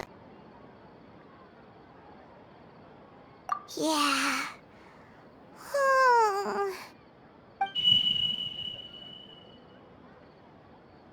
All connections have been secured to construct the most stable framework possible. The project has entered its most critical phase. Power has begun to flow from...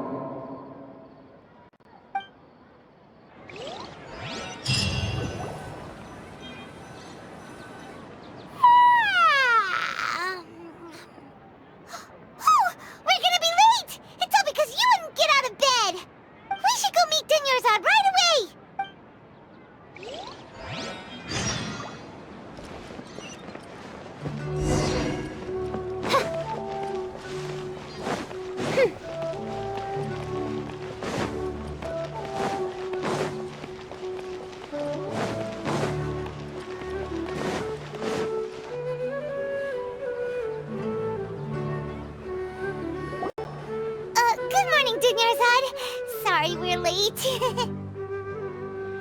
Not at all. I arrived early. You seem kinda tired. Did you not get enough sleep? I'm doing well. There's no need to worry. Shall we go? Let's start with the stalls over there. Sure! Traveler? Why are you just standing there? Let's get going!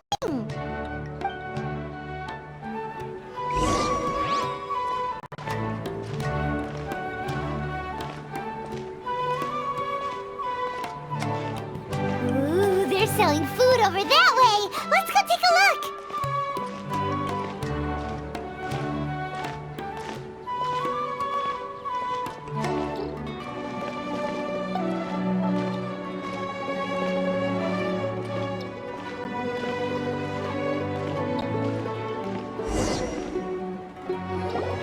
This is a stall offering foods from the Haftmewa feast. You're quite well informed, miss. I thought most people nowadays wouldn't know. They're all plants! Oh, Paimon's a little disappointed. Actually, what is the Haftmewa feast you mentioned just now? It's one of the Sub-Zero's festival's traditions. People used to set their tables with 7 different foods to symbolize the 7 virtues of the Dendro Archon. Appear to be in the form of the moon. Really? Paimon thought it looked like some kind of food.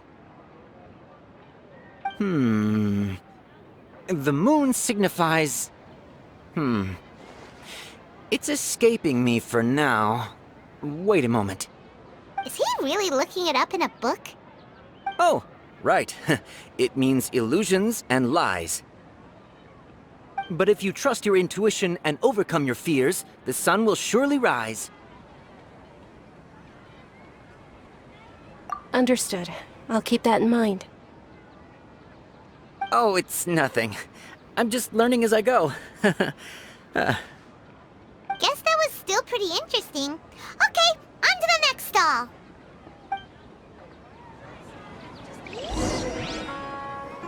So, where to next?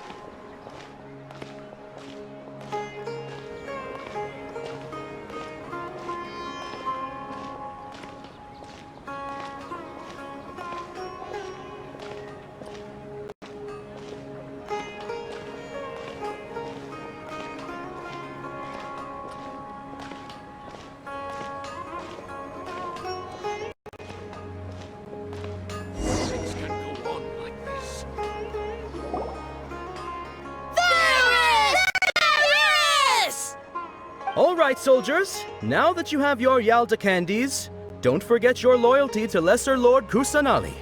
Dismissed! Yes, Knight Varys! What's going on? Is this a play? Ferris, the Knight of Flowers, is another Sub-Zero's festival icon and one immensely popular with children. It's all thanks to Miss Dunyarzad's sponsorship that the children can meet the Knight of Flowers. Oh, do you want some Yalta candies? I happen to have some boxes readied here. Take a look and pick whichever one you want. What's to pick? Don't these boxes all look the same? It's not that simple. Each box contains a random flavor. It's up to the luck of the draw. Flavors include lavender melon, hara fruit, sunsetia. Ooh, how interesting! And there's also lizard tail and oni kabuto. Ugh, why do those flavors even exist? Traveler, help Paimon pick one. Paimon wants to eat the sunsetia flavor. Great! These boxes of candy are numbered 1 to 5 from left to right. Which one do you want?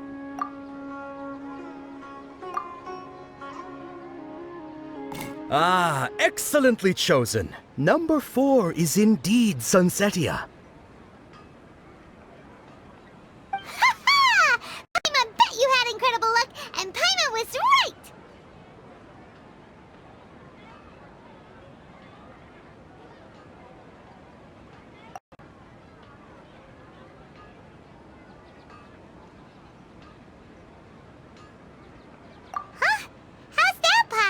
It's obviously random.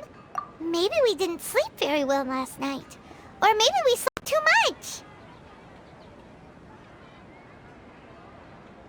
Oh, sure. Huh? Where are you going? You're just gonna walk off like that?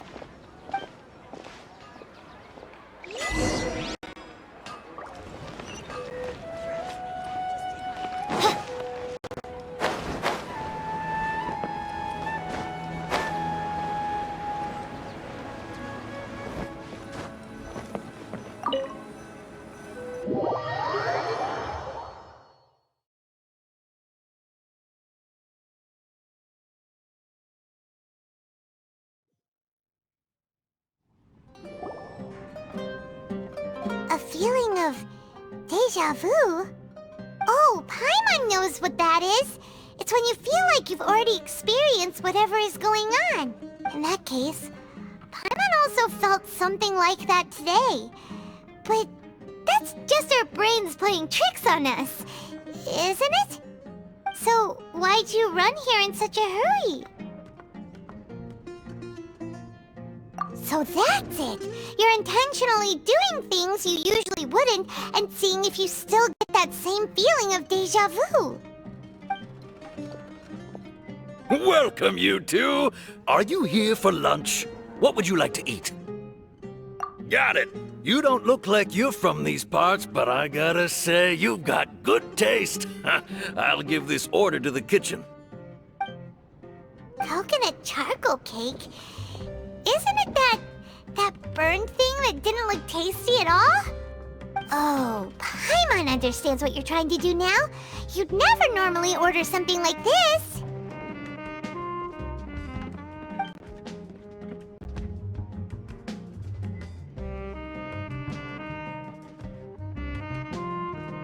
That thing? Are you really gonna eat it? Isn't this going a bit far.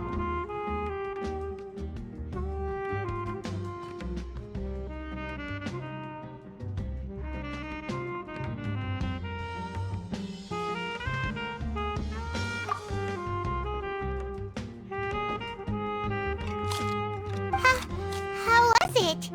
The look on your face is telling Paimon that it tasted awful.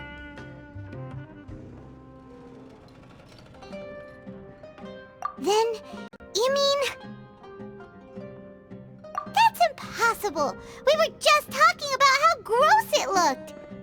So, would this be a case of taste bud deja vu?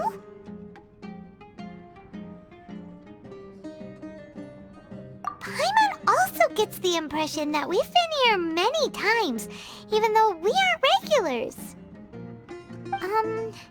How about we go out again and try something else?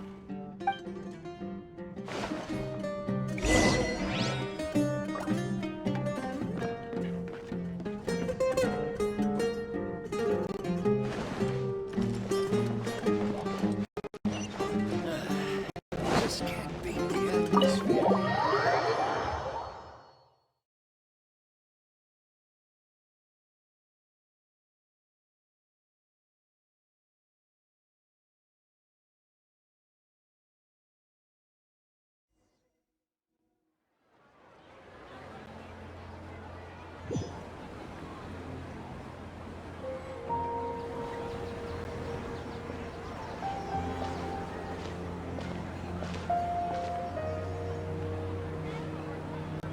Hey! Dunyarzad is sitting by herself on that bench over there!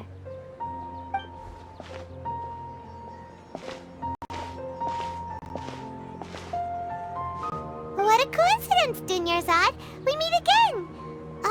Why are you sitting here all by yourself? Oh, I ran into some kidnappers just now, but thankfully Dia came to my rescue. I started to feel unwell after that, so I sat down here. Kidnappers? Oh my goodness, are you hurt? I'm okay. Dia's arm got scratched, but it isn't serious. Whew. That's a big relief. But, Dunyarzad, you seem a little down today. It's the Sub-Zero's festival, and you've been looking forward to it so much! Not at all. I've always been like this. Excessive physical exertion or strong emotions tend to aggravate my illness. Besides, no matter how amazing today may be, it is but a single day. After however many more days, my time will come to an end. Paimon doesn't quite follow you, and Paimon feels like something's really got you down right now.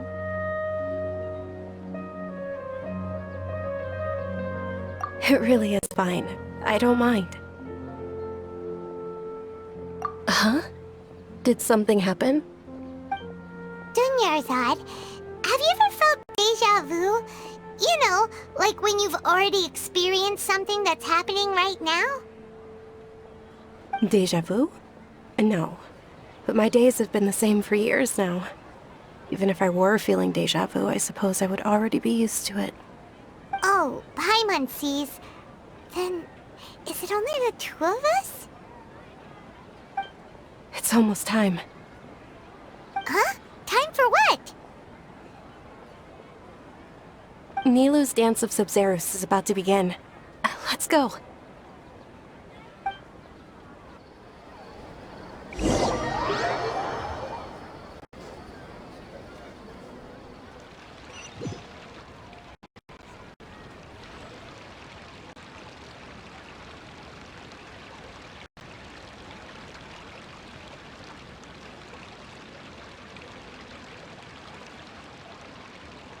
With your lack of intellectual credentials, I do not believe you are qualified to debate with me. What you should be doing is finding workers to tear down this ridiculous eyesore. When we return, have the scribe draft an ordinance before the next Nyargarbaha Day that prohibits public art performances. We will publicly announce it later through the Akasha. Understood. I will inform him when I return. The Sub-Zeru's festival. Go celebrate the birth of that god to your heart's content.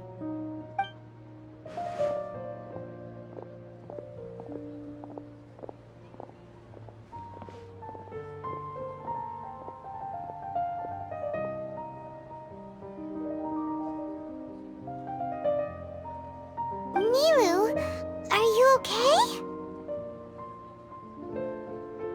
Oh, Dunyarzad. The Grand Sage ordered us to stop the performance. It's okay. There's nothing we can do about it. But you've been really looking forward to this. I don't want you to have any regrets. It truly is unfortunate, but I don't want to cause trouble for anyone. Didn't the Grand Sage say that he might investigate the organizers? True, but...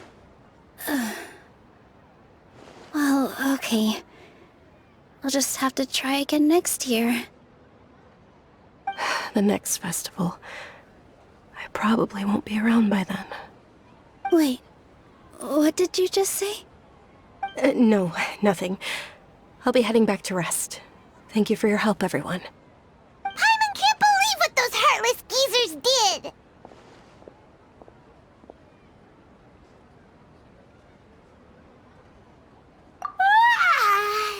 Did Dunyarzad already go back? We should also return and get some sleep.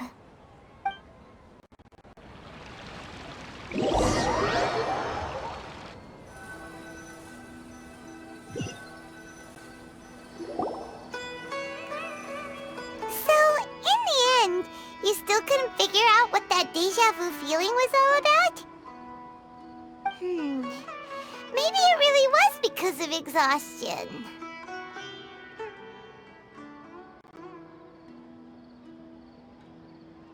Same here. That's why Paimon stopped thinking about it halfway through the day. Then, how about we settle in and get a good night's sleep? For now, we can chalk things up to exhaustion. We can do more thinking tomorrow.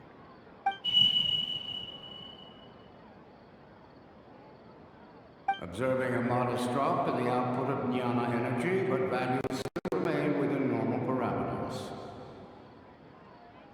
Continue to monitor for variances in the data, and find the cause as soon as possible.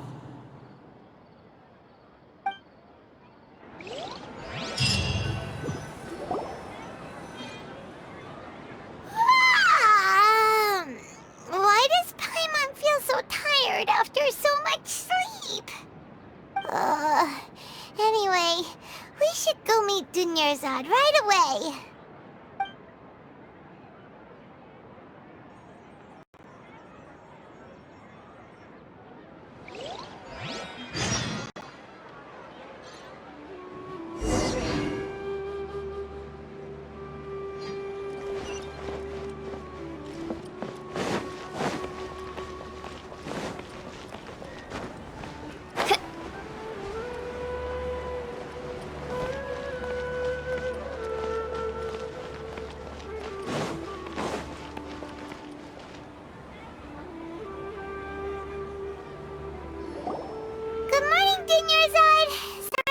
You waiting?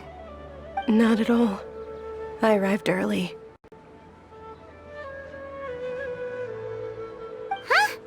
Paimon thinks you sound kinda tired. Did you not get enough sleep?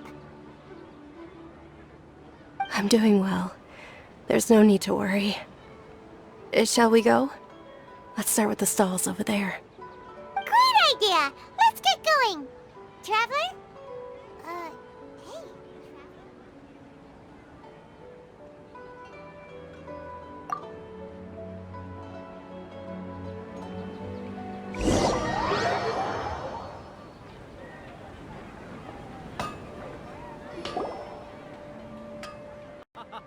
It's all thanks to Miss Dunyarzad's sponsorship that the children can enjoy the Sub-Zeru's festival.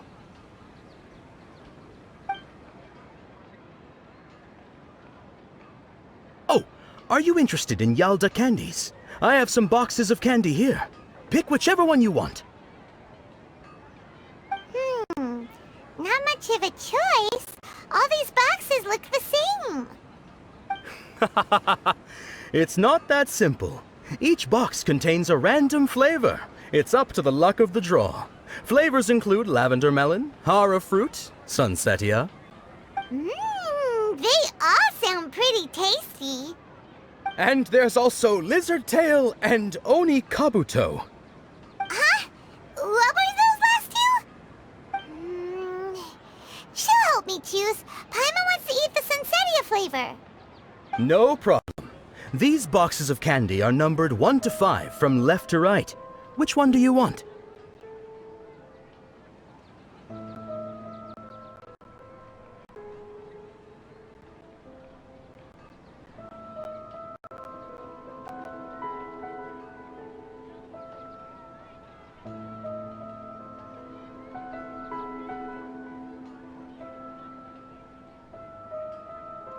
Oh, I like your confidence. No hesitation at all. Oh, congratulations! Number 4 is indeed Sunsetia.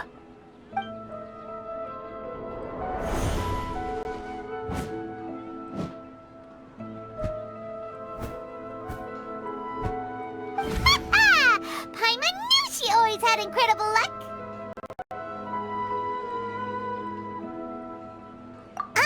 Paimon's not really interested in the other flavors.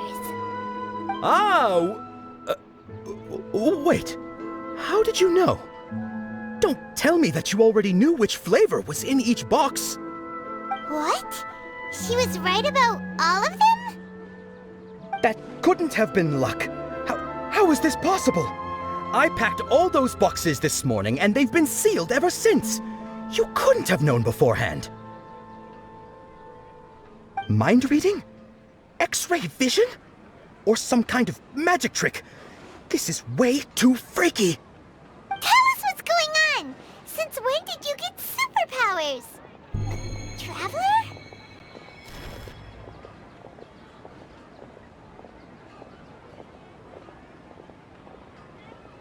Hey, where are you going?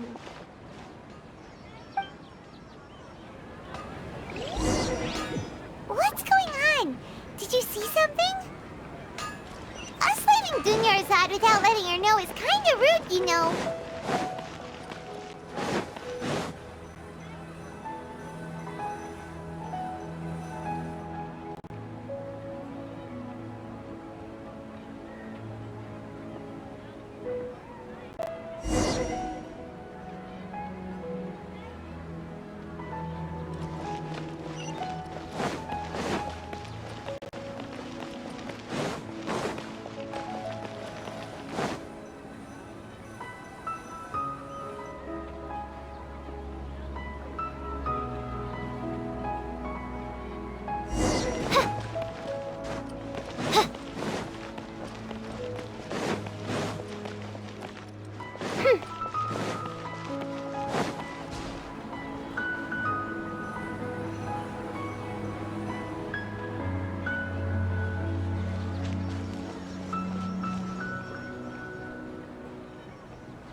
What are you looking for? Why did we come here?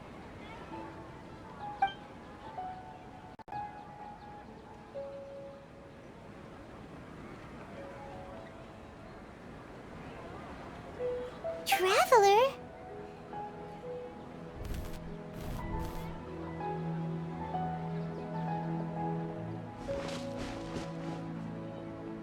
That's...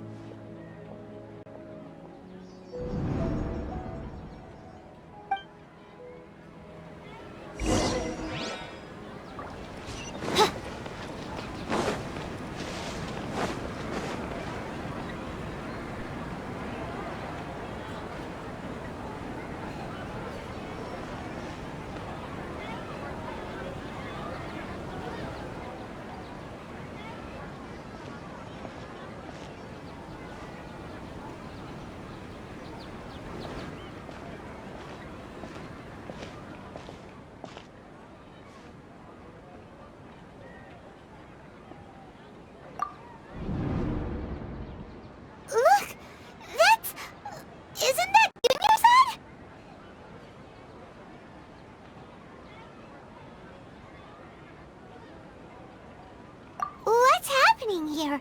Why are there 2 Dunyarzad's? You already know that this isn't your first Sub-Zero's festival, don't you? I'm sure you already know how to use this. A knowledge capsule? Where did you get it? What's inside? You should use it too, Paimon. You know Paimon? Well, this seems kinda sketchy, but Paimon feels like this is what we should do.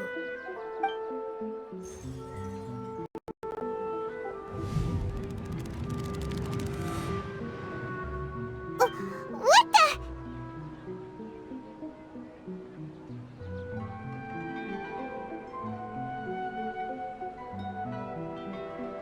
This is our 20th time at the Sub-Zero's festival? Huh? No.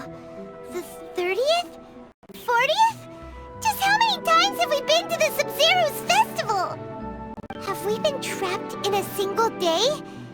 If it weren't for you, we wouldn't have even realized. What the heck was inside that knowledge capsule? Your memories are still scrambled? Try your best to remember. This isn't the first time we've met, and I answered that question a long time ago. Let Paimon think. Oh, it's coming back.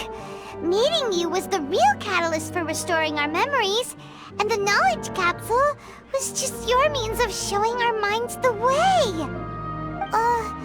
What about everyone else? Why are you only helping the 2 of us? Your sense of deja vu is stronger than everyone else's, yes? As for an explanation, you two received the blessing of Dendro, and you also have special, sensitive constitutions. It was as if a single sheet of paper was separating those memories from your consciousness.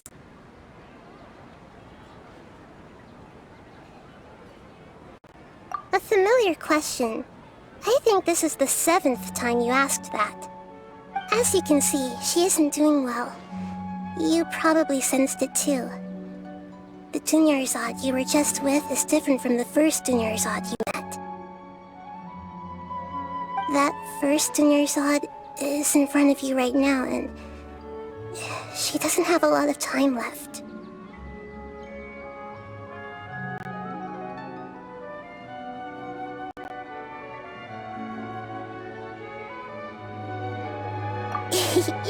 Looks like you're almost done sorting out your brain. Oh yeah, I'm Nahida.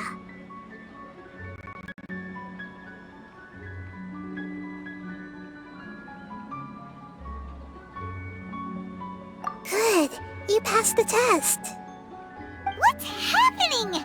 You can awaken our memories, and you seem like you know what's going on. Oh, wait, please don't tell Paimon even you don't know. Everything in this world runs in a loop. This cycle is called the samsara. You, me, and everyone else are all stuck inside the one-day samsara. As for the truth, that's on you to find out. If you were told the truth instead of discovering it yourselves, it would literally blow your minds. I don't know how you'd be after that.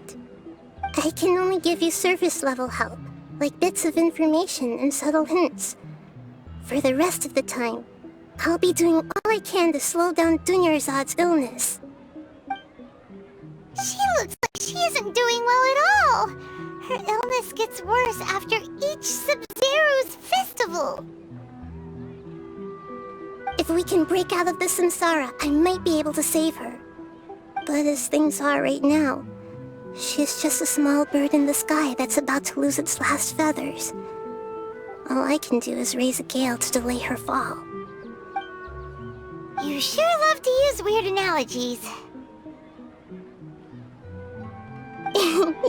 Analogies are wonderful tools. They let you use existing knowledge to understand unfamiliar things. Okay, so, with what you know so far, what do you think the truth is?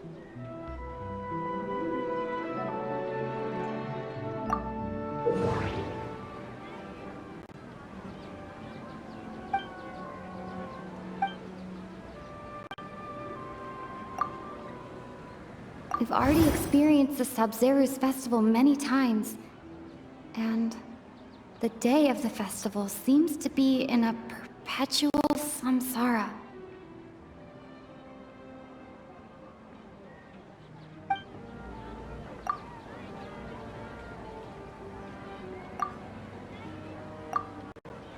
I can't seem to cohesively piece everything together.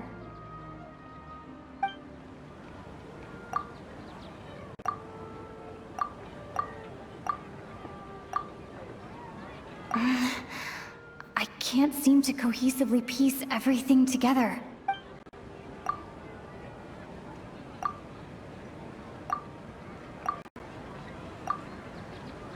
The moon, illusions, and lies. What do they all mean?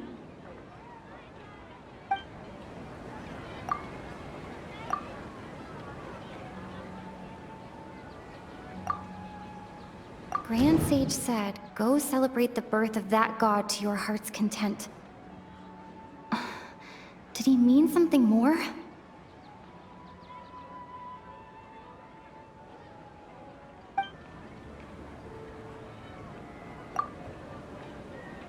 What's happening right now seems to have happened before.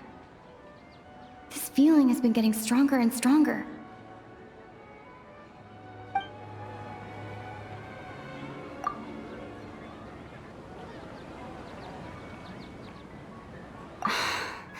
That doesn't sound right. I need to carefully think things through.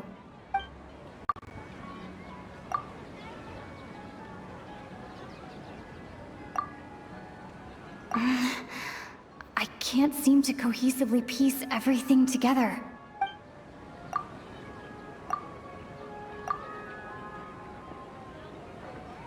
That doesn't sound right. I need to carefully think things through. My mind feels exhausted, even though I haven't done too much thinking. What is going on?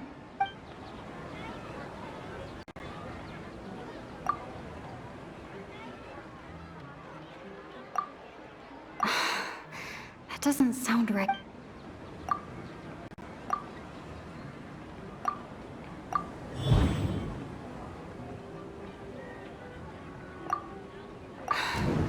That should be it. The flow of time is endlessly cycling within one single day.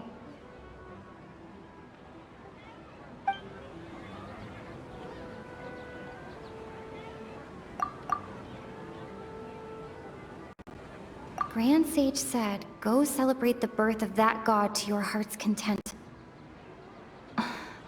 Did he mean something more?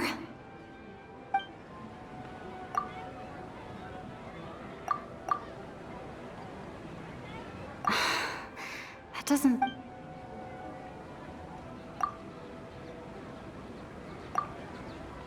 My mind feels...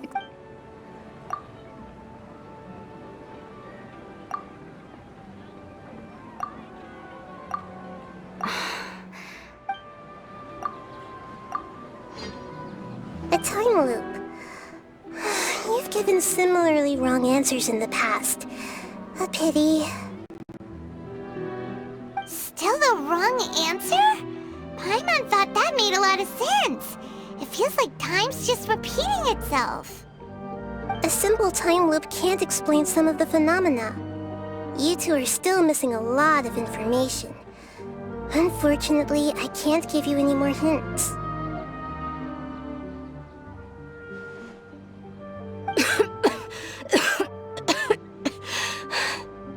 Dunyarzad! The Sub-Zeru's festival is happening every day, but that doesn't mean we can waste an infinite amount of them. Hurry and find the truth before today's festival ends.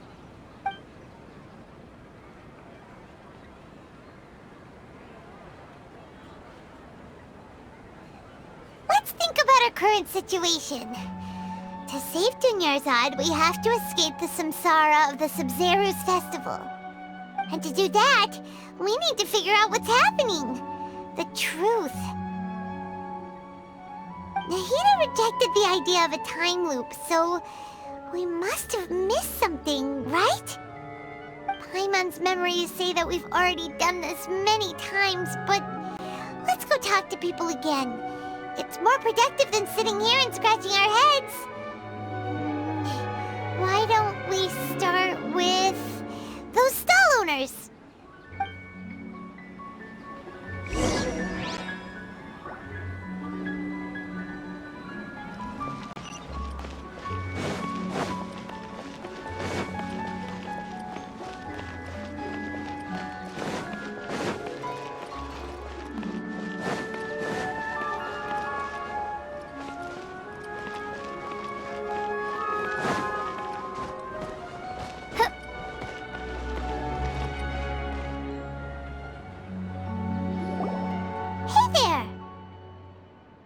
Hey, it's you guys again. Where's your cultured friend? She's feeling a little unwell. I see. Did you come back to buy something? I guarantee the freshness of my products. I harvested them from the forest just yesterday. Huh? What brought this about? I hurried back from the forest yesterday, and I'm selling produce here today. I haven't felt anything strange. To put it another way, if you really think about it, was yesterday truly yesterday? Did you actually come back from the forest yesterday? What kind of philosophical nonsense is this? Are you two daydreaming? Didn't you know that no one dreams in Sumeru? Go somewhere else if you want to find someone to daydream with.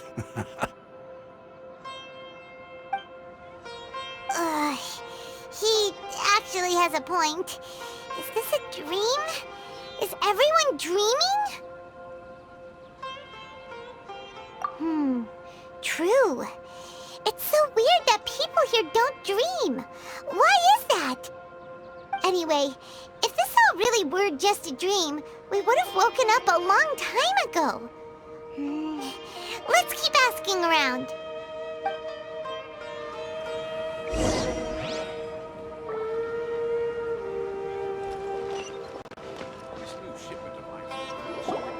Oh, it's you two. Was my divination so accurate that you felt compelled to compliment me in person?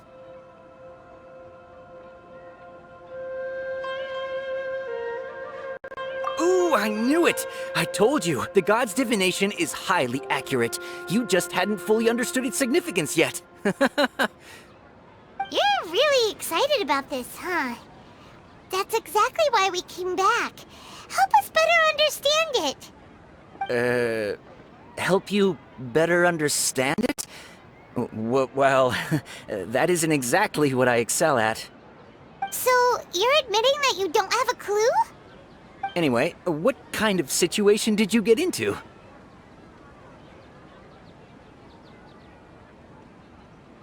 Huh? Hold on a second. I thought you guys just lost your wallet or fell for a scam. What you just said, are you serious? Does that kind of thing actually happen in real life? Paimon knew you weren't going to believe it. Marvelous. Truly marvelous. I believe you. Recall the interpretation of your divination. The moon, illusions, and lies. It really felt like an omen. When you say it like that, the divination does sound like it's related to what's going on. Can you read any more into it? I believe that the Archon's revelations are never more than vague hints. Anything more specific is beyond the reach of mere mortals. The book only says, if you trust your instincts and overcome your fears, the sun will surely rise. So that's how it is. Looks like fortune-telling is just fortune-telling. It's no good for practical problems. We haven't made any progress. Who else can we talk to?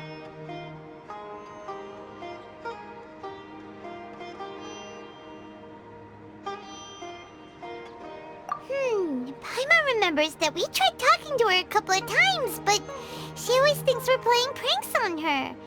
You think she'll brush us off again? Yeah, if we tap into Dia's strong sense of responsibility as a mercenary, then she'll definitely take us seriously. At this time of day, Dia's probably just finished beating up those kidnappers. Let's go find her.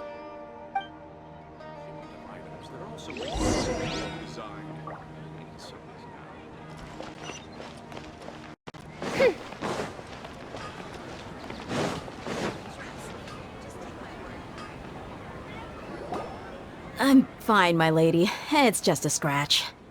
Perfect timing. Both of you are here. Paimon, Traveler, you came at just the right time. Listen, there was a dangerous Huh? You saw? Then why didn't you jump in earlier? If someone was protecting Miss Dunyarzad, I could've went all out. Anyway, can you do something for me? You want the Traveler to take Dunyarzad somewhere to rest up while you check to see if there's still any kidnappers around. Did Paimon get that right? How did you know what I was going to say? We need to say something convincing.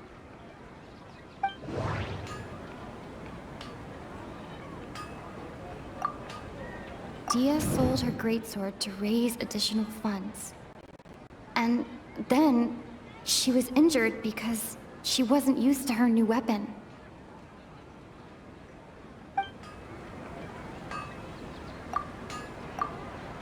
My mind feels exhausted even though I haven't done... That doesn't sound... Tell her, Traveler! I didn't tell anyone about that. Including Miss Dunyarzad. You couldn't have known. And just now, you literally took the words right out of my mouth. What's going on? All right, so this is the situation.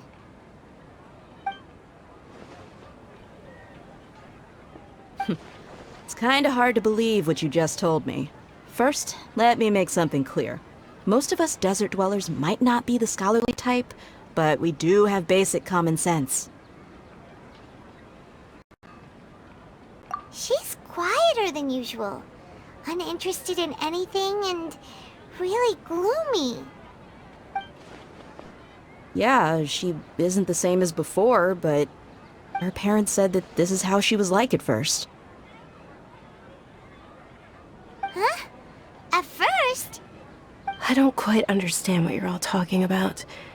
I'll go rest on the bench over there. My lady, are you angry?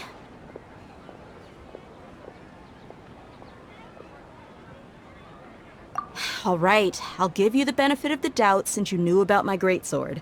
Let's make this a quick trip. Miss Dunyarzad isn't completely safe here.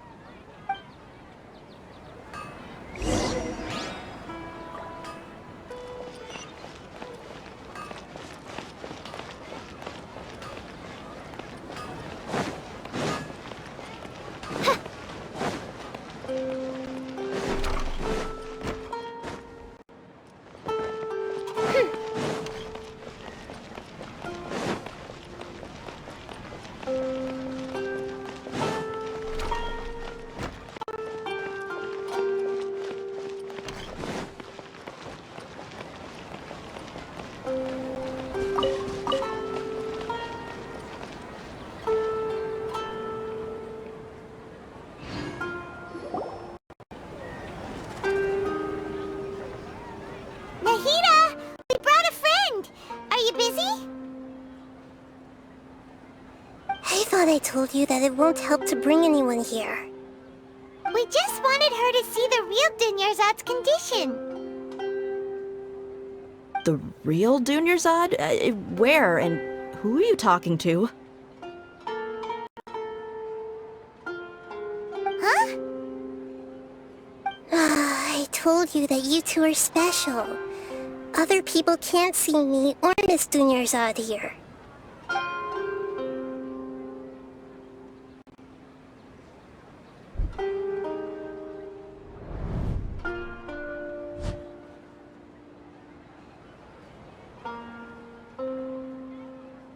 Hold on. Over there. Is that?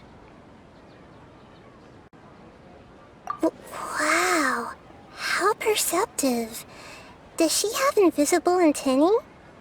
Miss Dunyarzad, she's lying down here, isn't she? How's she doing? Her condition's really bad, and she's basically in a coma. How did you know she was here? I can sense her aura. There are also lingering feelings of something like regret or disappointment. What happened? Do you believe us now? The Sub-Zero's festival has been repeating itself. So, you think the sages are behind this? Yeah, they've always been against us. Wouldn't surprise me if they're using the Akasha to intentionally repeat the Sub-Zero's festival as a sick joke. You have a point. Aside from the Dendro Archon, the Academia's sages are the only ones in Sumeru who could pull off something like this. Maybe there's more to the Akasha than we know.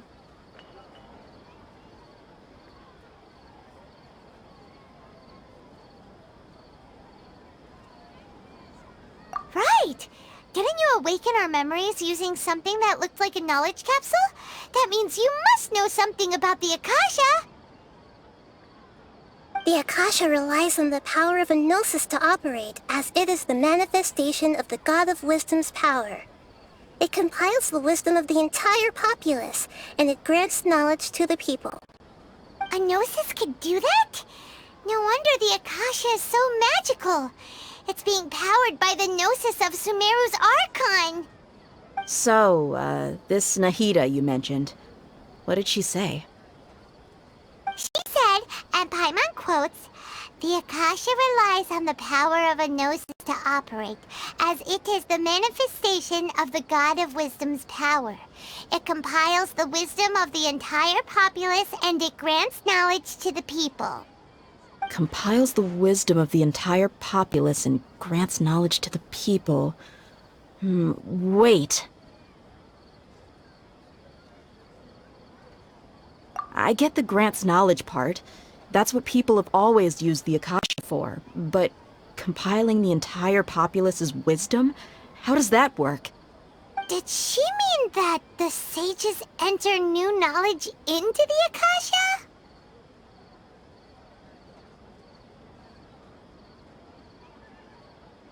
Oh yeah, that sounds about right. What do you think?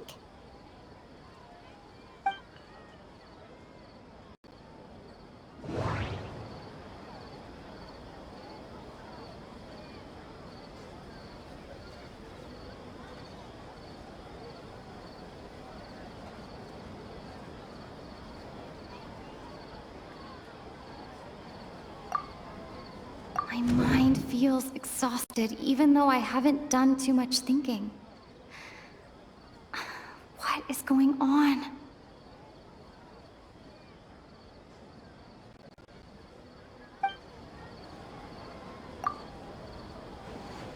You mean the Akasha is causing our mental fatigue? Huh. Now that I think about it, my head's been feeling unusually heavy. When the desert dwellers set off on their quest for knowledge, a sage once said, knowledge always comes at a price. Compiling the entire country's knowledge. You think the Akasha pulled a 180 and is extracting information from us?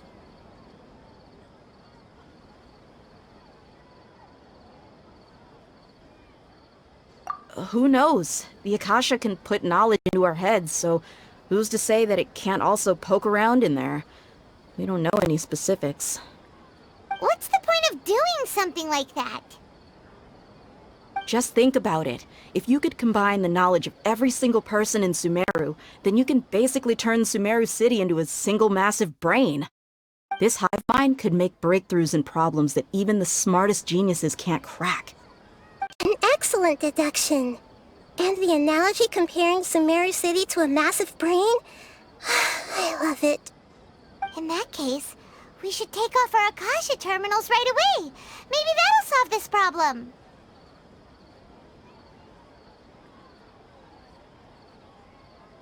Yeah, I was only wearing this for show in the first place. Didn't expect the sages to cook up such a conspiracy. Mark my words. When this is over, I'm getting evidence and exposing this whole thing to the public. How does everyone feel?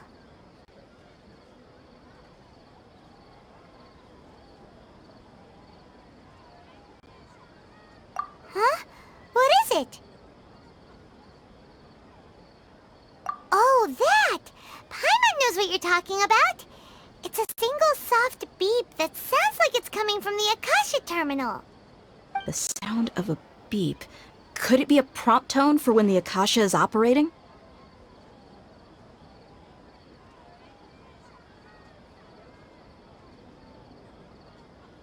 That's probably an important clue. We weren't using our terminals, but we heard a beep anyway.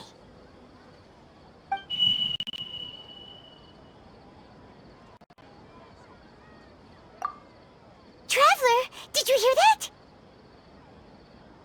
I heard it too. Our ears aren't messing with us. There was definitely a beep, but it sounded like it was coming from inside my head. We took off our Akasha terminals.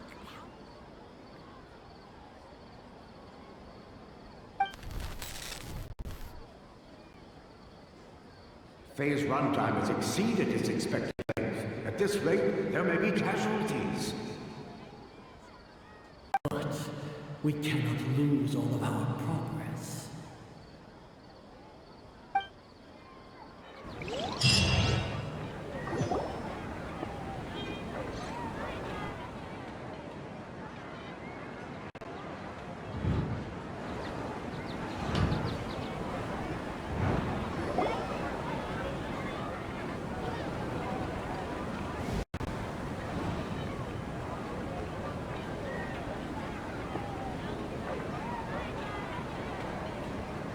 Paimon remembers everything!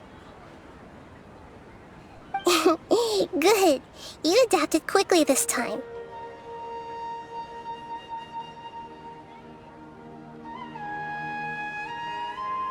We definitely took off our Akasha terminals last night, but we still heard that beep. Why is that?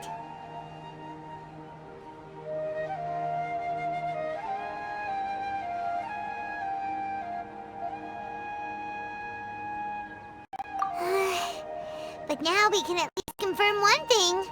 The Akasha definitely has something to do with whatever's trapping us in this cycle. Oh, Paimon doesn't get it. Why would the Akasha go this far if all it wants is everybody's wisdom?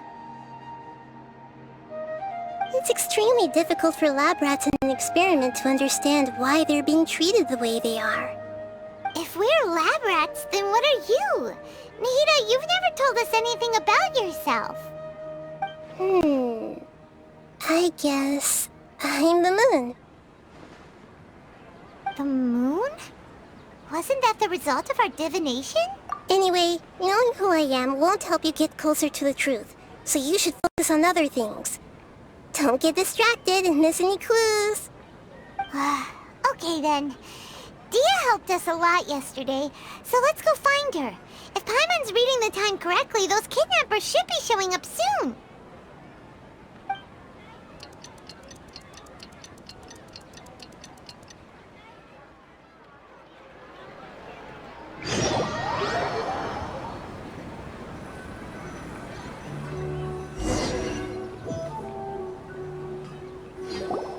Ah, there you are. I've already taken care of those kidnappers. My lady, did you get hurt?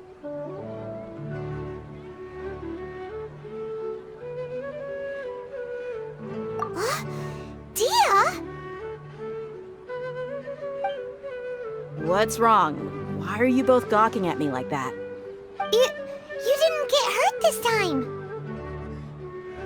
Huh? What do you mean this time? Why are you so surprised that I managed to get out unscathed? Those kids were amateurs.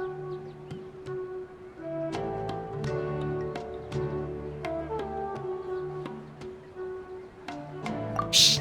How did you know about my greatsword? I haven't told anyone about it. Please, don't tell Miss Dunyarzad. So Dia's lost her memories after all.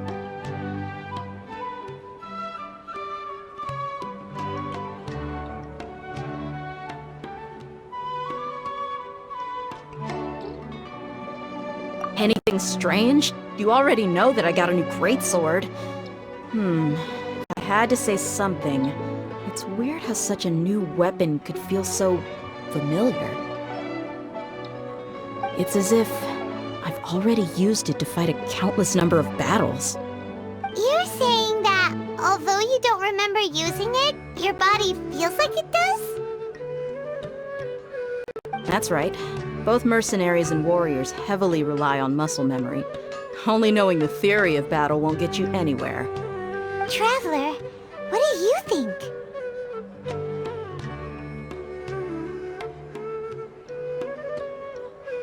Yeah, Paimon's feeling really hopeful.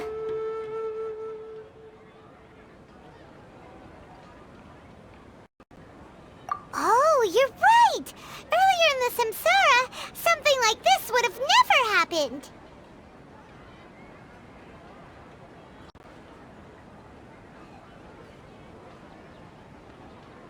I have no clue what you two are talking about, but it's still dangerous here, so... So you want us to take Dunyarzad somewhere else to rest while you check if there are still more kidnappers around, right? How did you know what I was gonna say? Can you read minds? Forget it. Go and do your thing.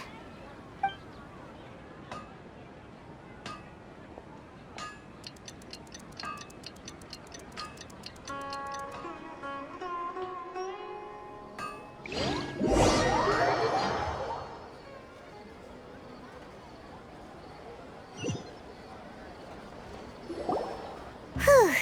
It's finally nighttime. Aside from Dia not getting injured, everything seems to have stayed the same.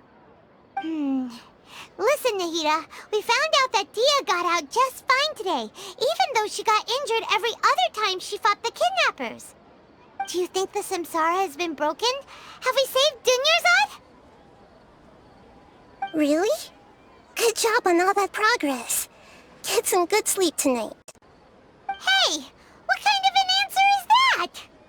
Tomorrow will come. Everyone assumes this is common knowledge, but the only way you can know that for sure is if you experience tomorrow. How many todays has it been? Is it possible that today will be followed by yesterday? Does tomorrow truly exist as anything beyond a made-up concept? It's even possible that this entire world is a lie, and the history of the whole world has just been one endless Sumeru's festival.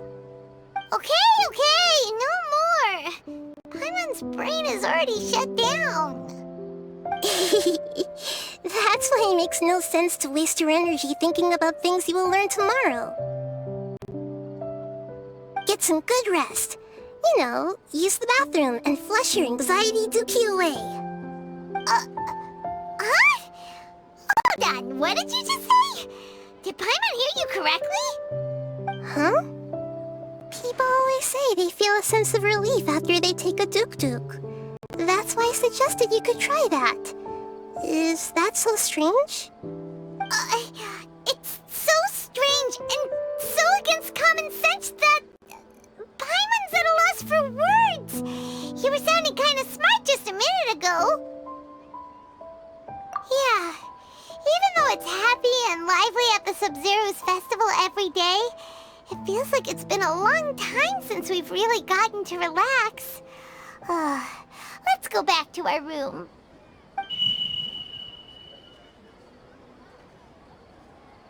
Continue the harvest.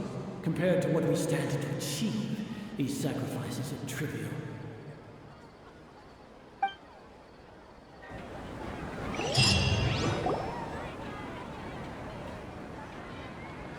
We're still in the same day! Nahida, you already knew last night that we didn't break out of the Samsara? Why did you tell us? Would there have been a point? You would have spent the night with new worries, with tomorrow still out of reach. In that case, you might as well rest within that brief moment of hope. An opportunity like that doesn't come by often, and I thought it might help you clear your minds. Paimon thought the Duke did that! Whatever. Guess you were looking out for us after all. Of course. In the time we've been together, you two have been everything to me. Paimon's flattered and everything, but maybe you're taking things a little fast. What I mean is, even though I had asked you to solve this puzzle, you two are still the only ones who can see me and sense my presence. In other words, if you weren't here, I may as well not exist. That's why you two have been everything to me. Get it? Nahida's talking about confusing stuff again. Anyway, that's enough chit-chat. So, Traveler, did the new clues yesterday help you gain a new understanding of the situation?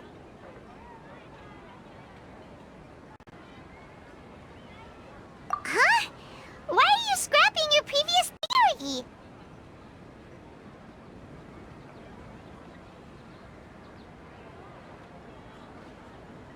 Oh yeah, you're right! Gosh, how did we not notice that? In a simple time loop, people's physical conditions should also reset. So, what's your new hypothesis?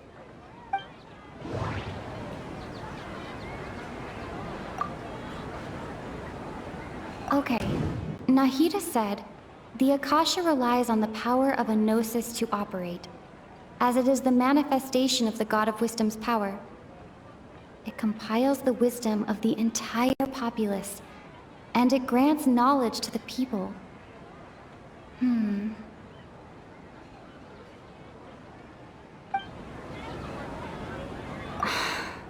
That doesn't sound right. I need to carefully think things through.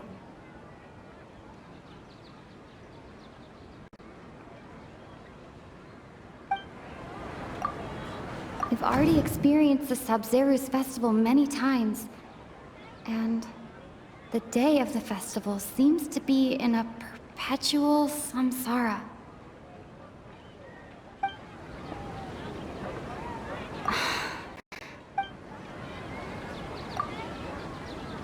Mercenaries rely heavily on muscle memory.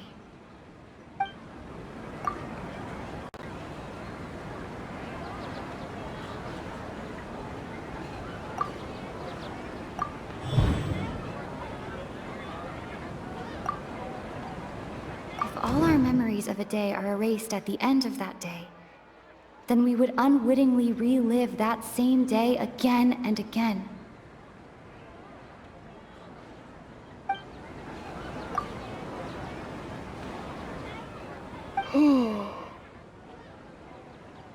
Oh! Then the beep we hear every night could just be indicating the deletion of our memories! That's why when we wake up, everyone thinks the Sub-Zeru's festival hasn't happened yet! It's already the next day, but everyone still thinks it's the day before! But muscle memory can't be erased. That's why Dia has been getting better at using her greatsword. Now everything makes sense! A brilliant deduction. Dia, tell us if we're right or wrong. To put it simply, it's as if you've mistaken a pyro crystal fly for a firefly in the night. You lost sight of its true nature because you focused too much on your perception that it glows. That isn't simple at all! Why don't you go talk to Miss Dia again? You might learn something new. Right! She did help us find our latest clue after all. Let's go!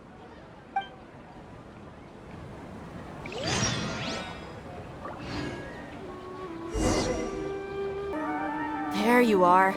Really took me a while to find you. As expected, Dia also didn't get hurt today. Get hurt? Why would I? Don't underestimate me. Well, you're still getting used to your new greatsword. Huh. Truth be told, I also think it's pretty strange. It just suddenly felt so familiar in my hands and... Wait a second! How did you know I got a new greatsword to begin with? I didn't tell anyone about it. Traveler, could you explain the situation to her today? Paimon's gotten a little sick of doing it. Oh, that works!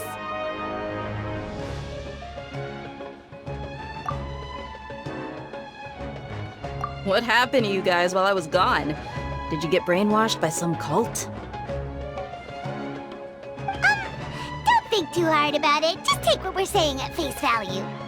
Alright then, let me get this straight. You're telling me that my body's already gotten used to this great sword, but my brain just doesn't remember it? Yes, your memory's being erased every day. Then I'd have to disagree. That's impossible. Oh?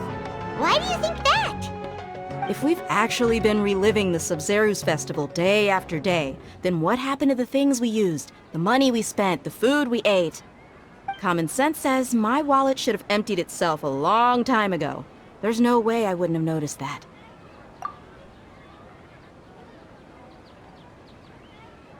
Right! They could use the Akasha to record what everyone did that day, and then use the city's resources to replenish everything! It's not very likely, but it's also not impossible. No, it is impossible. I've got proof. You have proof? Where? You two are surprisingly serious about this nonsensical discussion. Fine, I'll play along for a little longer. Come with me, Miss Dunyarzad. Please come along as well. I still can't guarantee that this area is safe.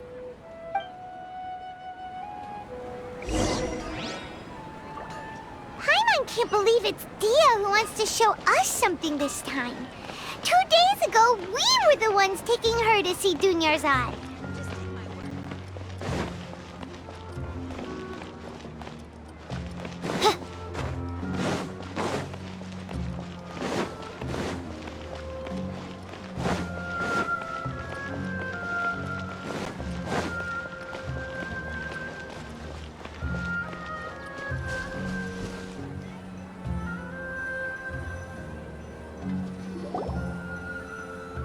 This is it.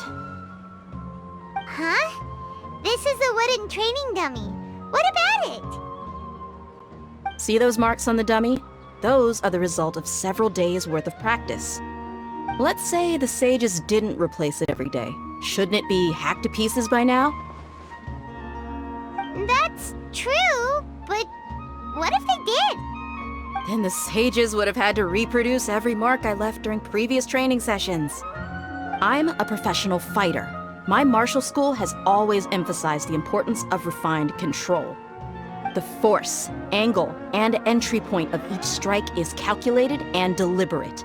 That's why I remember every mark on the dummy, as well as my state of mind as I made each strike. It's just as they say, each swordsman has their own unique style, and even the same swordsman can't make the same cut twice. It would be impossible to copy these marks. Is it really impossible? What if they used some fancy machine to carve every single mark? People often say that a camera's photo can never replace an artist's painting because the former has no spirit to it. The same thing applies here. At a mere glance, I can differentiate carved marks from the results of combat training. Whew, I hope that cleared things up for you.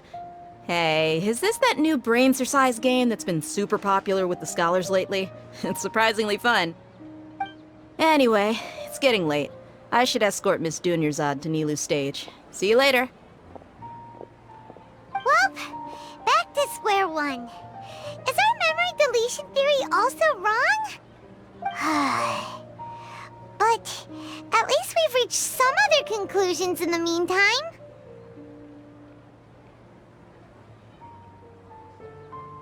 Yep, that's true. So, can we think of any new ideas right now? Strange? Paimon feels like everything's been strange lately.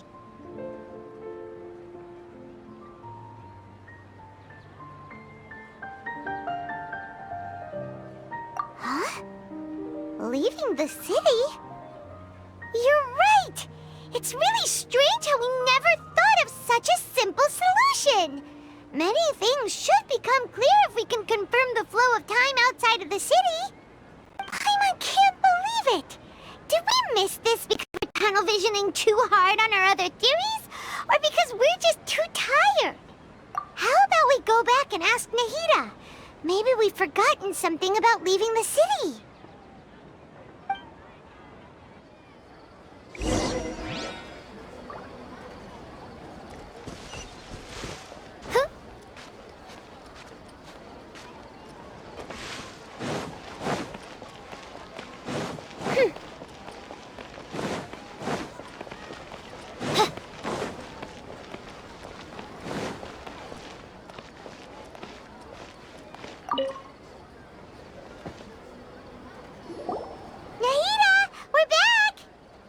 back early today.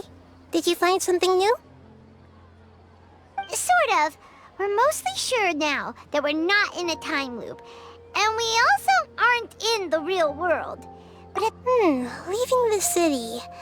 As far as I remember, you've mentioned your plans to do that twice before. We did? But we don't remember anything. What happened after we talked about those plans? What did we say when we got back? Let me think. I don't think you ever actually told me what the outcome was. Oh, it's probably more accurate to say that both times you never came back the whole night. But you two sometimes stay out the entire night anyway, so at the time, I didn't think too much about it. It is true that sometimes we lose track of time during our investigations. Before we know it, it'll already be the next day. But still, neither of us remember anything about leaving town. Really? That's kinda strange. In theory, I should have already awakened all your memories. Yep. Something here's definitely fishy. Let's get to the bottom of this tomorrow.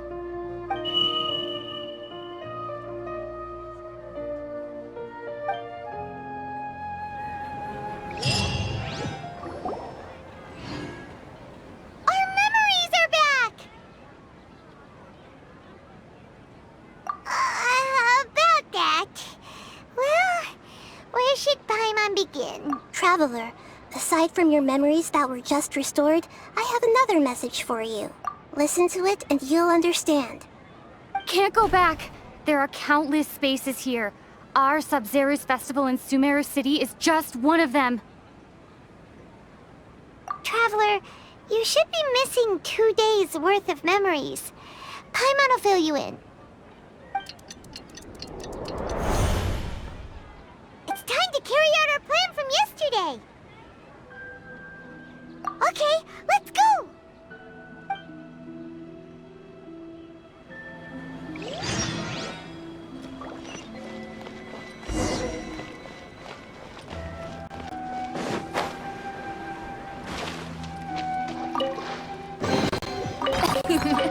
Cry out my illustrious name.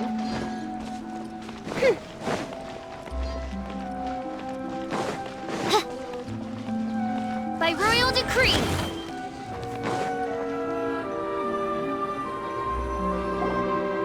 Why can't we leave the city? What is the Academia up to now? Don't ask me. It's not like I can tell you anything. This is a direct order from the Grand Sage. Just wait until tomorrow. I have a real emergency. My goods have already arrived at Port Ormos. If I don't hurry, they'll be stolen. That's your problem. Make sure you make a request in advance next time.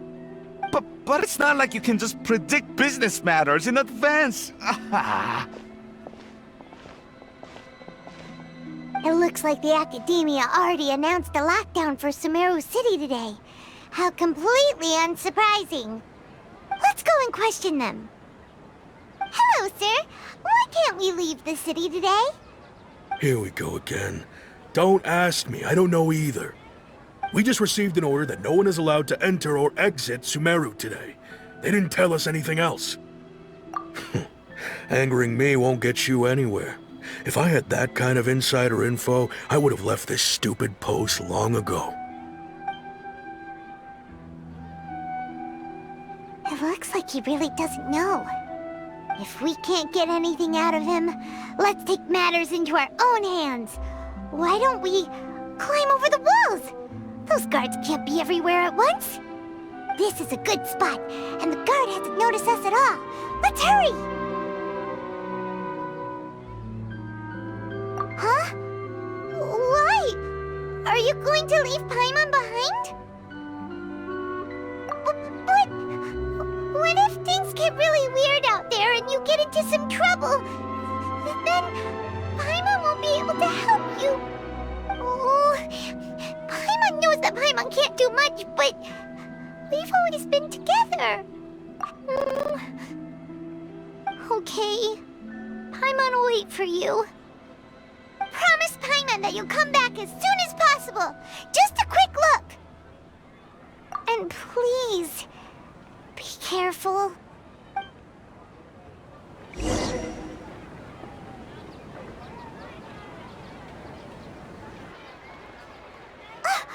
Memories! Traveler!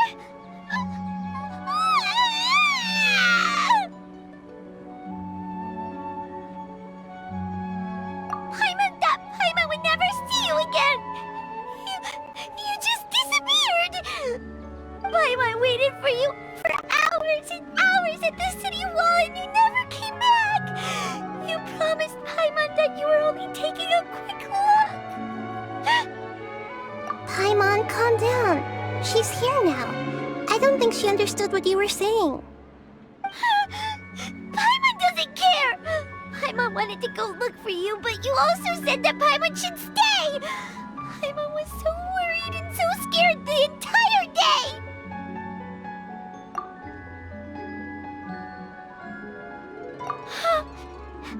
Okay. Paimon will forgive you. The most important thing is that you didn't actually disappear. Oh, Paimon was so scared that you had gone into another world!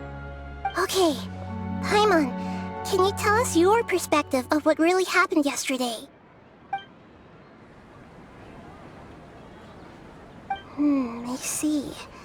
Using two people's different perspectives. After that, you left the city. Paimon kept her eyes on you the whole time, but then you disappeared in an instant.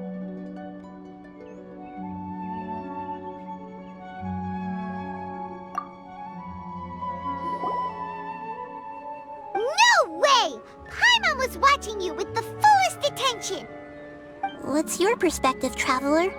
You sure you don't have any memory of this? I guess that explains everything. You also lost your memories the last 2 times you tried to leave the city. Those days' memories can't be awoken. So, if we leave the city, our memories will be completely erased?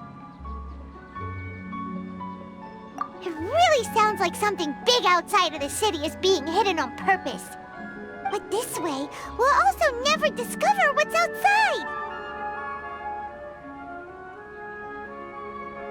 Something like a message? But how can we send it back? Don't look at me like that. I'm not used to being stared at. Well... Okay. You want something that can pass on messages, right? Give me some time and take care of Dunyarzad for me. Yep! Now we're talking!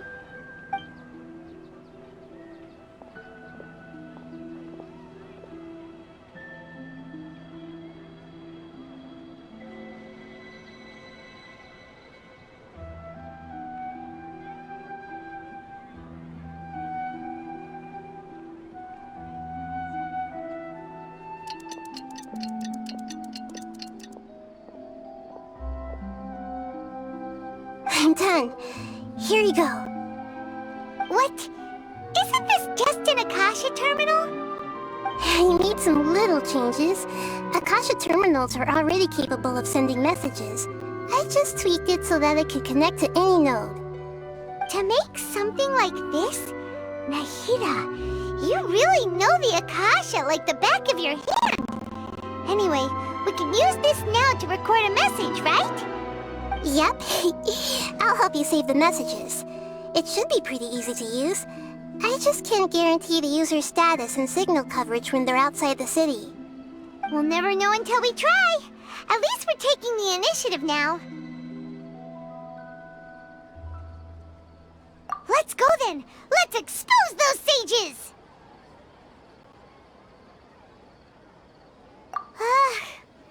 All right. Paimon isn't as worried about being separated since it happened once yesterday. But Paimon still isn't happy about it. Okay, see you tomorrow, Traveler!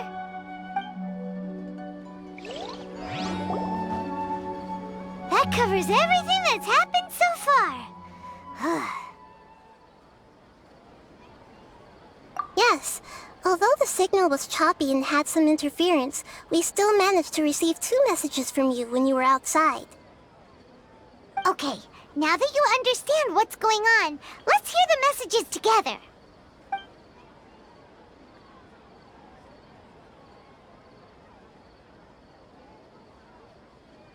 Can't go back. There are countless spaces here.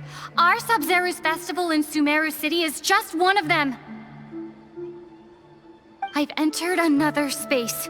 Before me are flowing sandstone and howling fish. Impossible and surreal sights. All these spaces are empty, except for the occasional ones that contain mute puppets rather than people. I can't sense any human presence.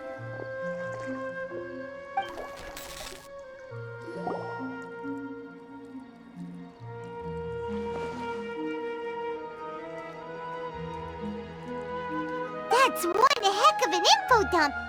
It sounds like you left the Sumeru City space when you set foot outside of the walls. But everything looked completely normal when Paimon was looking out from the inside. That's unbelievable. And if we take your word for it, the other spaces all had very weird contents. There's another part here. We only received it last night. These spaces have been disappearing, one after the other, absorbed by something like a sun in the sky. And now, even the final space has also disappeared. Behind me, a lot of spaces just appeared again from thin air. I get it now. Those spaces are actually...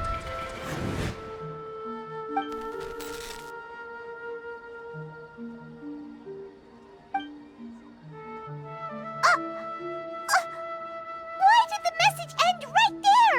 What did the Traveler want to say? What are those spaces? Probably because yesterday just happened to end at that moment. Oh, right. Paimon did hear a beep from the Akasha. Did it come from here or from the message? The message. It should have come from the Traveler's Akasha terminal. After the beep, Traveler said even the final space has also disappeared. Traveler, what do you think that final space could have been?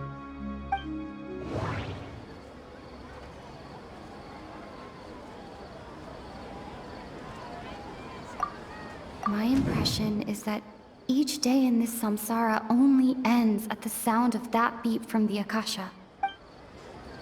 My impression is that each day in this... All the bizarre spaces I saw outside the city had one thing in common. A lack of human presence. Was that space actually the real world? But wouldn't a real space just randomly disappearing like that be catastrophic?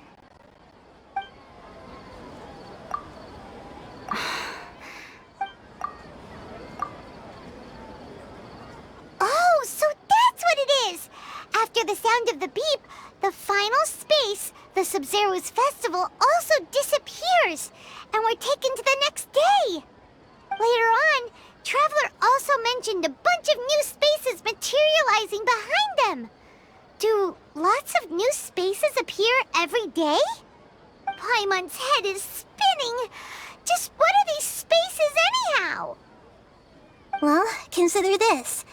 For all the horrors of the Archon War, at its heart, it was just a game where a bunch of gods fought over 7 seats. So no matter how strange or spooky things may look on the surface, maybe all they point to in the end is a small and simple secret. Wow, the Archon War, huh? That's an analogy and a half.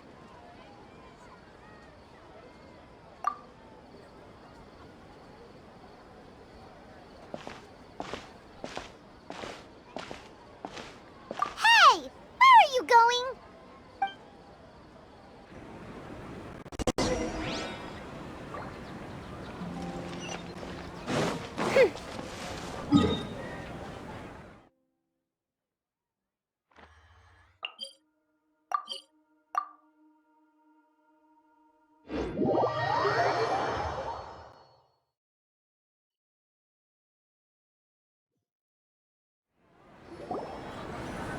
Do you want some alone time to think? Alright then, Paimon won't disturb you.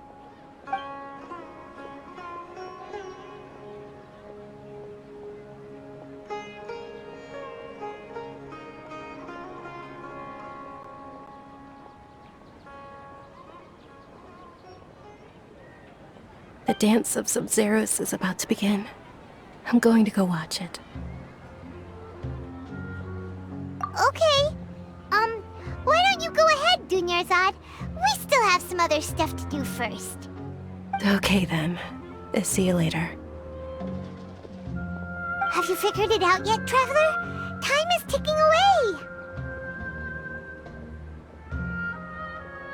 Awesome! What is it? Paimon wants to know! Oh, wait, no. Let's meet up with Nahida first.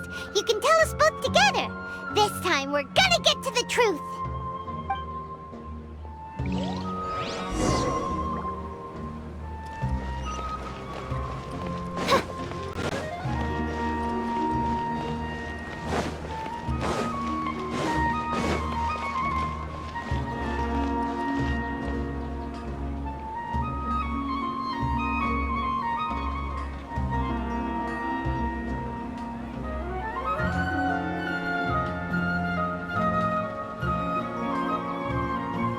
I created another universe and founded paradise, for I, fish...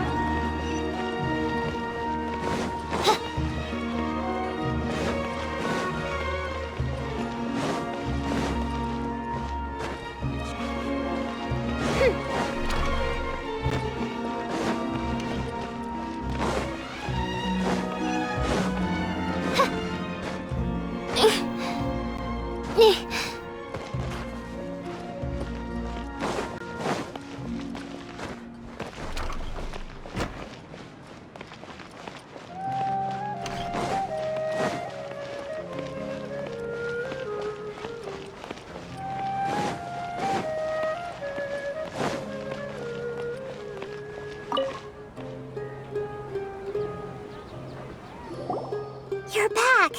I've been waiting forever for you two. Judging by the looks on your faces, are you ready to take your Sub-Zero's exam and graduate from the festival? Okay, first off, have you discovered the hidden truth?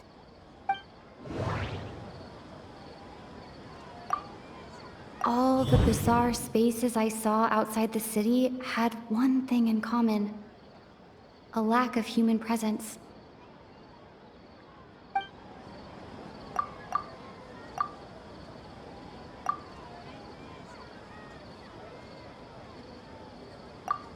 Okay, Nahida said, the Akasha relies on the power of a gnosis to operate, as it is the manifestation of the God of Wisdom's power.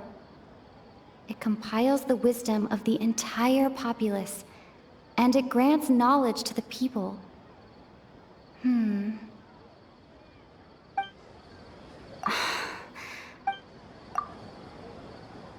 The moon, illusions, and lies. What do they all mean?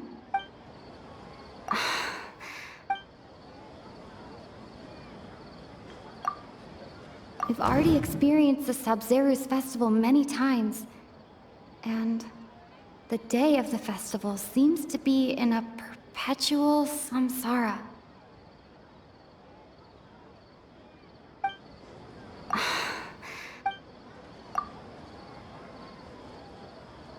People in Sumeru don't dream. What a strange phenomenon.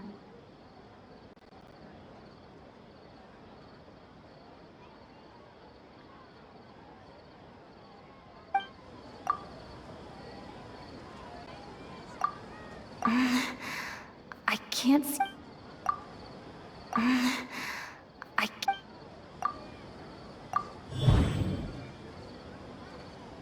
We are all in a dream. It isn't that the people of Sumeru don't dream. Rather, the Akasha is taking their dreams from them.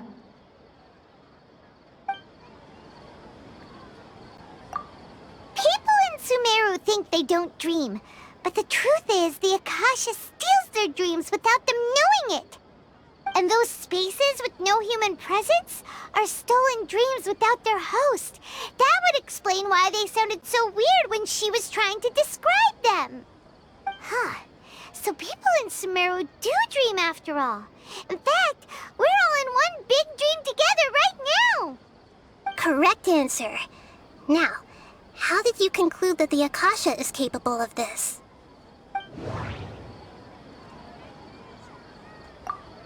And it grants knowledge to the people. It is the manifestation of the God of Wisdom. It compiles the wisdom of the entire populace.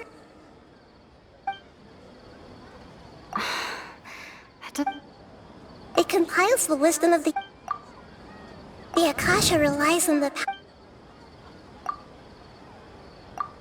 Oh, okay. Those dream-controlling creatures in the forest also get their power from the Dendro Archon, right? That would explain why the Akasha has the ability to control people's dreams, too. But is stealing everyone's dreams really how the Akasha compiles their wisdom? Isn't there anything more to it than that? Dreams are fantastical, complex, and full of imagination. People's brains are the most active when they're dreaming. In other words, dreams are rich bundles of human wisdom. So in other words, the complete opposite of how Hypatia understood it.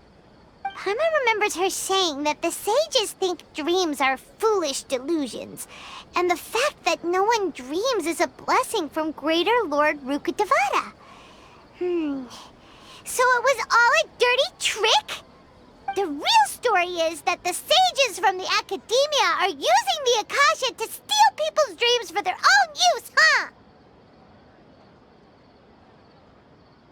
Oh?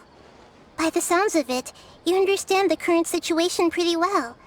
So then, what about the Samsara?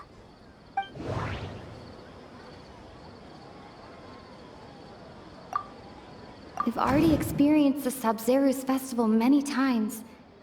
And the day of the festival seems to be in a perpetual samsara.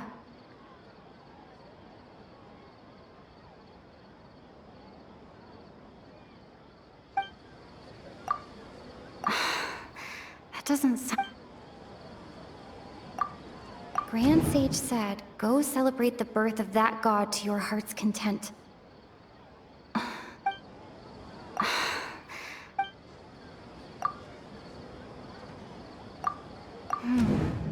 The beep is a prompt tone for Akasha operations. We still hear it every night, even though we removed our Akasha terminals. Those spaces kept disappearing before my eyes. But as soon as that beep sounded, many more spaces materialized. My mind feels exhausted, even though I haven't done too much thinking. Those dreamscapes kept vanishing. But as soon as that beep sounded, more new spaces appeared.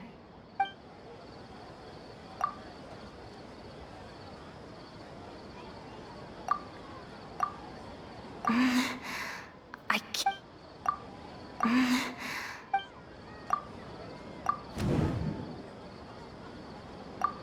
Correct. The Akasha is keeping each person's brain in a constant dream state, but also separating their consciousness from their own dream. Their disembodied consciousness is placed inside the collective dream of the Sub-Zeru's festival along with everyone else's, while their now vacant dreams are harvested by the Akasha.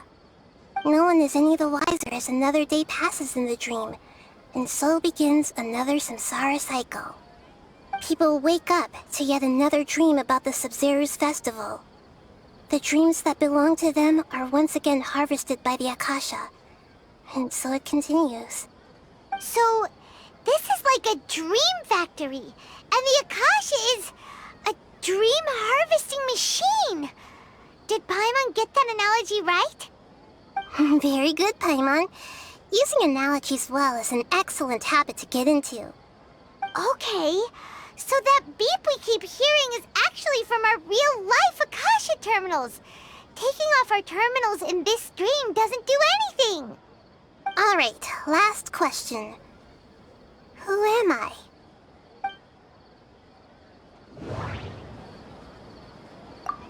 They say that alchemical divination is the Dendro Archon's divine revelation. So then, if Nahida has referred to herself as the moon... Now that I think about it, wasn't illusions a hint that we're all dreaming? Now that I think about it, wasn't... So you noticed. I thought that one would be the hardest question. That's why I put it last. That wasn't hard at all. Even Paimon guessed that. Everything about you is different. We just didn't want to expose you is all. Now that you mention it, Nahida, you've been hinting to us since the very beginning. It's funny. Thinking back to when we were asking all over the place for info about Lesser Lord Kusanali, Paimon didn't expect to meet you like this. Yes, those can wait until we're back in real life. On the other hand, I'd be happy to answer any more questions you have about here and now.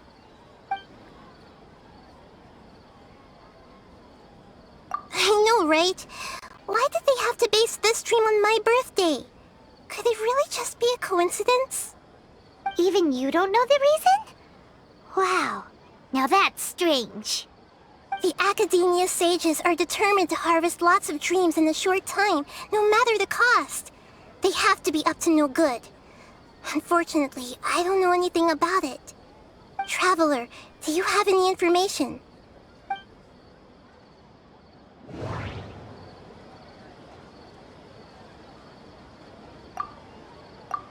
Okay, Nahida said, the Akasha relies on...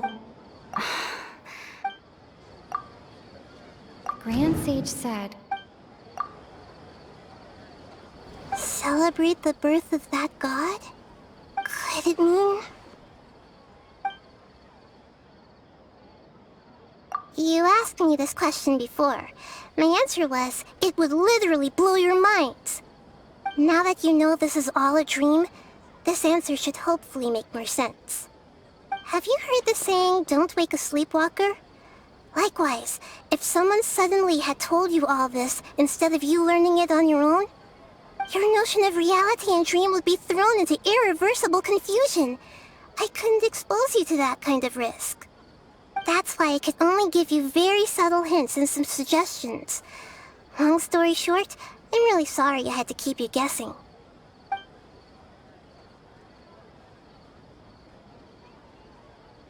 Can humans really keep dreaming forever like this?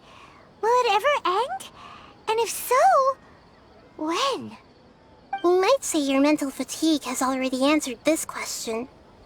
Eventually, there's only so much that people can tolerate. Especially those whose health is compromised to begin with, like Dunyarzad. This relentless exploitation takes an even harder toll on them. People's lives are at stake here, and nobody knows a thing! We've got to put a stop to this! Deceiving the people of Sumeru with no regard for their safety. No matter what they're trying to do, this is unforgivable. After we end the Sub-Zero's festival, Samsara, we have to look into them. How can the sages of the Academia do this behind their Archon's back? This is ridiculous! In the end, I'm just the moon. The real sun is long gone. A sun and a moon? Nahida's talking in riddles again.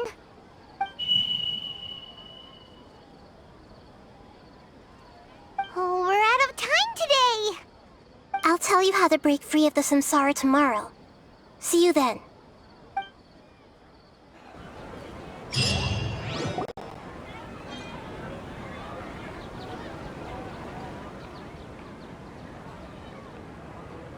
Good morning, Nahida. Wait. Now that Paimon remembers remembers everything. Should we instead say good morning, Lesser Lord Kusanali? Hey! What's wrong, Nahida? You don't look too good.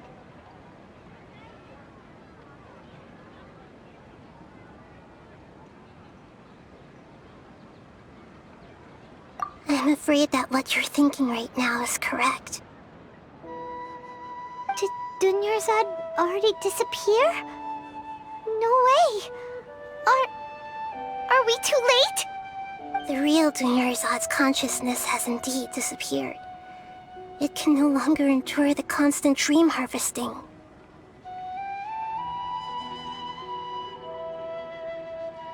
Paimon can't believe it. Wait, so what about that other Dunyarzad? Just what is she? Is she also going to disappear? She's actually something like a puppet, but not completely. The real Dunyarzad's consciousness could no longer keep playing her role in this dream. So another Dunyarzad appeared to replace her in the dream. Just like the grass and the trees, that Dunyarzad is just a building block of the dream that helps to keep it going. But personality-wise, she's nothing like the real Dunyarzad. Puppets are stiff, and can't copy a living person's vitality. After all, they're just there as filler. You know, speaking of which, the old Dunyarzad might not have been too different from a puppet. Dunyarzad truly believed that she met you within her consciousness, and it was you who inspired her. So you do remember her after all. Yes. Back then, her family was overly protective of her. No one cared about her personality or thoughts. It was as if she only lived to stall her Elazar. I just gave her a little wisdom so she could look at life in a new way. So that she could be her own person. But even so, she's still... far from it. I'm still a long way off from being a real Archon.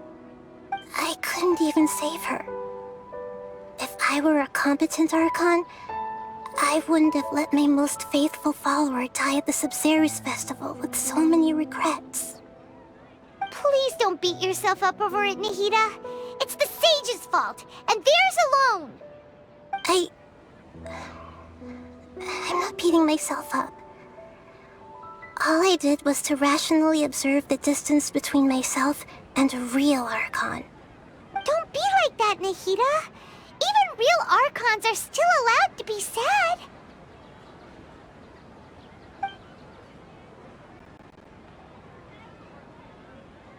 To prevent more tragedies like this, we must end the samsara as soon as possible.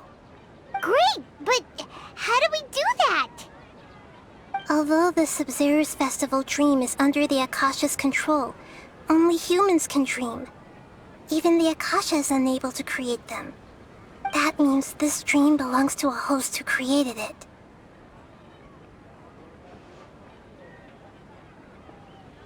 Huh?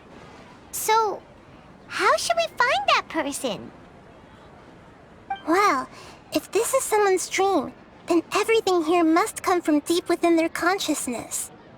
Which means, with the power of imagination, they can change anything in this dream.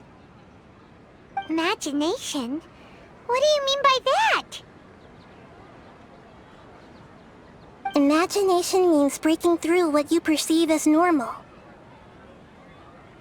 Like when the server at a tavern brings a plate to you, you'd naturally assume that food is on it.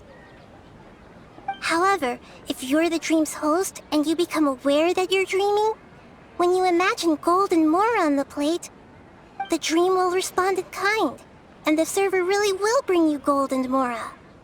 But right now, our host is unaware that this is a dream. No matter how many times they're served, it will always be food. Find some way to make that person realize that they're dreaming. Usually, once that happens, the person will wake up and the dream samsara will be broken. How are we going to find them, though? If it could be anyone, it'd be like looking for a needle in a haystack. And Even if we did find them, how are we supposed to make them realize they're dreaming?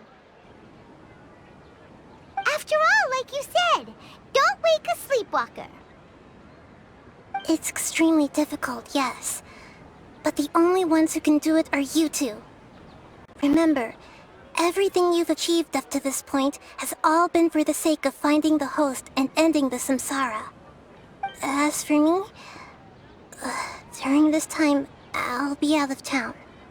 Out of town?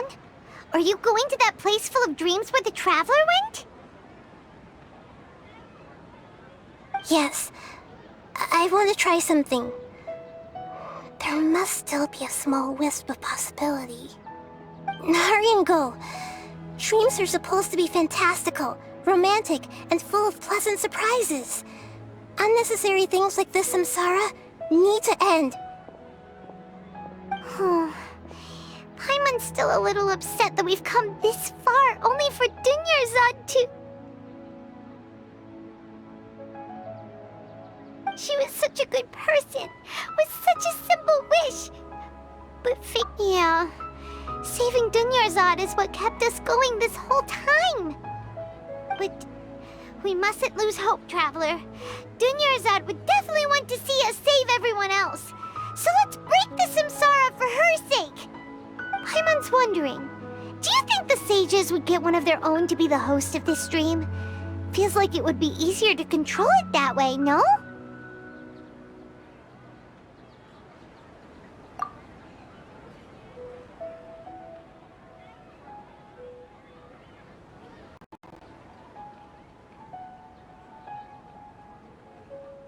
Huh. That's true. Plus, the sages probably weren't counting on there being other factors beyond their control, like Nahida and us. So, who do you think the host of the dream is?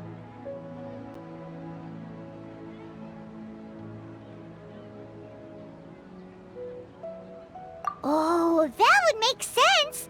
Ferris, the Knight of Flowers, is a symbol of the whole Sumeru's festival, right? Pretty core character. Let's go ask him some questions, shall we?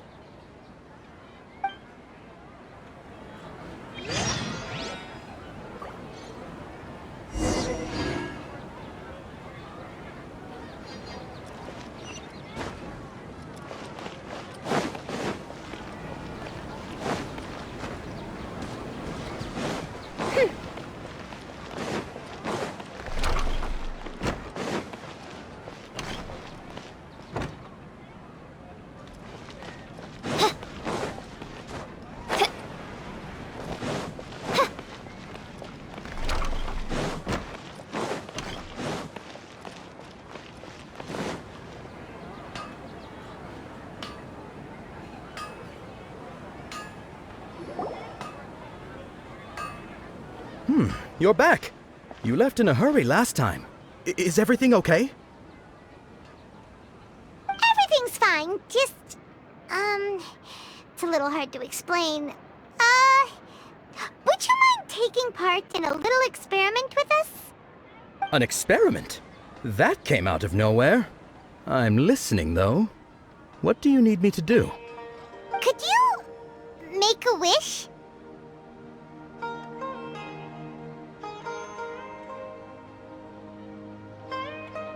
You want me to make a wish?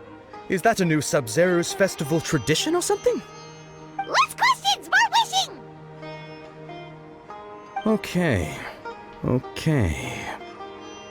My wish. Okay. I'm a little nervous saying this out loud, but I want Miss Dunyarzad to be happy. Oh. I noticed earlier that she looked a bit down, and she wasn't really talking to anyone. She just doesn't seem like herself. She's always so gentle and kind, and all the kids love her. I've also wondered if the reason she asked me to be Fairest Knight of Flowers is because I'm special to her, or something. So, you have a crush on Dunyarzad? Oh, it's that obvious. After what I just said, I guess it is. When she placed the hat of the Knight of Flowers onto my head, she said to me, "I want everyone to have a happy Sub-Zero's festival."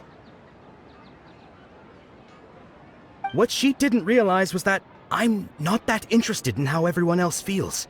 In that moment, I just wanted to be her Knight of Flowers for the rest of my life. 50 years? 100 years? I'll serve her till the end of time.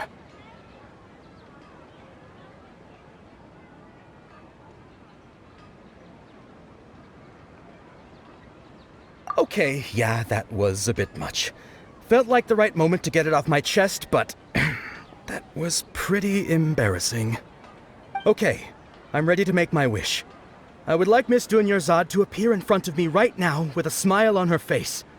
Here goes. Please come true.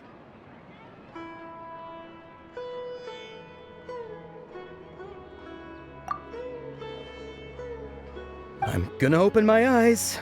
Oh, you're... What? Faki? Sorry, but only one portion of Yalda candies per person. Back home you go.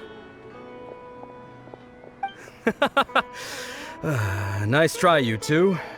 Anyway, never mind. I don't need to see her appear right in front of me. As long as she's happy. Guess he isn't the host of this dream after all. Should have expected it wouldn't be this easy.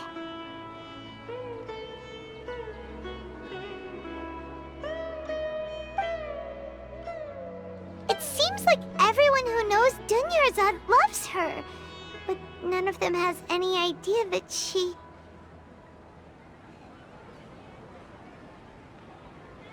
My lady, step back. That sounds like Dia!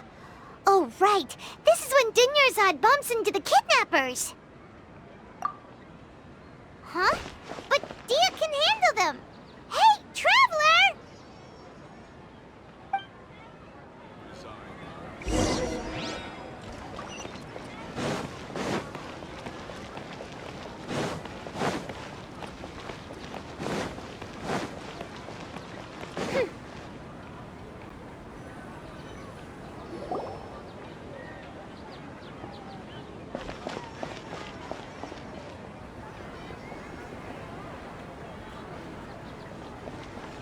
Oh, it's you. Great timing. Please take...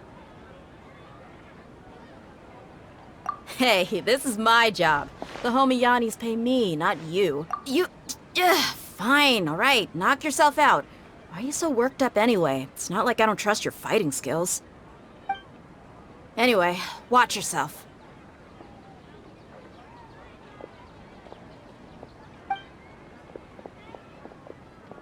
So you got yourself some backup. Suit yourself. You're going down!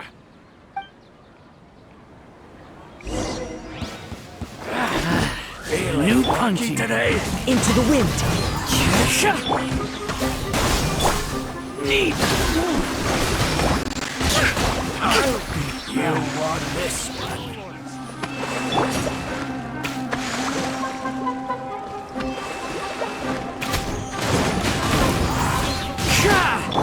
As you wish, mein Fräulein. I'll be back.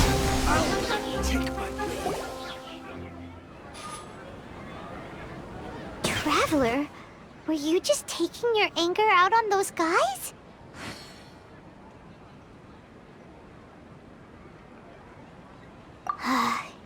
You and Nahida both. Dunyarzad wouldn't want to see you two like this. Oh, and speaking of her, Paimon just remembered something.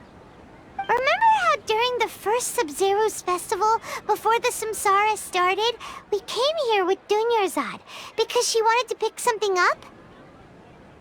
She said it was because she had forgotten something. Okay, so Paimon's memory is working so far.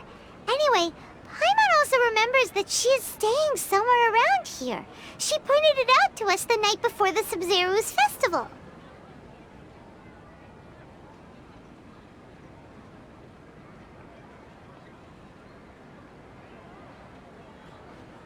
Yeah, even if it's only a tiny clue, it'll probably still help us more than this needle in a haystack search.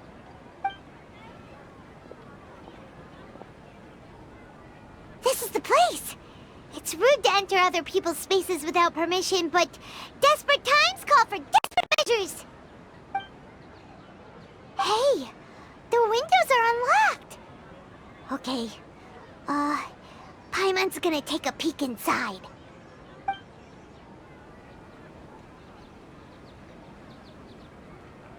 This was only a temporary residence, so there was pretty much nothing inside except this book on the table. Should we open it?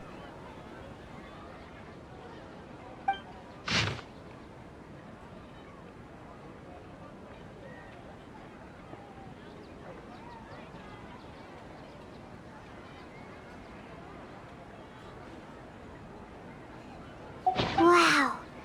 Dunyarzad wrote all of this. Sounds like she was always thinking of us even while we were away.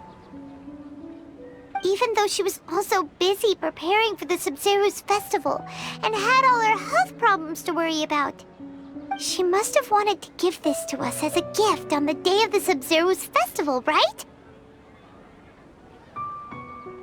If we hadn't found this book, we never would have known.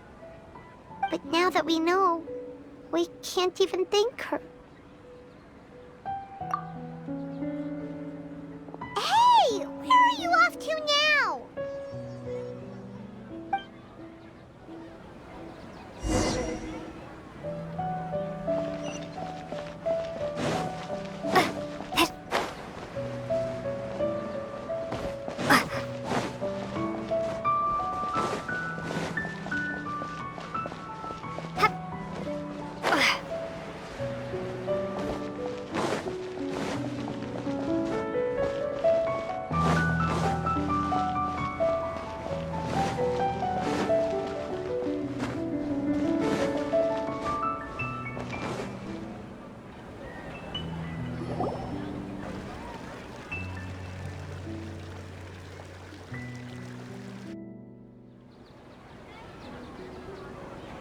It's Dunyarzad's puppet.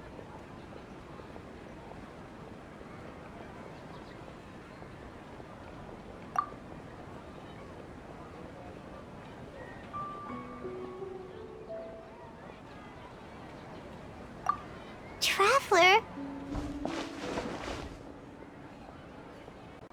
You must be exhausted. Come to think of it, we've been stuck in this place for a really, really long time. Heck, even the last time we were chatting happily with Dunyarzad feels like an eternity ago.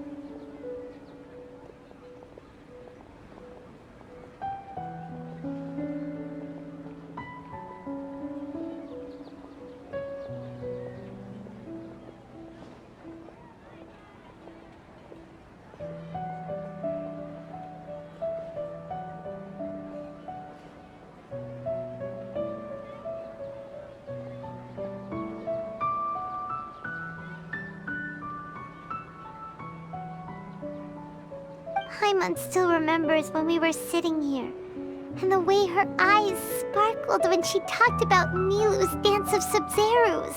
There will always be frustrations in life, but I know that the point of living is not to leave behind any regrets.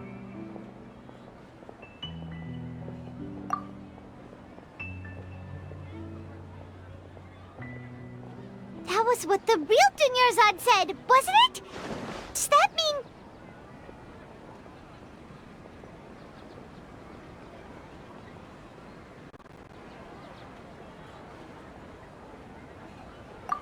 Yes, Traveler. What is it? Oh, so she's still just a puppet. But just now, how come... What? Where are we going this time?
If you continue to resist, we will have to order an investigation into every single event organizer.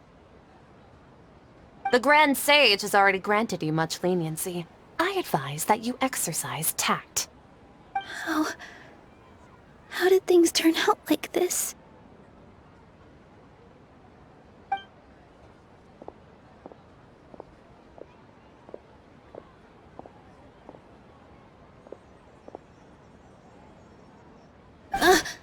Traveler? You don't have to get involved. He's a sage from the Academia. I don't want to drag you into this. Traveler? Traveler? What the heck are you doing? If you get arrested by the Academia, that's another day gone to waste!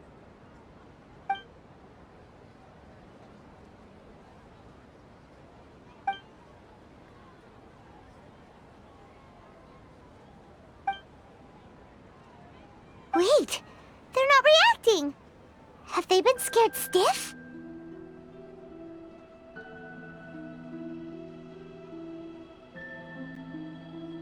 Oh, of course! If this is the Sage's plan, they wouldn't put themselves through this! So they're just substitutes! What is this?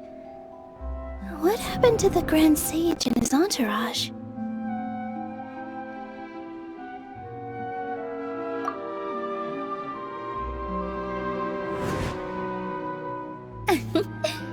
Like I said, they symbolize the goddess of flowers. It's just a shame that all the real Padisaras went extinct after her death. Yes. The Greater Lord brought forth new Padisaras in memory of the goddess of flowers. But she ultimately could never truly replicate that beautiful shade of purple.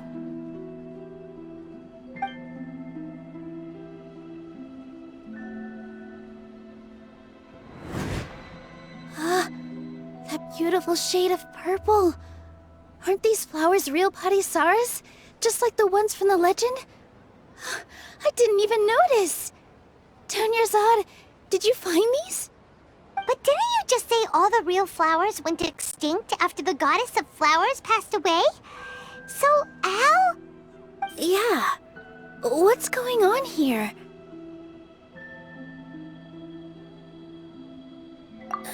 Huh? You guys are acting weird. But okay, I'll try.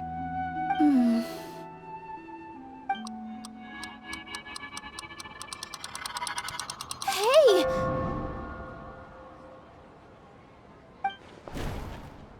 They disappeared! So Nilu's the host! What a surprise! Purple Padisaras don't exist in the real world anymore. But in Nilu's subconscious, they can appear as decorations on the stage!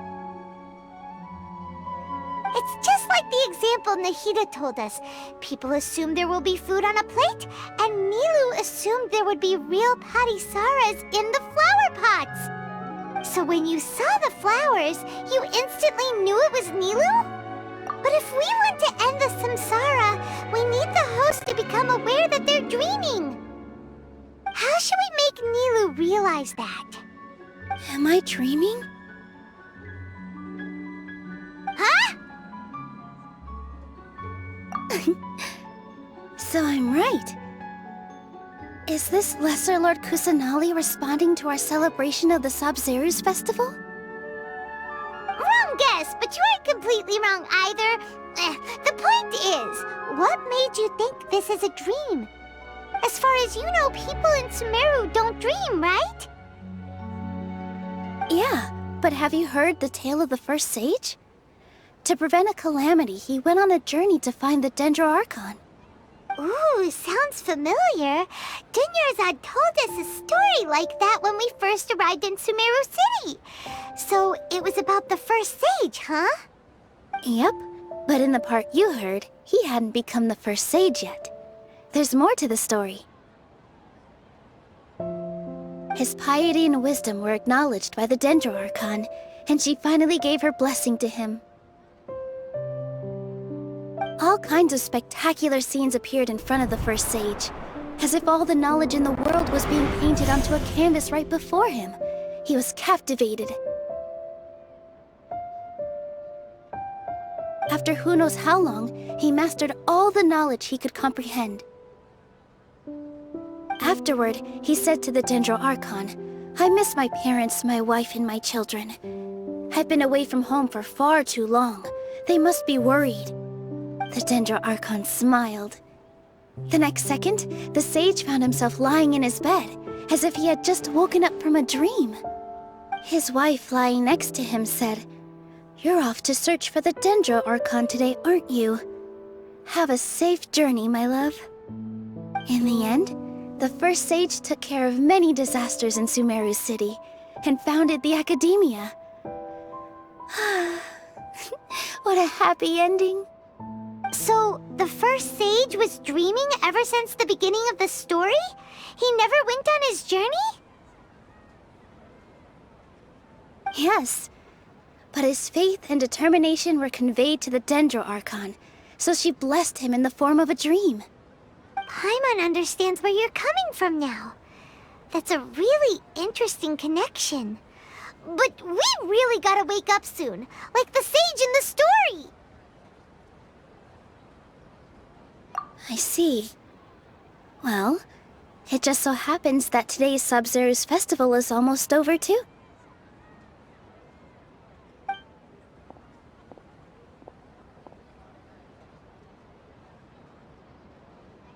Since we're in a dream, let's make this final dance of Sub-Zero's as beautiful as we can.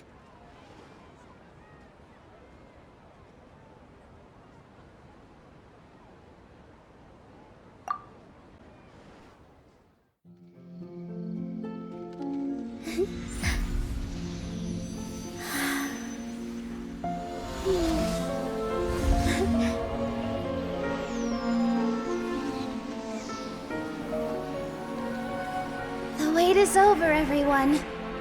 I dedicate this to our god, the Dance of Sub-Zeros.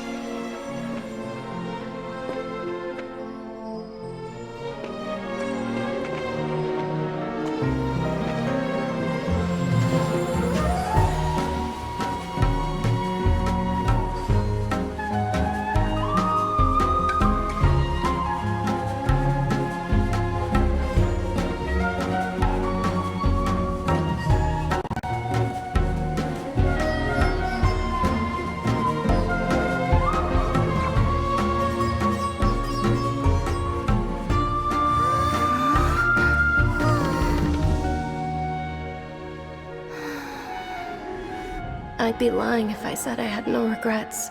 I would have loved to see Nilou's dance.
Good morning, traveler. Oh, Paimon feels like she's been asleep for the longest time. Paimon's head feels super heavy. Did we oversleep? Do you even remember going to sleep last night? Paimon thinks it was after the Sub-Zero's festival. The Sub-Zero's festival! Have we finally escaped from the Sub-Zero Samsara? Quick! Take off your Akasha terminal!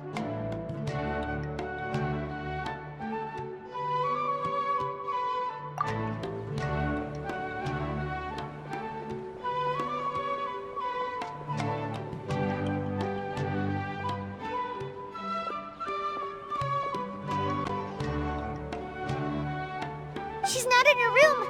What happened? Huh? What usual spot?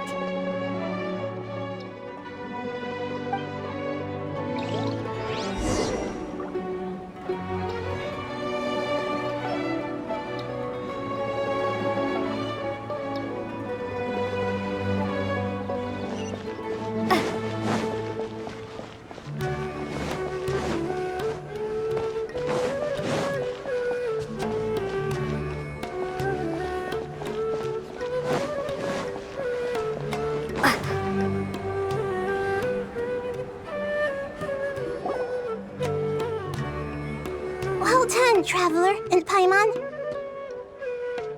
And thank you, Dunyarzad, for organizing the Sumeru's festival for me. I'm sorry, who are... Dunyarzad! Oh, Traveler Paimon. I have something amazing to tell you. I just had a dream, and I saw Nilou performing the dance of Sumeru's.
Aren't you?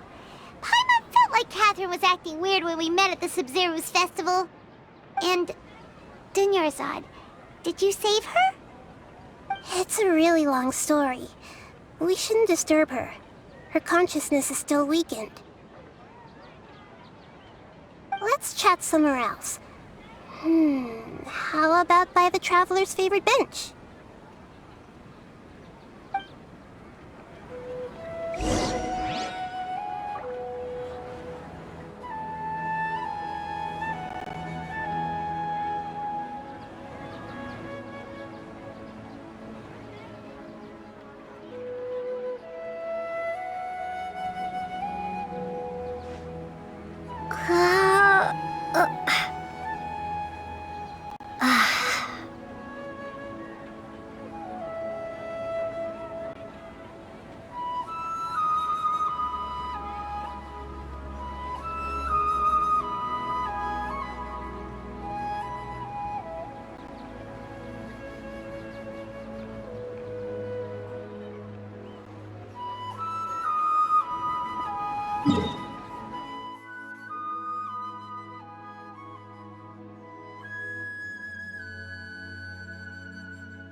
talk about Dunyarzad first.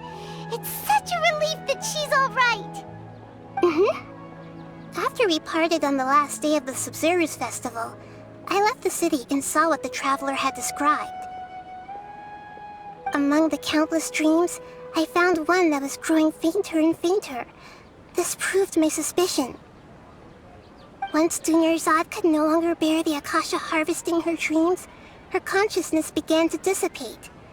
But this also meant it escaped the Akasha's control. Such a small fragment of consciousness can't last for very long, though. It will return to its original dream, where both will gradually fade until they completely disappear. I used all the power I had to keep her dying dream alive as long as possible, but it still wouldn't have lasted for much longer if it hadn't been for you two breaking the samsara. So it looks like we did manage to save Dunyarzad in the end, and not a moment too soon.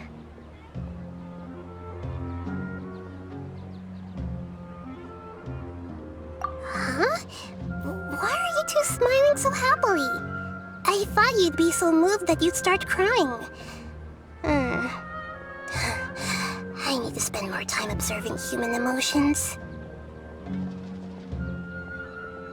Both are fine. Everyone reacts differently. Alright, you two must have a lot of other questions for me, right? After all, you saved my faithful believer. As your reward, I will answer any and all questions. To be accurate, I'm using the Akasha as a medium to occupy Catherine's consciousness. How did you do that? Poor Catherine. Does this mean you can also occupy other people's consciousnesses? Theoretically, I can enter anyone's mind as long as they're wearing their Akasha terminal. The Akasha is the legacy of Greater Lord Rukkhadevata. As Lesser Lord Kusanali and the first Akasha terminal, my consciousness has always been linked to the Akasha. I've always respected my people's free will, so I've never actually occupied their consciousness. When necessary, I just borrow this bionic Snezhnayan puppet. Hold on. Did we just learn some deep, dark secret? So Catherine is... No wonder Paimon felt something was off about her. What about your own body? Why do you need to borrow other people's? Don't you live in the sanctuary of Surasthana? That story begins a long time ago. After Greater Lord Rukkhadevata disappeared, the sages found my newly born self and took me back to Sumeru. At that time, I was young and weak. The sages kept me in the sanctuary of Surasthana, ostensibly for the sake of protecting me. But I've hardly heard from them since. However, I do understand that they had hoped to find Greater Lord Rukkhadevata instead of me, a symbol of her passing. So, the sages basically put their new Archon under house arrest? How dare they! Why don't you teach them a lesson, Nahida? In some ways, they aren't wrong.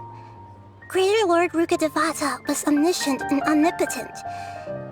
Even after her death, the Akasha is still empowering this nation. And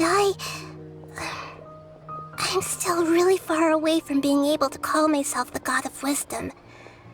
Moreover, the Academia is also more proficient at governing this country. My existence has little meaning.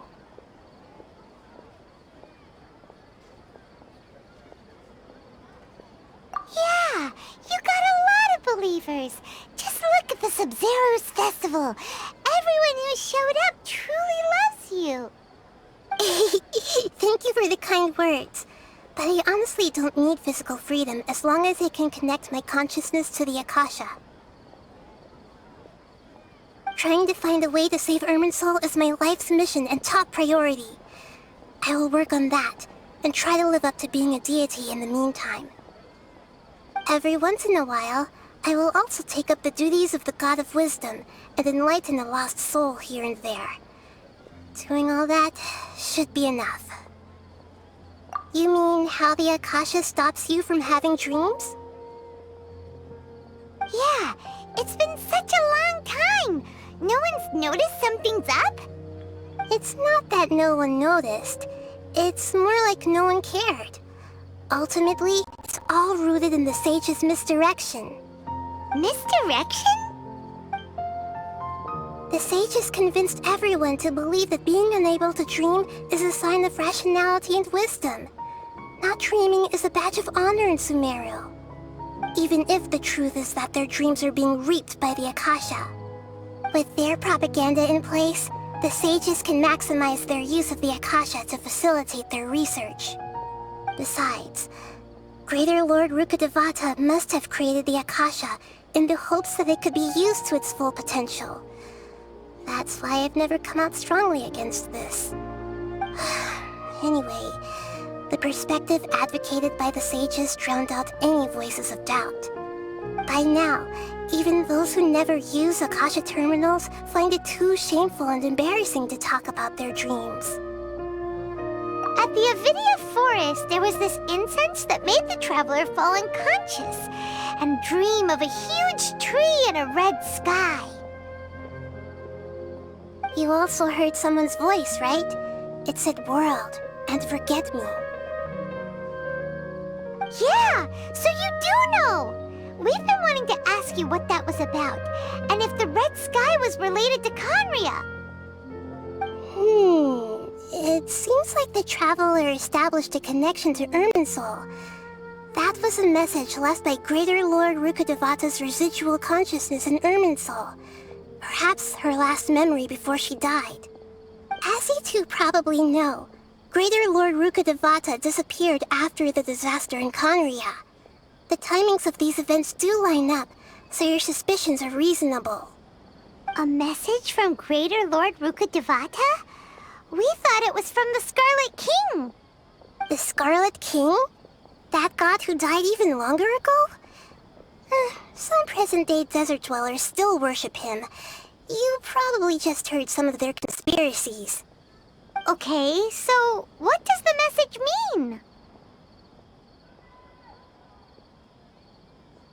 I still haven't managed to decipher it. Even the Akasha isn't currently capable of doing that. Greater Lord Rukkhadevata's residual consciousness in Irminsul seems to be contaminated with something that has a very dangerous aura to it.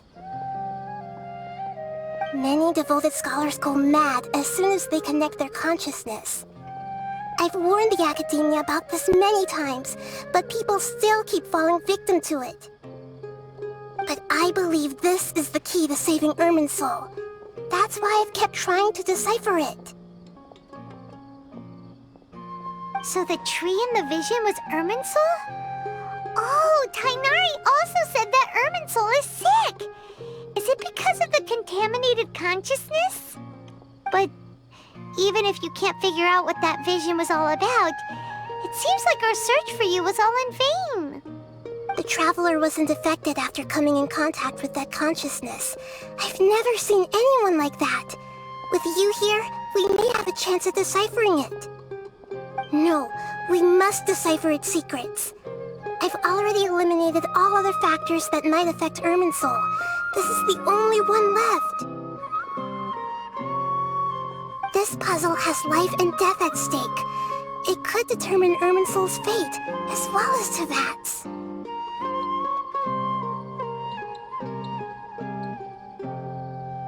Got it. I hope my answers were satisfactory, seekers of knowledge. To be honest, maintaining Dunyarzad's fading dream took a lot of mental energy. I think I may need to rest for a while. Oh, and you don't need to worry too much about the Sage's activities for now. The Akasha won't be able to conduct another project on the scale of the Sumeru Samsara in the immediate future. Go and get some sleep. Leave everything to us. What a relief. This is truly the most exhausting birthday I've ever had. Traveler? Paimon? Why am I here? Do either of you know? Maybe you were can't wake up a sleepwalker. We happened to walk by, so we thought we'd wait for you to wake up. I see. Huh. I should visit my maintenance personnel sometime. Oh, I'm fine. I better go. Thank you.